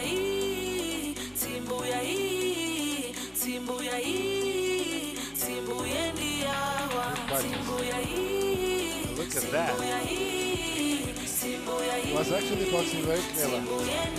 Every time he knew that Leita has a very big punch and then he cannot catch him. He has to step away most of the time.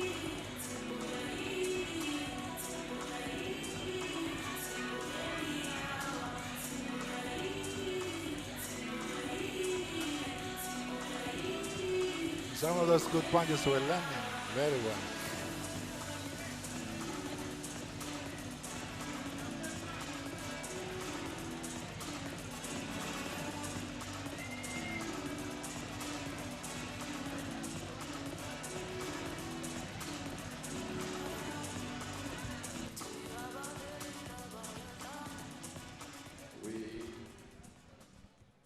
Kindly ask for Nelly Hater from PST Bet, as well as our Deputy Minister of Sport, Honorable Dina Balotti, to come and hand over the belt to the deserving winner.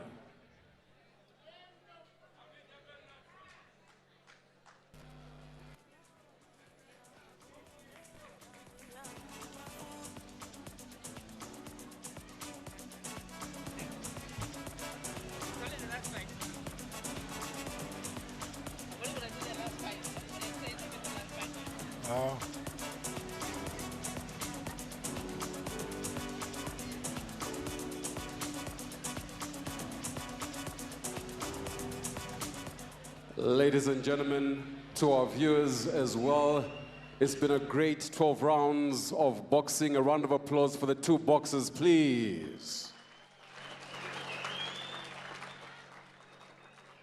And now we get to the scorecard.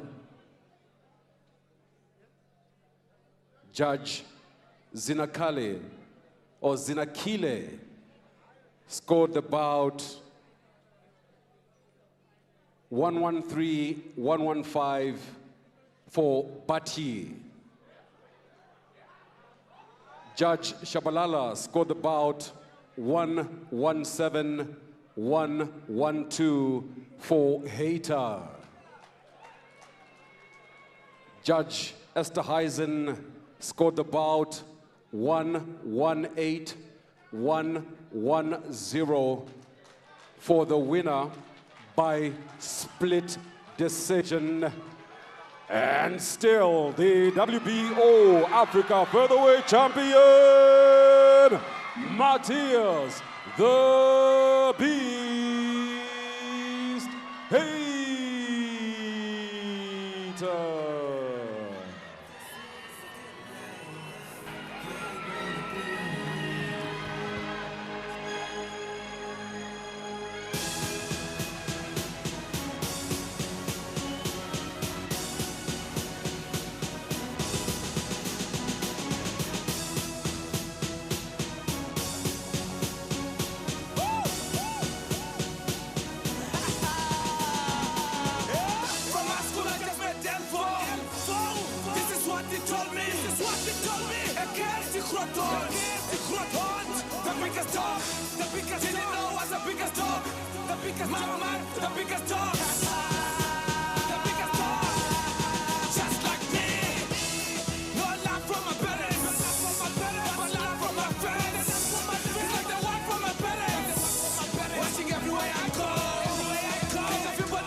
Addicted to making hits. My music is addicted. Just like them using drugs.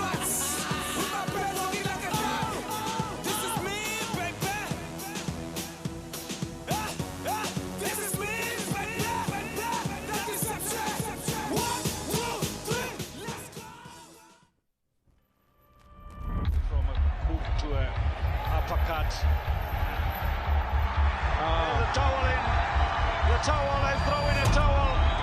It's over. Energy. It's over.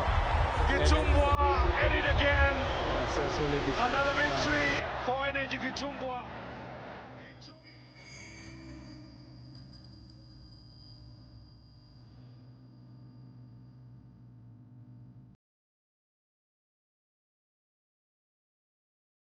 Zinakile, Ricky Chabalala, and Lazy Nainda.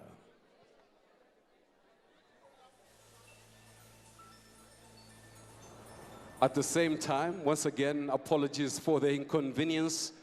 I kindly ask for the Honorable Deputy Minister to come back to the ring for the final fight for the night tonight, as well as a representative from the Governor's Office. Honorable Tony Nujoma, our former Minister of Labor, we invite you back to the ring. Martha Namajebo, as well as a representative.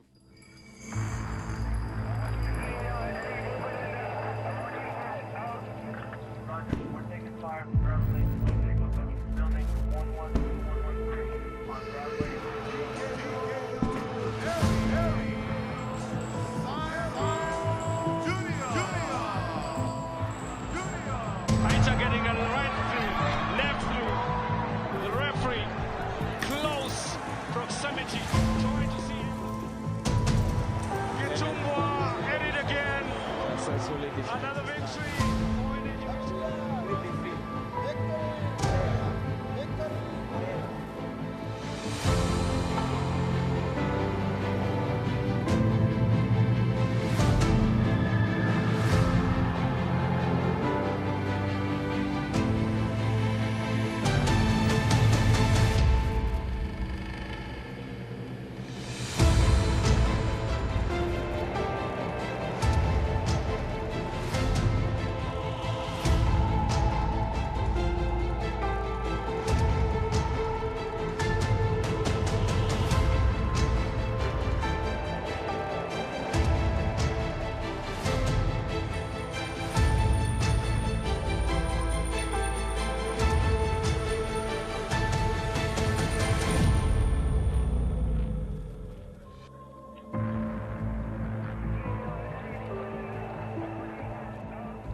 Quiero platicar un poco de mi vida.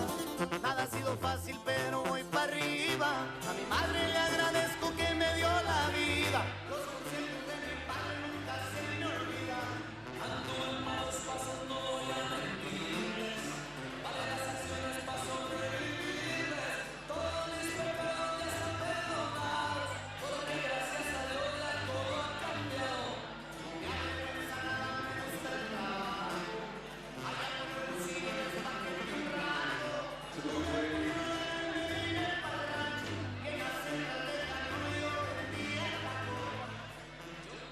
To the red corner, Philippus Ngitumbwa.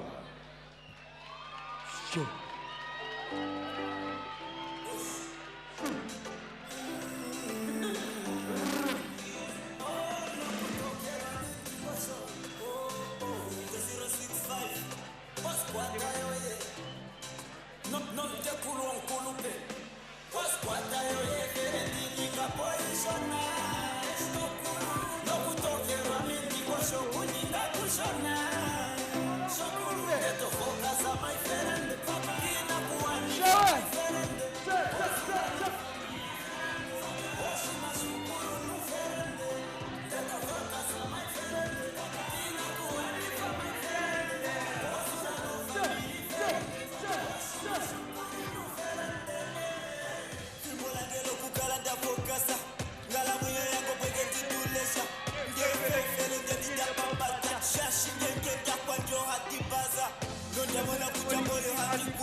Quiero darle los milongos y darle que come chocolate.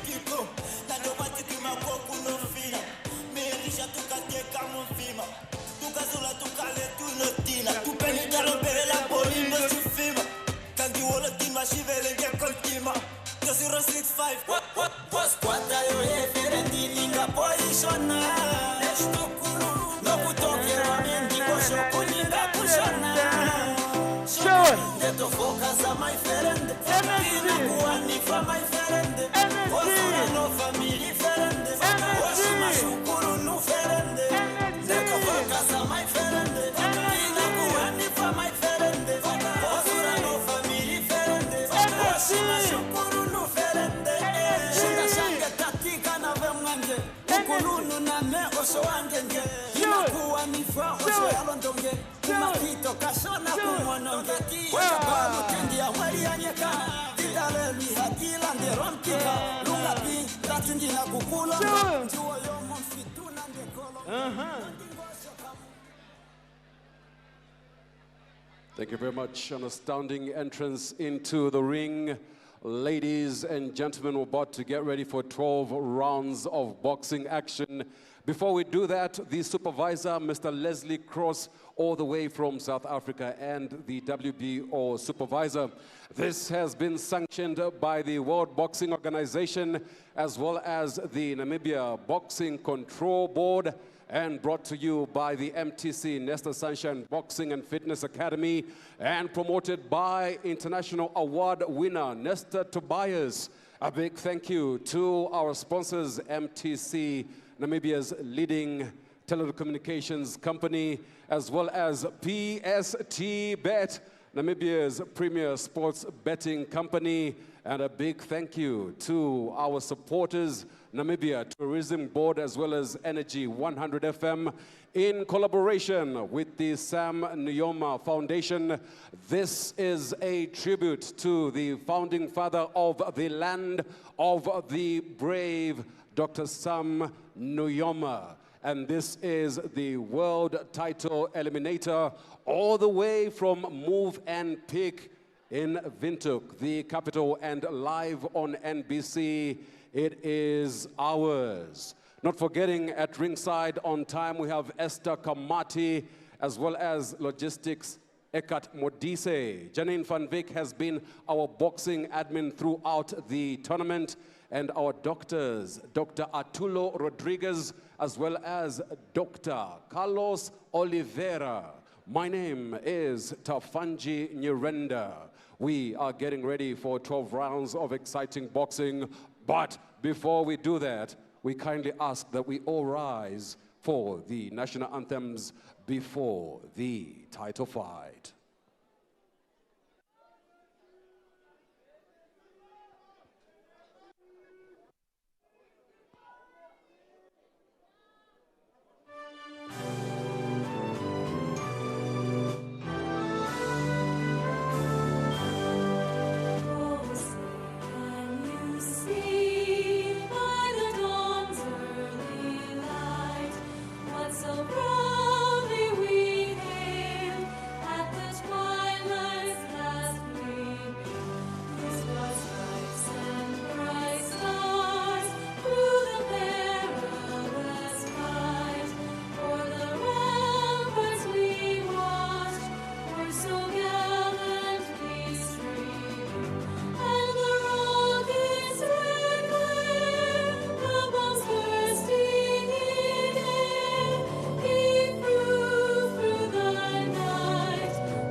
As we remain standing, the Namibian national anthem.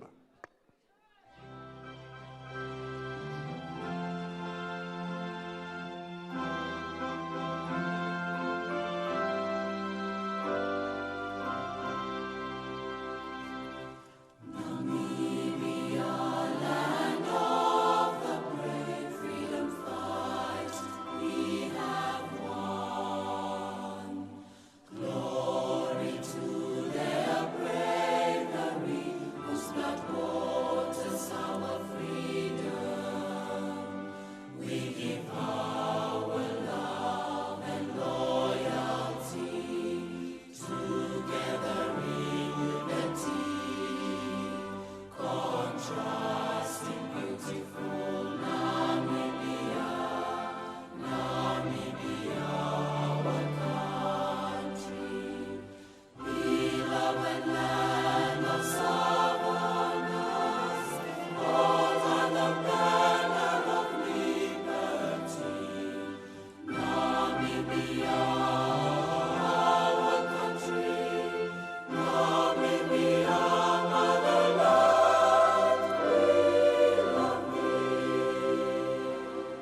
Thank you very much. You may be seated. Our dignitaries, thank you very much for coming through to the ring.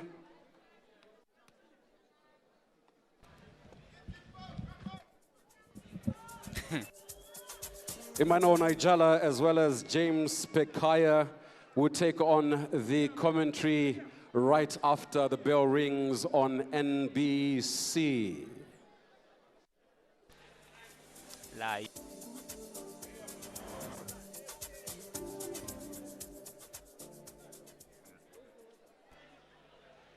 An exciting fight. Fight of champions, eh? 12 rounds. So gonna be. What's your take on the fight? Ladies and gentlemen, introducing first, fighting out from my left-hand side and from the blue corner. He is accompanied by Francisco as well as Barizonte. He is in black trunks. He came off the scale at 55 kgs. He is from Mr. Boxing Gym, has a record of 22 fights, 20 wins and 1 loss and 1 draw. He is currently ranked number 12 in the world and the current Latino champion in his division, Min Amigo, and all the way from Barranquilla in Colombia and fighting from Florida in the United States of America. Please put your hands together for the challenger, Leonard La Hoya Carrillo.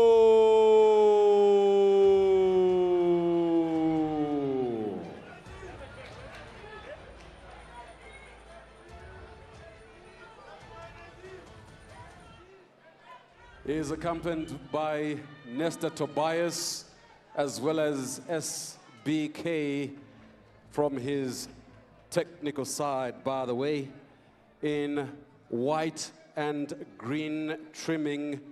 He came off the scale 55.15 kgs.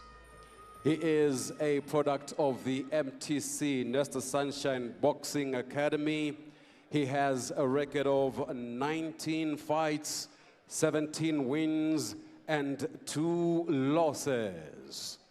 Tonight, he is fighting with pride, precision, and determination. Tonight, he is fighting for a chance for a world title. Tonight, he is fighting and representing the people of the land of the brave. Tonight, he is fighting for the legacy of Dr. Sam Nujoma. He is ranked number 4 in box rec and from a home in Ongenga and Ongenga to the world. Ladies and gentlemen, please put your hands together for the WBO Global Super Bantamweight Champion, the son of the soil, Philippus Energy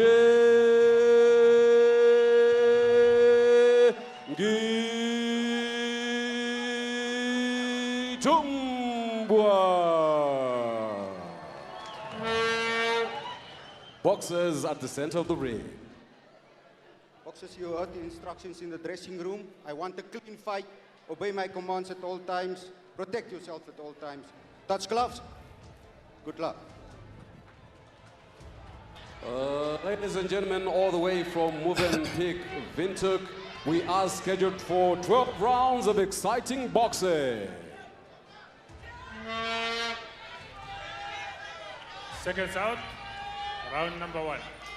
Round number 1, the main bout of the evening, the fight that we've been waiting for, the fight of the global title fight, the fight between the champions, Energy Gitumbua vs. Leonard Carrillo from Colombia.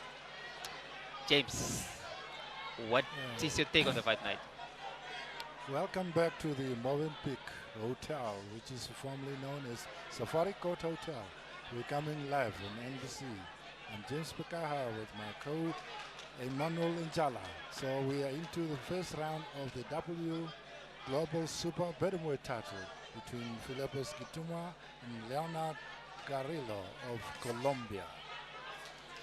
And again, just coming back to the fight again, it's round number 1. You could see the champion Energy is throwing that straight jab, trying to get through to the challenger. But then again, you see Carrillo is also not allowing him to come. So it's it's a fight. It's a fight where you could see the experience and then the knowledge and the importance of it among the fighters.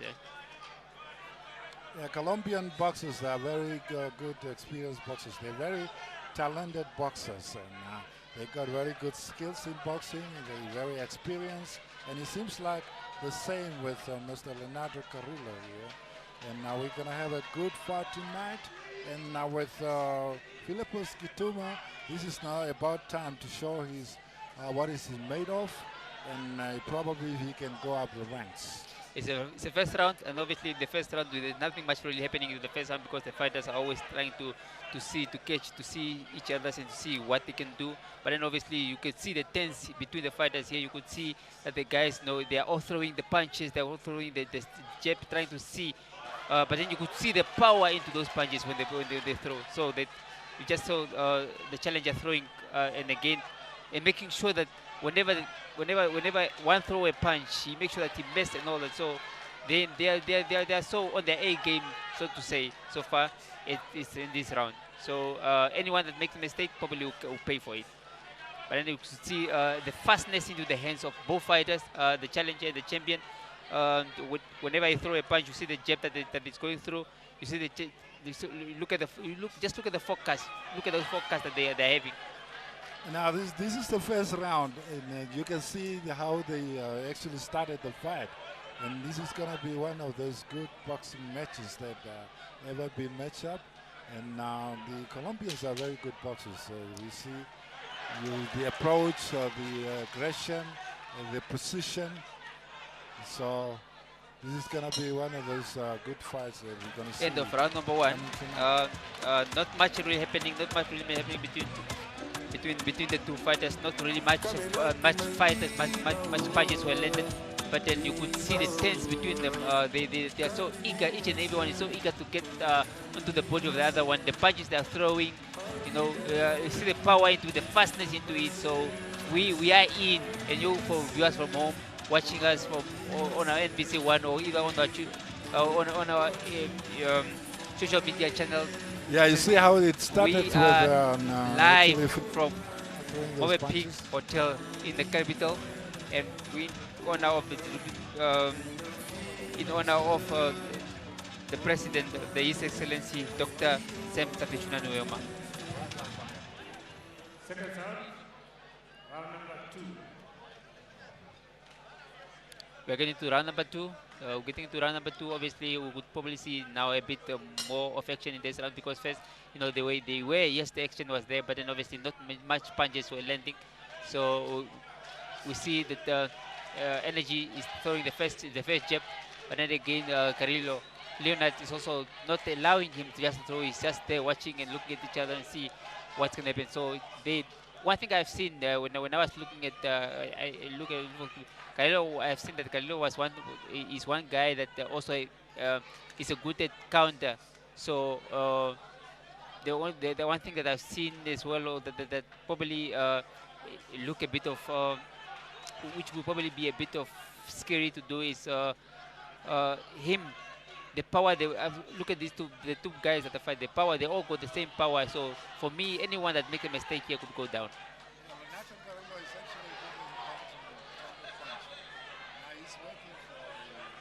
Kituma to punch so he can counter punch, and at times he's also throwing that punch. Those combination of 1-2. Yeah, they go so one to the body. They get through one to the body, and then obviously Energy through the jab, getting through there the jab, and then it's none of them is actually getting through to what they want to do. But then, because each and everyone is very much cautious, if no one want to make a mistake.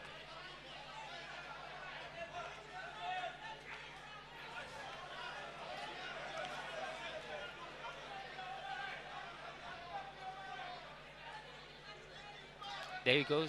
Energy is trying to get to size his opponent up with his lame jab and trying to see if he can probably allow him to come through. There he goes, Calero with 1-2.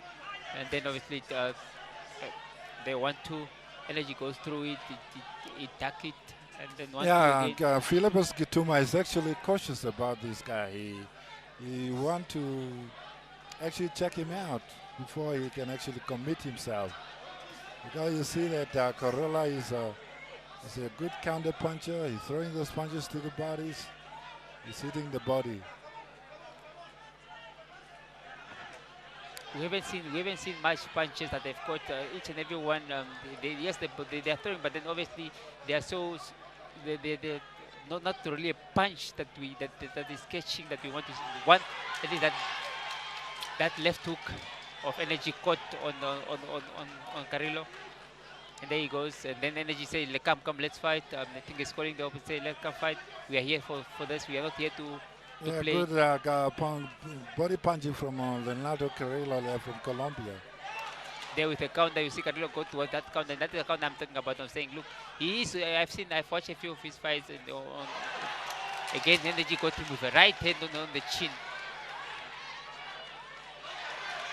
Again, yes, and again also the Energy got caught by a punch. It's a very intense fight. Very now. good round. The action is getting on. Very good round from both boxers. You can see that they don't want to end the action, but the end of round number 1. End of round number 2. Very good round for both boxers. Very busy. Round number 3 has to pick up his pace. You could see that obviously each corner is very much cautious on what not to do, what mistake not to do, because the guys, each of them. You see, James, just when we're hearing on at the beginning of the fight, the importance of this fight, the winner of this fight probably stand a good chance to challenge the world title. That's why each and every one is going out there making sure that yes, he's on his A game. He don't want to make any mistake. Yeah, I guess he has a very good game plan, and it depends how long it's gonna last. A good but one. We'll see when we go along how long it's gonna last. But now the fight has started very well, and we are into the 3rd round. Round number 3. There we go. Round number 3. Exactly, round number 3. And the good thing of this fight is they are all just in the center of the ring. No one wants to move back and try to. So they're just fighting at the center of the ring, making turns. So you could see the experience, and you could see the hunger and the eager into them, that no one wants to go. A good 1-2 from Energy to Carrillo on the face. Good right hand there from Gituba, and Carrillo is saying, no, you did not hurt me at all. And he caught him down. He also caught him up with an uppercut. Look at the determination from Leonardo. He's very focused. Now the focus on both fighters are it's on high peak. Each and every one. No one wants to make a mistake. You could see a good one from Energy, a good straight into the body, onto the neck of Carrillo. Now this is where Philippus Gituma has to be very careful, because this guy is a counter puncher, and he's waiting for you just to open up so that he can throw that punch. And sometimes he can catch you with that punch. Looking at this fight, looking at these guys, that they are also strong fighters. I mean, I feel like I just see in my view, I see that anyone that makes a mistake can go down in this fight. I think each and every one can go. Each and every fighter out here, they can drop one of them. If you just make a mistake, you'll be able to drop. A good one from the champion.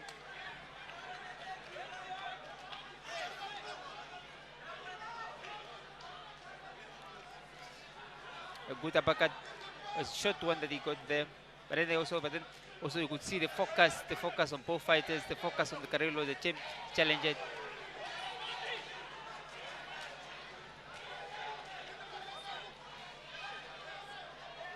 You see, Leonardo Carrillo is just waiting for Gituma to make a mistake, and then he's waiting to throw that big punch. Look at those combinations from Carrillo. Good attack from Bout, but then obviously the defense of the champion was there already. Then they go again. Good one from the challenger. But then the champion, they paid it away with his right. A 1-2 from the champion. One, he tried to throw that over right, but then it's always missing. I think the corner probably need to check that and see that every time you throw over that one. Yeah, you see Nakalera, he's just waiting for a his good chance one to from throw the these champion, punches. 1-2, and then very the, good punch the right there from one get to the face of the champion. Gitumwa.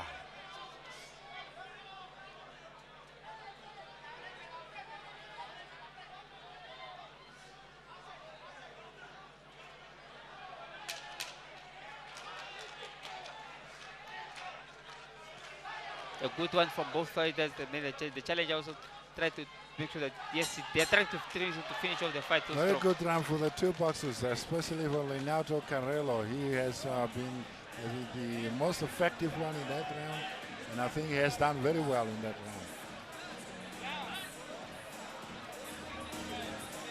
round. Round number 4 coming up.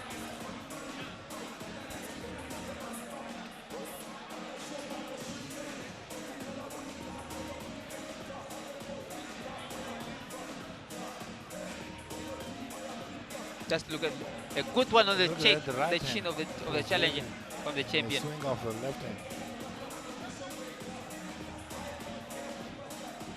It has been very good. That one was a good one on the chin.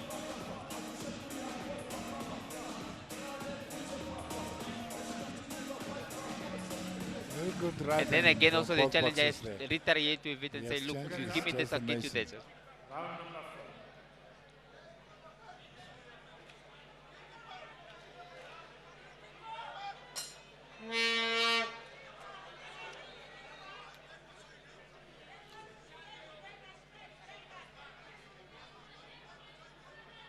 He's getting a warning. Going to get the warning. I think they are talking. That's why the referee has to give him warning. Say, no, we are not allowed to talk into the ring while you are boxing.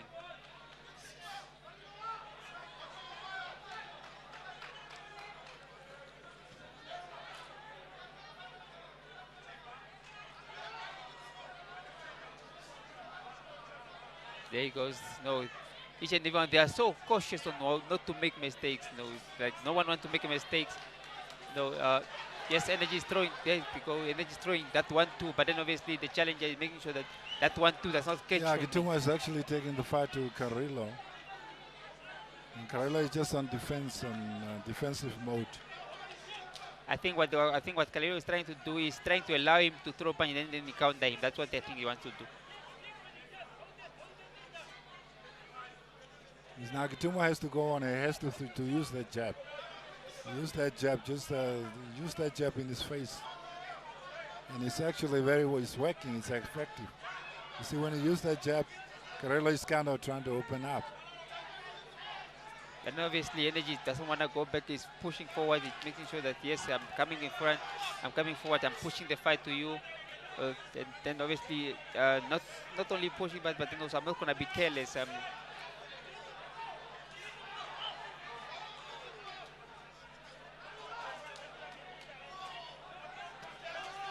There he goes. Good one. Good combination there from 1-2, although it catch on a good 1-2, but then also it's not catch on the face because the challenger moved backwards. But then obviously, you could see that these guys they are eager and they're throwing the punches. They are so. Just look at the experience of Leonardo Carrillo.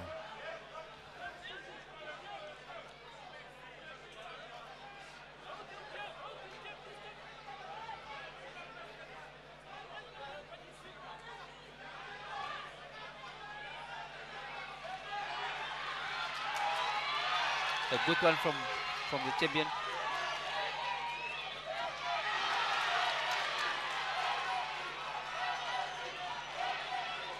Good combination there from Gitumwa. He's actually almost got his opponent in trouble. Carrillo can come out of that easily. Good right hand to the body of Philippos Gitumwa from Carrillo. And wild swing from Carrillo. He's actually fighting a very good fight, Philippos Gitumwa. He's taking the fight to him. He's throwing that jab. That jab is very effective.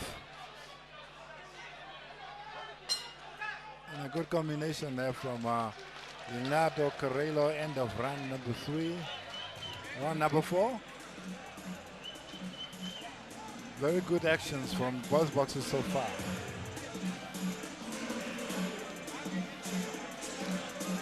End of round 4. The crowds are quite fast. So it's James, how do you see the fight? How do you see it going? So? Well, this fight is very good. I mean, the two boxers are really fighting each other. They are respecting one another, but they still having that moments where they attacking one another and exchanging blows at times, very, very professionally. You look at those blows being exchanged there from both a good boxers. uppercut from the champ. Just look at that. Look at that uppercut. Look at that uppercut.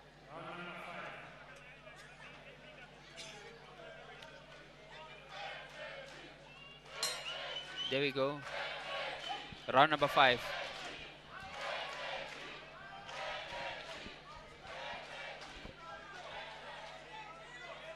Yes, the boxers, the fighters are standing just in the middle of the ring. No one wants to number move. 5. No one wants to move back. No one wants to make a mistake. No one wants to do. He just wants to see who's making that mistake so that at least they can counter it. Good 1-2 from Energy, and then also the challenger counted him as well back. 1-2 from Carrillo. Those kind of exchanges now, it's just 1-2 kind of punches. Good combination there, 1-2 combination from Kitumba, Philippus Kitumba. Just look at you could see, that the challenger is trying to see. Now he has to be careful now because the Carrello trying to counter punch him. Yes, he wants to counter punch. You can see probably one lucky punch could land. But Energy is trying to, obviously try to see if he can keep him away with that jab of his. Good exchanges there.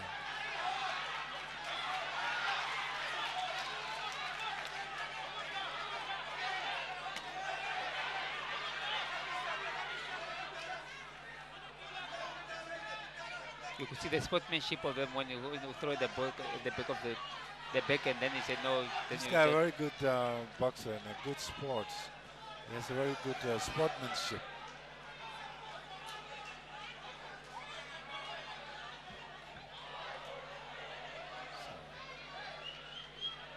Just a little slip there from Philippus Kitumba, and he's up now. They are in the center of the ring. Throwing the jab in the right hand. Energy, and Energy is pushing toward, it's putting the fight to the challenger, is making sure that he's taking the fight to the challenger. Yes, it's not really punches that cause he's slippery, and then he's not getting through as much as he wants, but he's throwing those punches. And Carrello is Carrello is kind of hard to hit because he stands there.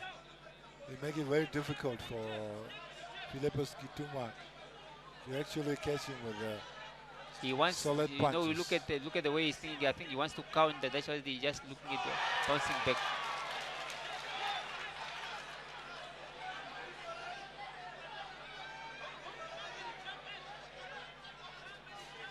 A good body shot from the challenger. Good exchanges from both boxers there.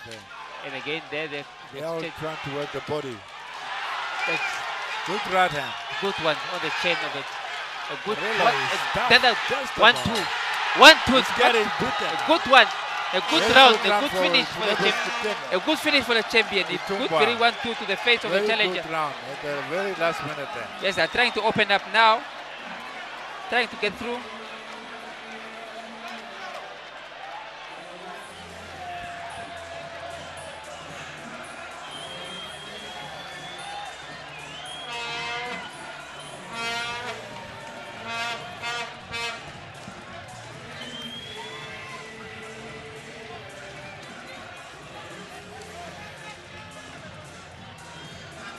Look at 1-2.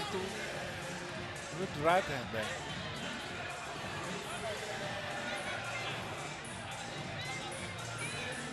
Another right hand. Come on. He's edging him on. It was a very good response from both. From look at that good finish into This was a good round combination at the towards the very end of the round. Round number 7. Round number 7.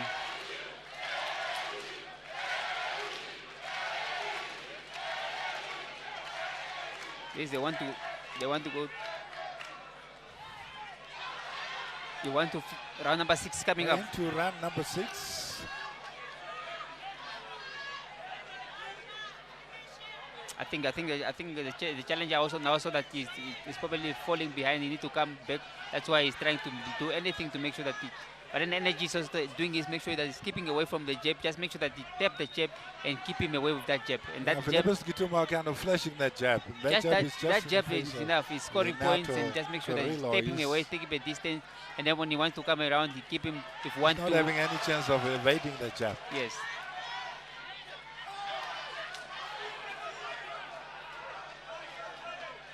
Yes, he below the belt. It was below the belt at least. So seems like there was a low blow then. Yeah, it was a low blow. So low blow to Carrella, Renato Carrella.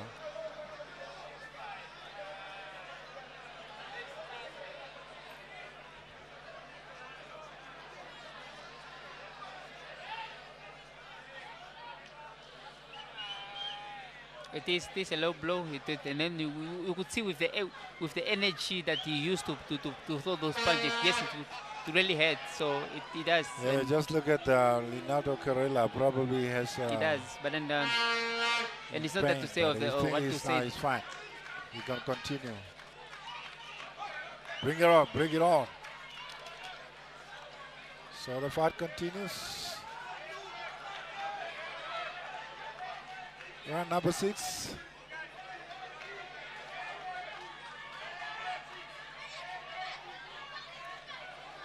You see, you know, Carrillo, a good 1-2 on the face of the challenger. That 1-2 that just caught straight on the face of the challenger. Very good, very good. When he's flashing the jab and then the right hand is just devastating.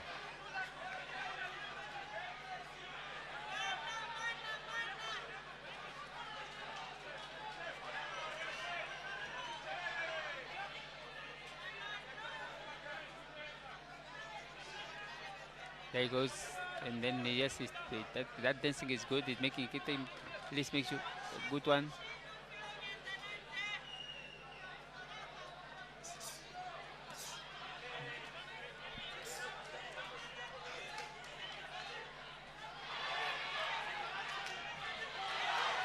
A good 1-2 to the face, to the head of the challenger. Good combination there from. A good combination from the champion. Itumba.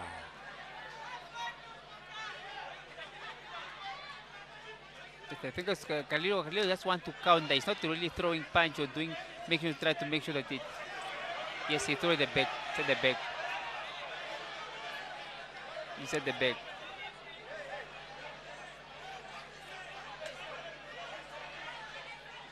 But then he's turning towards. He's turning the back. That's why he's been hit at the back. That's why he's turning. And so the fans already feel like he's giving. Yes.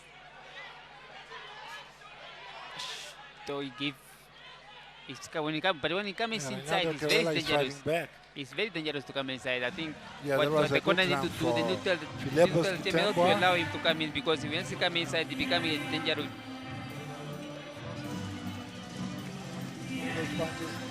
He was getting those punches through.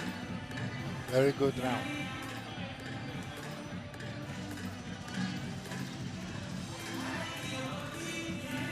Husband and wife. Husband and wife. Yeah. Jericho.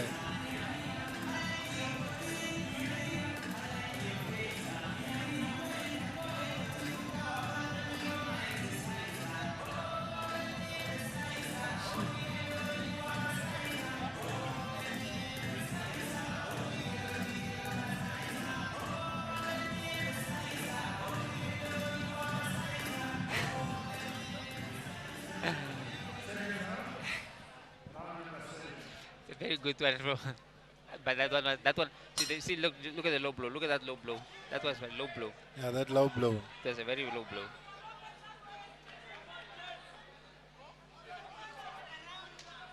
There you go, round number 7. There he goes.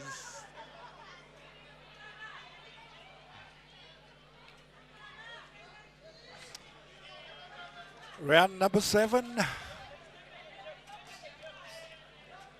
Well, fight between Filippo Skitemo and Leonard Carrillo from Colombia.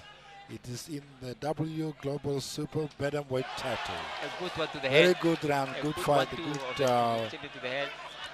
punch there from Filippo And Skitemo. Energy's hands are quite fast, and that's one good thing. He got quite speed, and that speed is really helping him. Yeah, he also is throwing that punch. speed You is- see the right hand.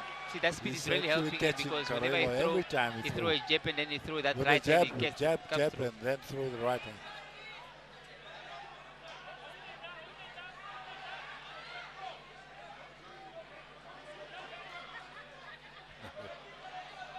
Well, it's like he's want to come up with an uppercut or something because he's setting himself up. No, that's a trick.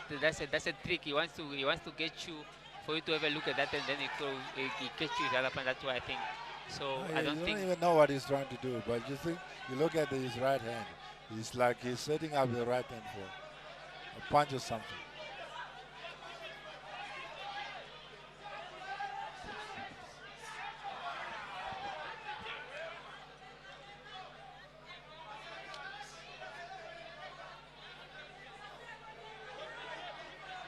There he comes. No, obviously Energy throwing that 1-2. He want to throw the 1-2. That's why he's throwing that jab and then want to throw the straight.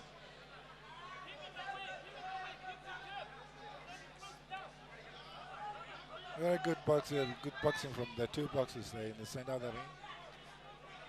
The Tumba coming forward with the right hand and the left hand. Double left and the right hand to the body, to the head of Leonardo Carrillo. Carrillo is holding on dear life. And it is always that left jab that is doing the damage. Energy is moving forward. It really keeping on that jab. And I think what you need to do is, he doesn't have to do a lot in that fight. He doesn't have to do a lot. Just need to keep the jab going and then the 1-2, because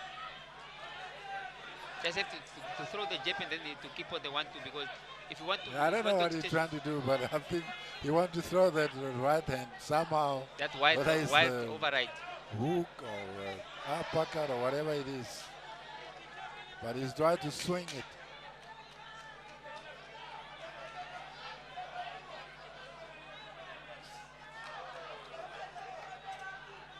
He's getting no chance. End of round number 7. End of round number 7.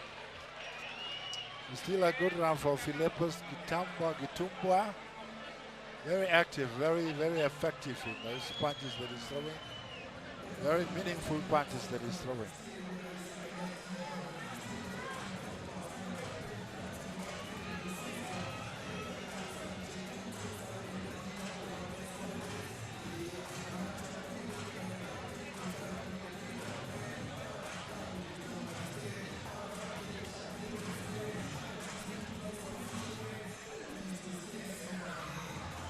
Just look at that override. Yes, on the head, right on the head, That's why they have on a the punches chin of that the was, challenger.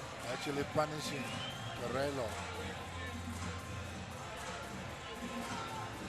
Carrillo.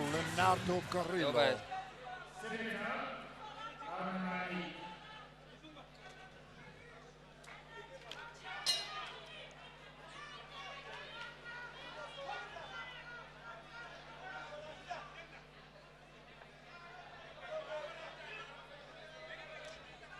Round number 8. Yes, obviously. Now also the challenger sees that the rounds are going, so you need to come up out of his cage and try to make sure to score points and try to make sure that he get points, he get something out of it, so that he doesn't have to just to sit back and wait anymore.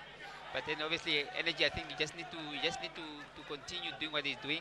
Just keep the jab going and then obviously throw it 1-2. He doesn't need to do a lot, because if he does do much, and then he might end up getting getting hit, or he might end up getting paid for it because Yeah, I guess he's been doing very well so far. because He Carrillo used is that quite jab very well, and with that jab he set up the right hand, and he's comfortable doing that. And he just have to do that. He doesn't have to do anything different from that. What he has done, he has neutralized Leonardo Carrillo with his jab. And that jab has been working all the time. It's been working all the time. You should not get too comfortable with him. But he's still working well with that jab.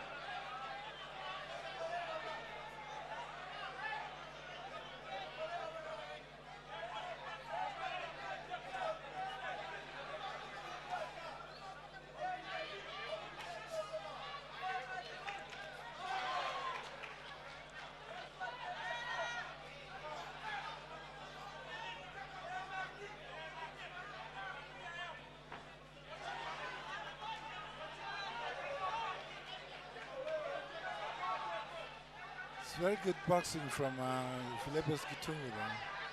He's showing his skills. That jab working overtime. yes, energy is moving in this three. He cannot give him trouble to Leonardo Carrillo because he cannot rest. He can rest at all. That jab is just flashing in his head, flashing in his face.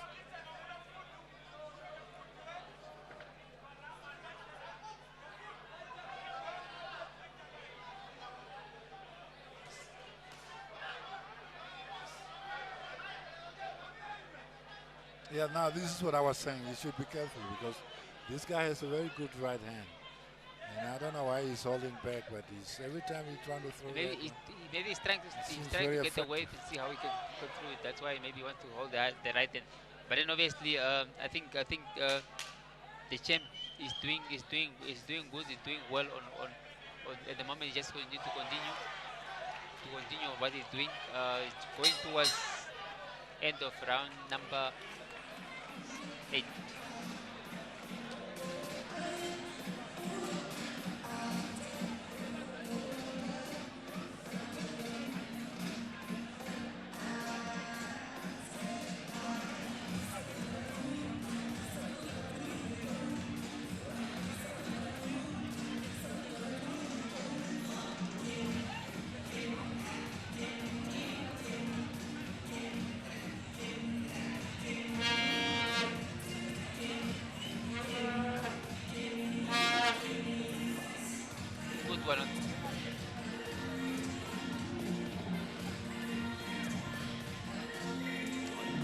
Those were the previous punches that he was throwing that were so effective. And obviously, those and look at that those right straight punches that hand. the champion is throwing is not getting scoring into.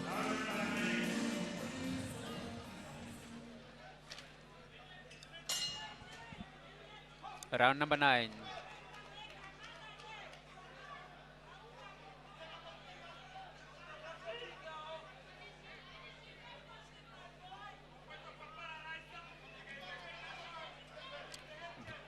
Jab, the first jab that goes.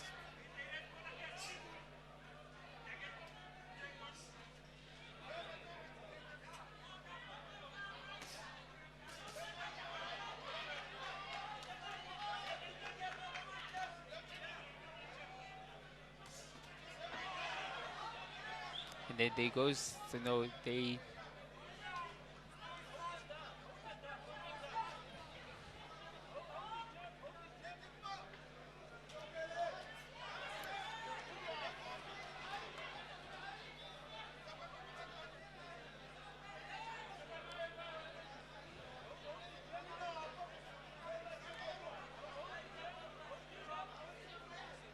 yes, they're timing each other, think who wants to make the move first.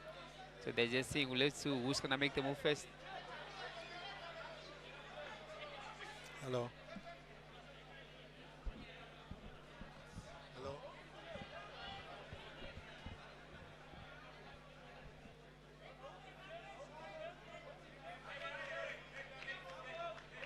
They're all trying to look they're trying to see and look at each other out and see where they can probably throw the punch. No one wants to throw that first punch because once you do, probably get countered.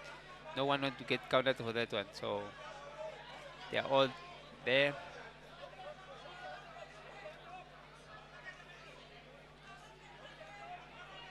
It looks like they both are tired or anything like that. So because no one wants to make the first move. No one wants to make the first move. They want to, because obviously, but then obviously the champion keep him busy with that jab, just that jab that keep him busy, keep him away from it, and that's just fine. That's just good. Once you just keep him busy with that, it's okay.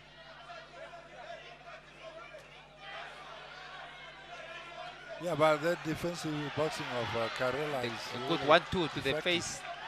Look at that now. 1-2 to the face of the challenger. That jab is, that's what I was saying, very effective.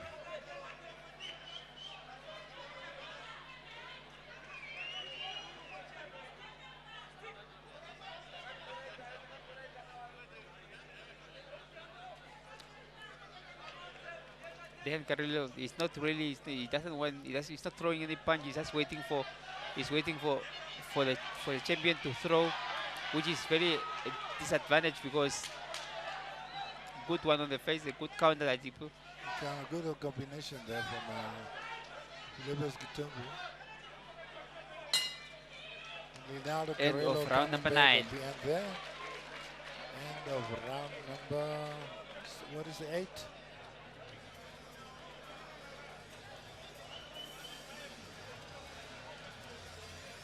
End of round number 9. So we're moving into round number 10.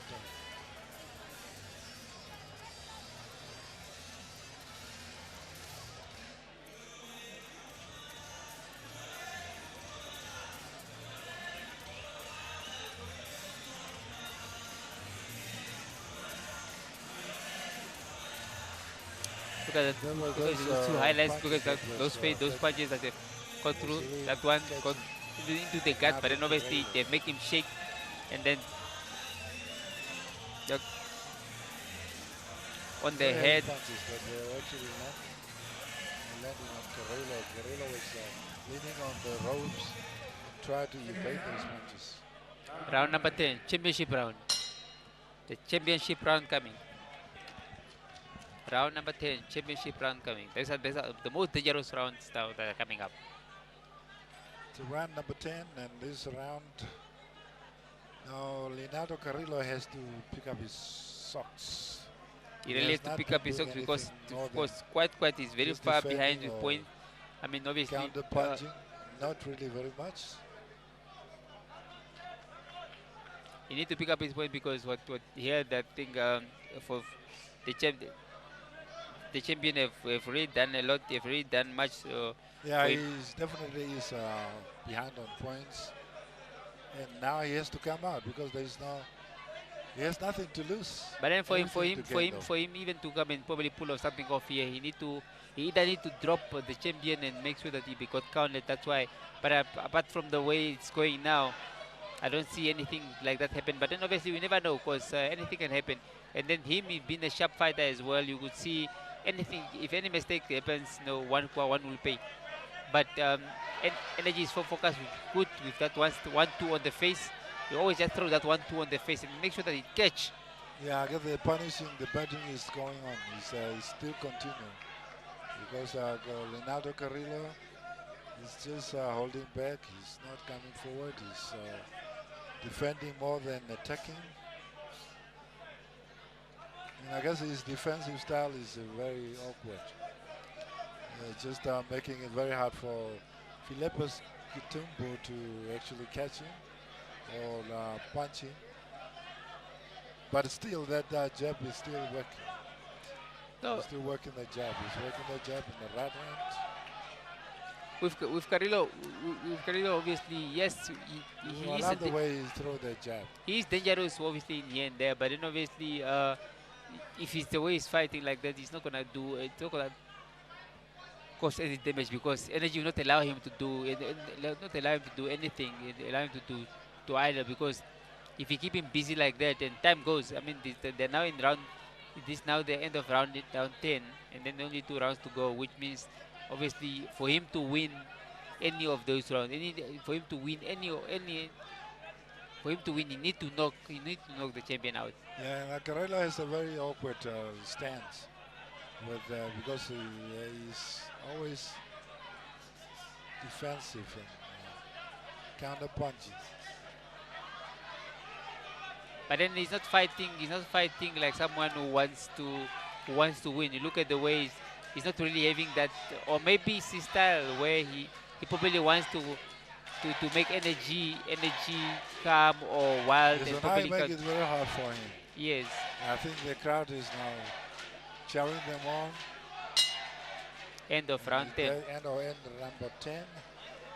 Yeah, he was a little bit active, but not that much. He did not throw many punches, but he was very defensive throughout his bout. And now we move into round number 11, which is the second last round of the 12 rounds.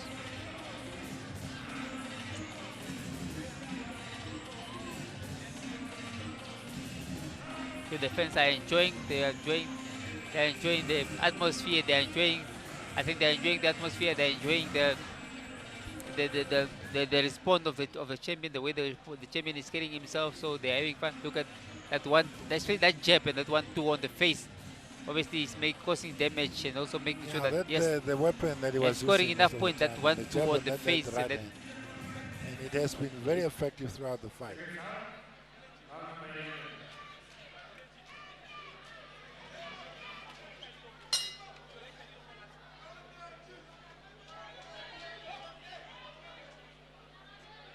We're into round number 11, the second last round of the 12th round of the bout in the W Global Super Bantamweight titles between Philippos Gitumba and Leonard Carrillo of Colombia. And the fight has been going on, and Leonard Carrillo now has come alive. But he's not doing anything effective. I don't know. Maybe I don't know. I don't know what it is. But then he's not doing anything that can cause any damage right now, because he know the way he's throwing his punches. It seems like as if he's throwing them in a way that he doesn't really have confidence in himself. Yeah, he has built confidence in himself. He's now very comfortable with himself. He thinks he can just maybe try and get in a good punch, or one punch that can end this fight. The only mistake I don't want the champion to do is I don't want him to be reluctant and then probably try to play, because but miracles do happen, though. You don't know. Because anything can happen still, and Carrillo is still strong, and then anything can happen. And you don't want to make any of those funny mistakes where you probably feel at ease and want to play around, and you probably make sure. And then you end up paying for it. You see what I mean? He should not get comfortable. He should not get carried away. He is doing very well. Just use the jab. Use the jab. Yeah, just keep the jab. Just keep the jab going. He doesn't have to exchange. Doesn't have to go in and make sure that just a jab and that's it.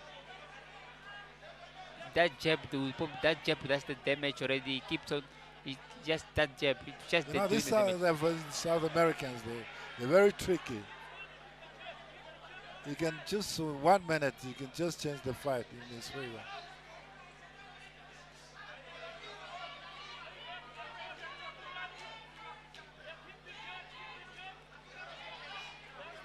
So it's just keep that jab going. You must just keep the jab going. Just the jab going. Carrillo to do what he wants to do. You mustn't. You see, look at that. This is what I'm saying. You must just keep the jab going. Once the jab is going, then he doesn't give the room for Carrillo to. You should just keep that jab. This guy is trying something. He's trying to do something.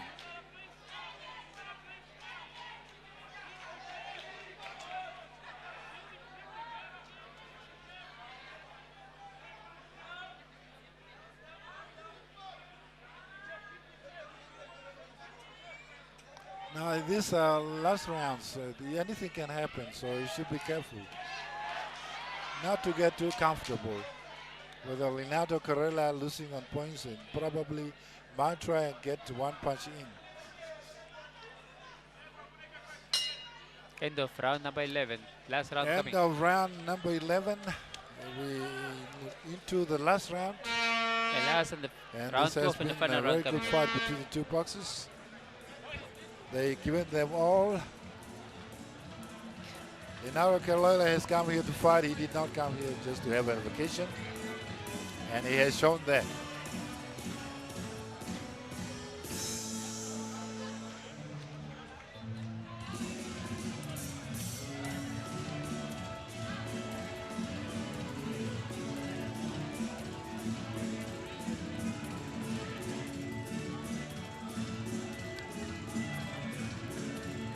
But I don't know what it does when he cook his punch. He like cooking the punch.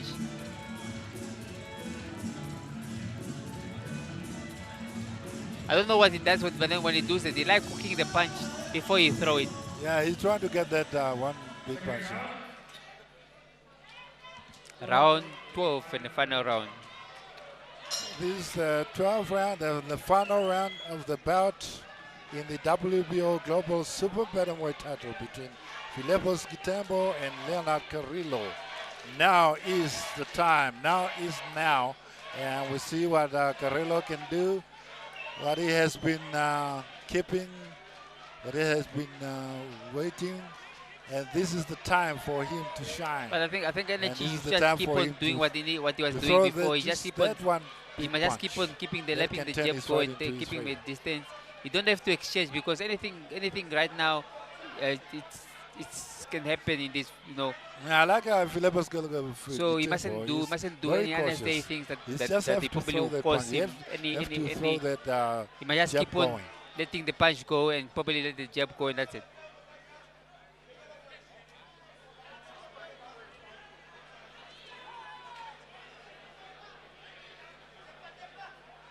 They might just let the jab go, just the jab go, that's it. They might just keep the jab go. Yeah, he has to keep on jumping. He has to keep on You jumping. just let him stay apart, that's all He you has need to to do. keep on jumping. Carrillo is almost down. He's hopeless, but you never know.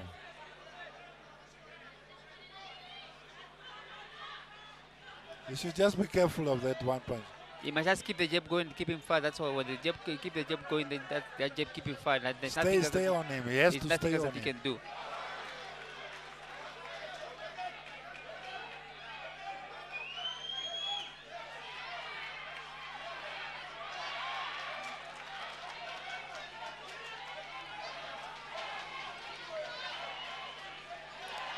We are within 1 minute and 1 minute and 15 seconds to Carrillo go is a very tough guy. before end of round number He can 12 take, and he final has been round. taking all these punches throughout the fight. But now he's kind of hesitant. He doesn't want to throw the punch. What is he waiting for? Because we are into the last seconds of this bout. And still we're waiting for Carrillo to do something.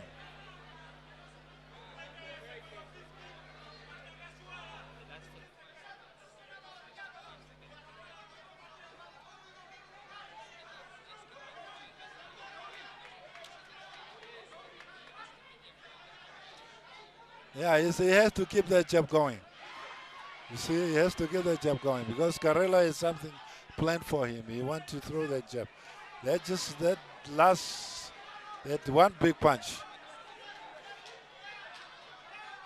You want to hit that one last punch. That could change everything.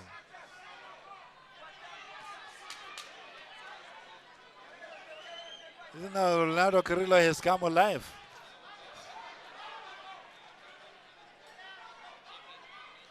Look at that. This is the last round, and it's gone. It's all gone. Wow, this has been an exciting 12-rounder of the WBO Global Super Wide Bantamweight title between Philippos Gitembo and Leonardo Carrillo. Very exciting fight.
royalty to the ring, as well as a representative from our sponsor MTC to the ring to hand over the belt to the deserving winner after 12 rounds of exciting boxing.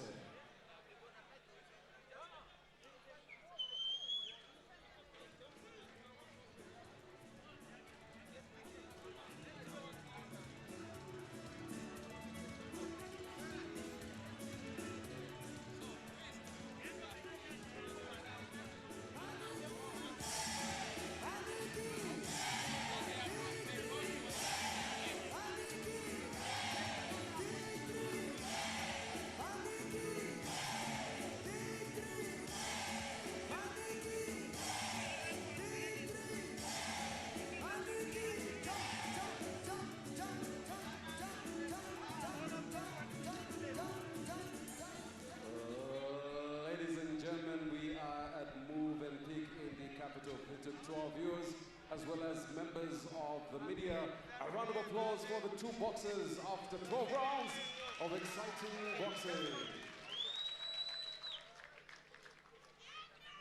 A look at the scorecard. Judge Sirasiku scored the bout 116-112. Judge Zinakile scored the bout 117-111. Judge Nainda scored the bout 117-112 for the winner by unanimous decision, and still the WBO Global Super Bantamweight Champion, Philippus Energy.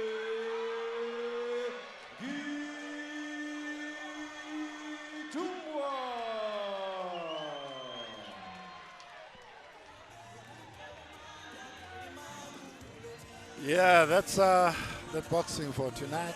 This is the last bout. The winner, Frederick Gitunyan, Philippus Gitumbwa,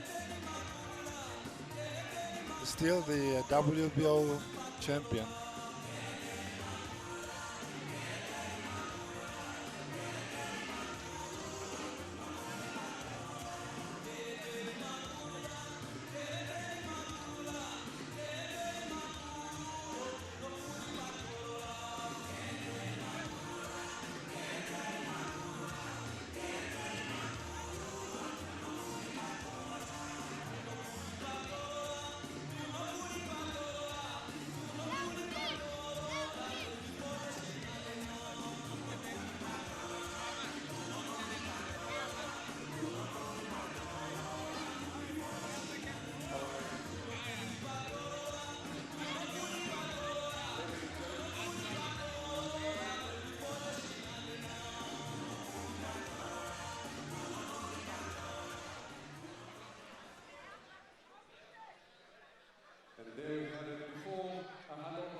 Energy for now, before we hand over the belt to the minister, a good 12 rounds. What was the strategy there?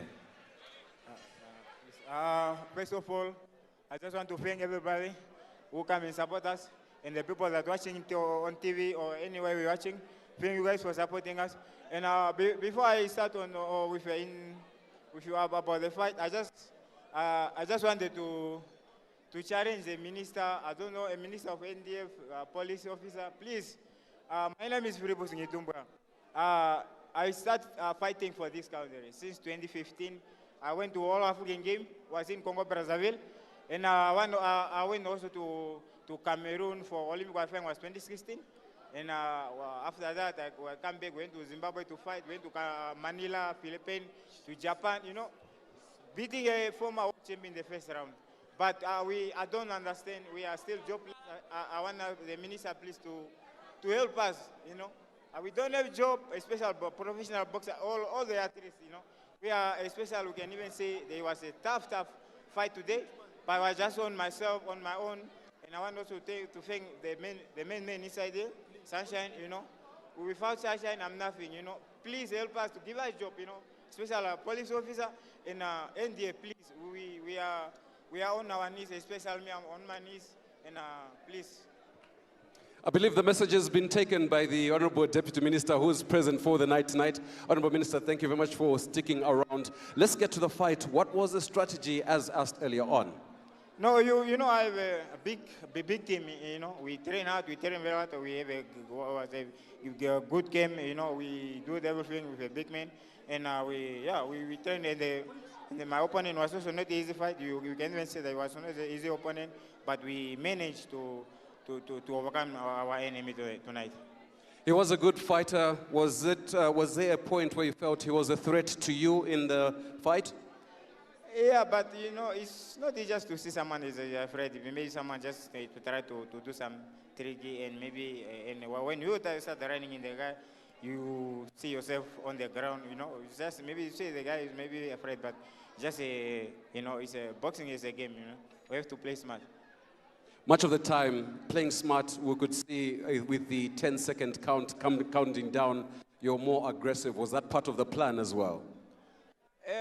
Yeah, and it's boxing, man. Yeah, no, it's boxing, so I can't much talk about that, but it's boxing. But I find also our main sponsor, MTC, PST, and all sponsors that involved in this event, you know, and my personal sponsor, Elimo Production. So I thank you guys for always supporting us, you know, and we also invite others, you know, other companies, other sponsors to come in board to support us, you know. Boxing it's a good sport, you know. It's also bring people together, you know. So it's very much good. So I want our big companies to, you know, to start also supporting, sponsoring, you know. Yeah. That's great. Nestor, this is a night that has been a good one. Where to from now? And especially the previous fight, the African featherweight, and now the WBO global bantamweight. First of all, let me thank Leonardo, who came out to Namibia. You know, nobody wants to come to this country to fight the warrior like Energy. But he he gambled with the record, his rating, and he came here to Namibia. Of course, because he wants us to be world champion. You could see what he did. And of course, let me also thank the government, the Minister of Sport, and of course our main sponsor, MTC, co-sponsor, PST Bet, and of course the other sponsors like Ambient Tourism Board, Crown, Airport Company, and of course Ahu, and the Ready Bite. They will always be behind us and supporting us. And of course, such an event, you see, people, we can do this if we can work together.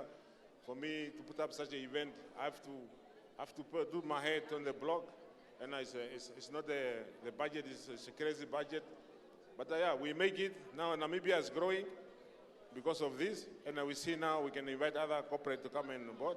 And of course, the government, I'm sure they are ready to do better and better. But we also must show the government that are willing to do something, because otherwise you have to do something so someone can help you. So, of course, yeah. Let's also thank other boxers who participate. They put up a great fight. And I think it was a great evening of boxing. We unite people and so on. And of course, to celebrate our legacy through the founding father, Sam Safishuna Nujoma. After this fight, is this an opener to a world title? Of course, now it's up to the rating committee. You know, you see the champion, as you know, he's been running. You know, when we went to Japan many times, Hitman went to Japan, he beat up Kobori to win the world title. And Energy, he went to Japan, he beat up the former world champion in the first round. Now, if you call Japan, all the phone is off, nobody's answering. But now we're gonna go through the structure, and that is the WBO to assist us to get to the champion. Because Africa will become a mandatory, nobody will run away from you. It's a mandatory, and you have to fight the challenger. And the challenger right now is our champion, WBO global champion, Energy Ngitumba. Thank you very much. Nestor, there's a belt we're going to hand over now. The Honorable Minister, maybe if you could kindly join us. Could you just tell us about the belt and the handover itself? Yeah, of course. You said this is a token of appreciation. This is Namibian government, the Sam Nujoma government, and we're going to do this everywhere, every year, as annual year. And I'm happy the minister, it's the second time he received it. He's the only government official who never received this, you know. And hopefully he will make sure next year, I think he will take care of the whole budget. Just to say thank you. Honorable Minister, possibly some words? No, tonight was lots of fun, and we can't wait to see energy in the big lights in New York City. We can't wait to see him fighting under the bright lights. So well done. We're very proud of him. Thank you.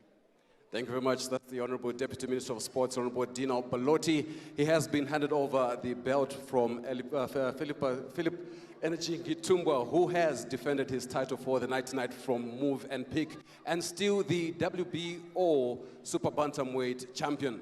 From Windhoek to you on NBC, it's a pleasant night. Good night.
Looking for an opening.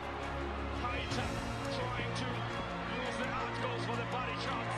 And Tamlanti is in defense, trying to protect himself. Haita getting a right left to the referee. Close proximity. From a hook to a uppercut. The towel in. The towel, I throw in a towel. It's over. Energy. It's over. Gitumbwa, edit again. Another victory for Energy Gitumbwa.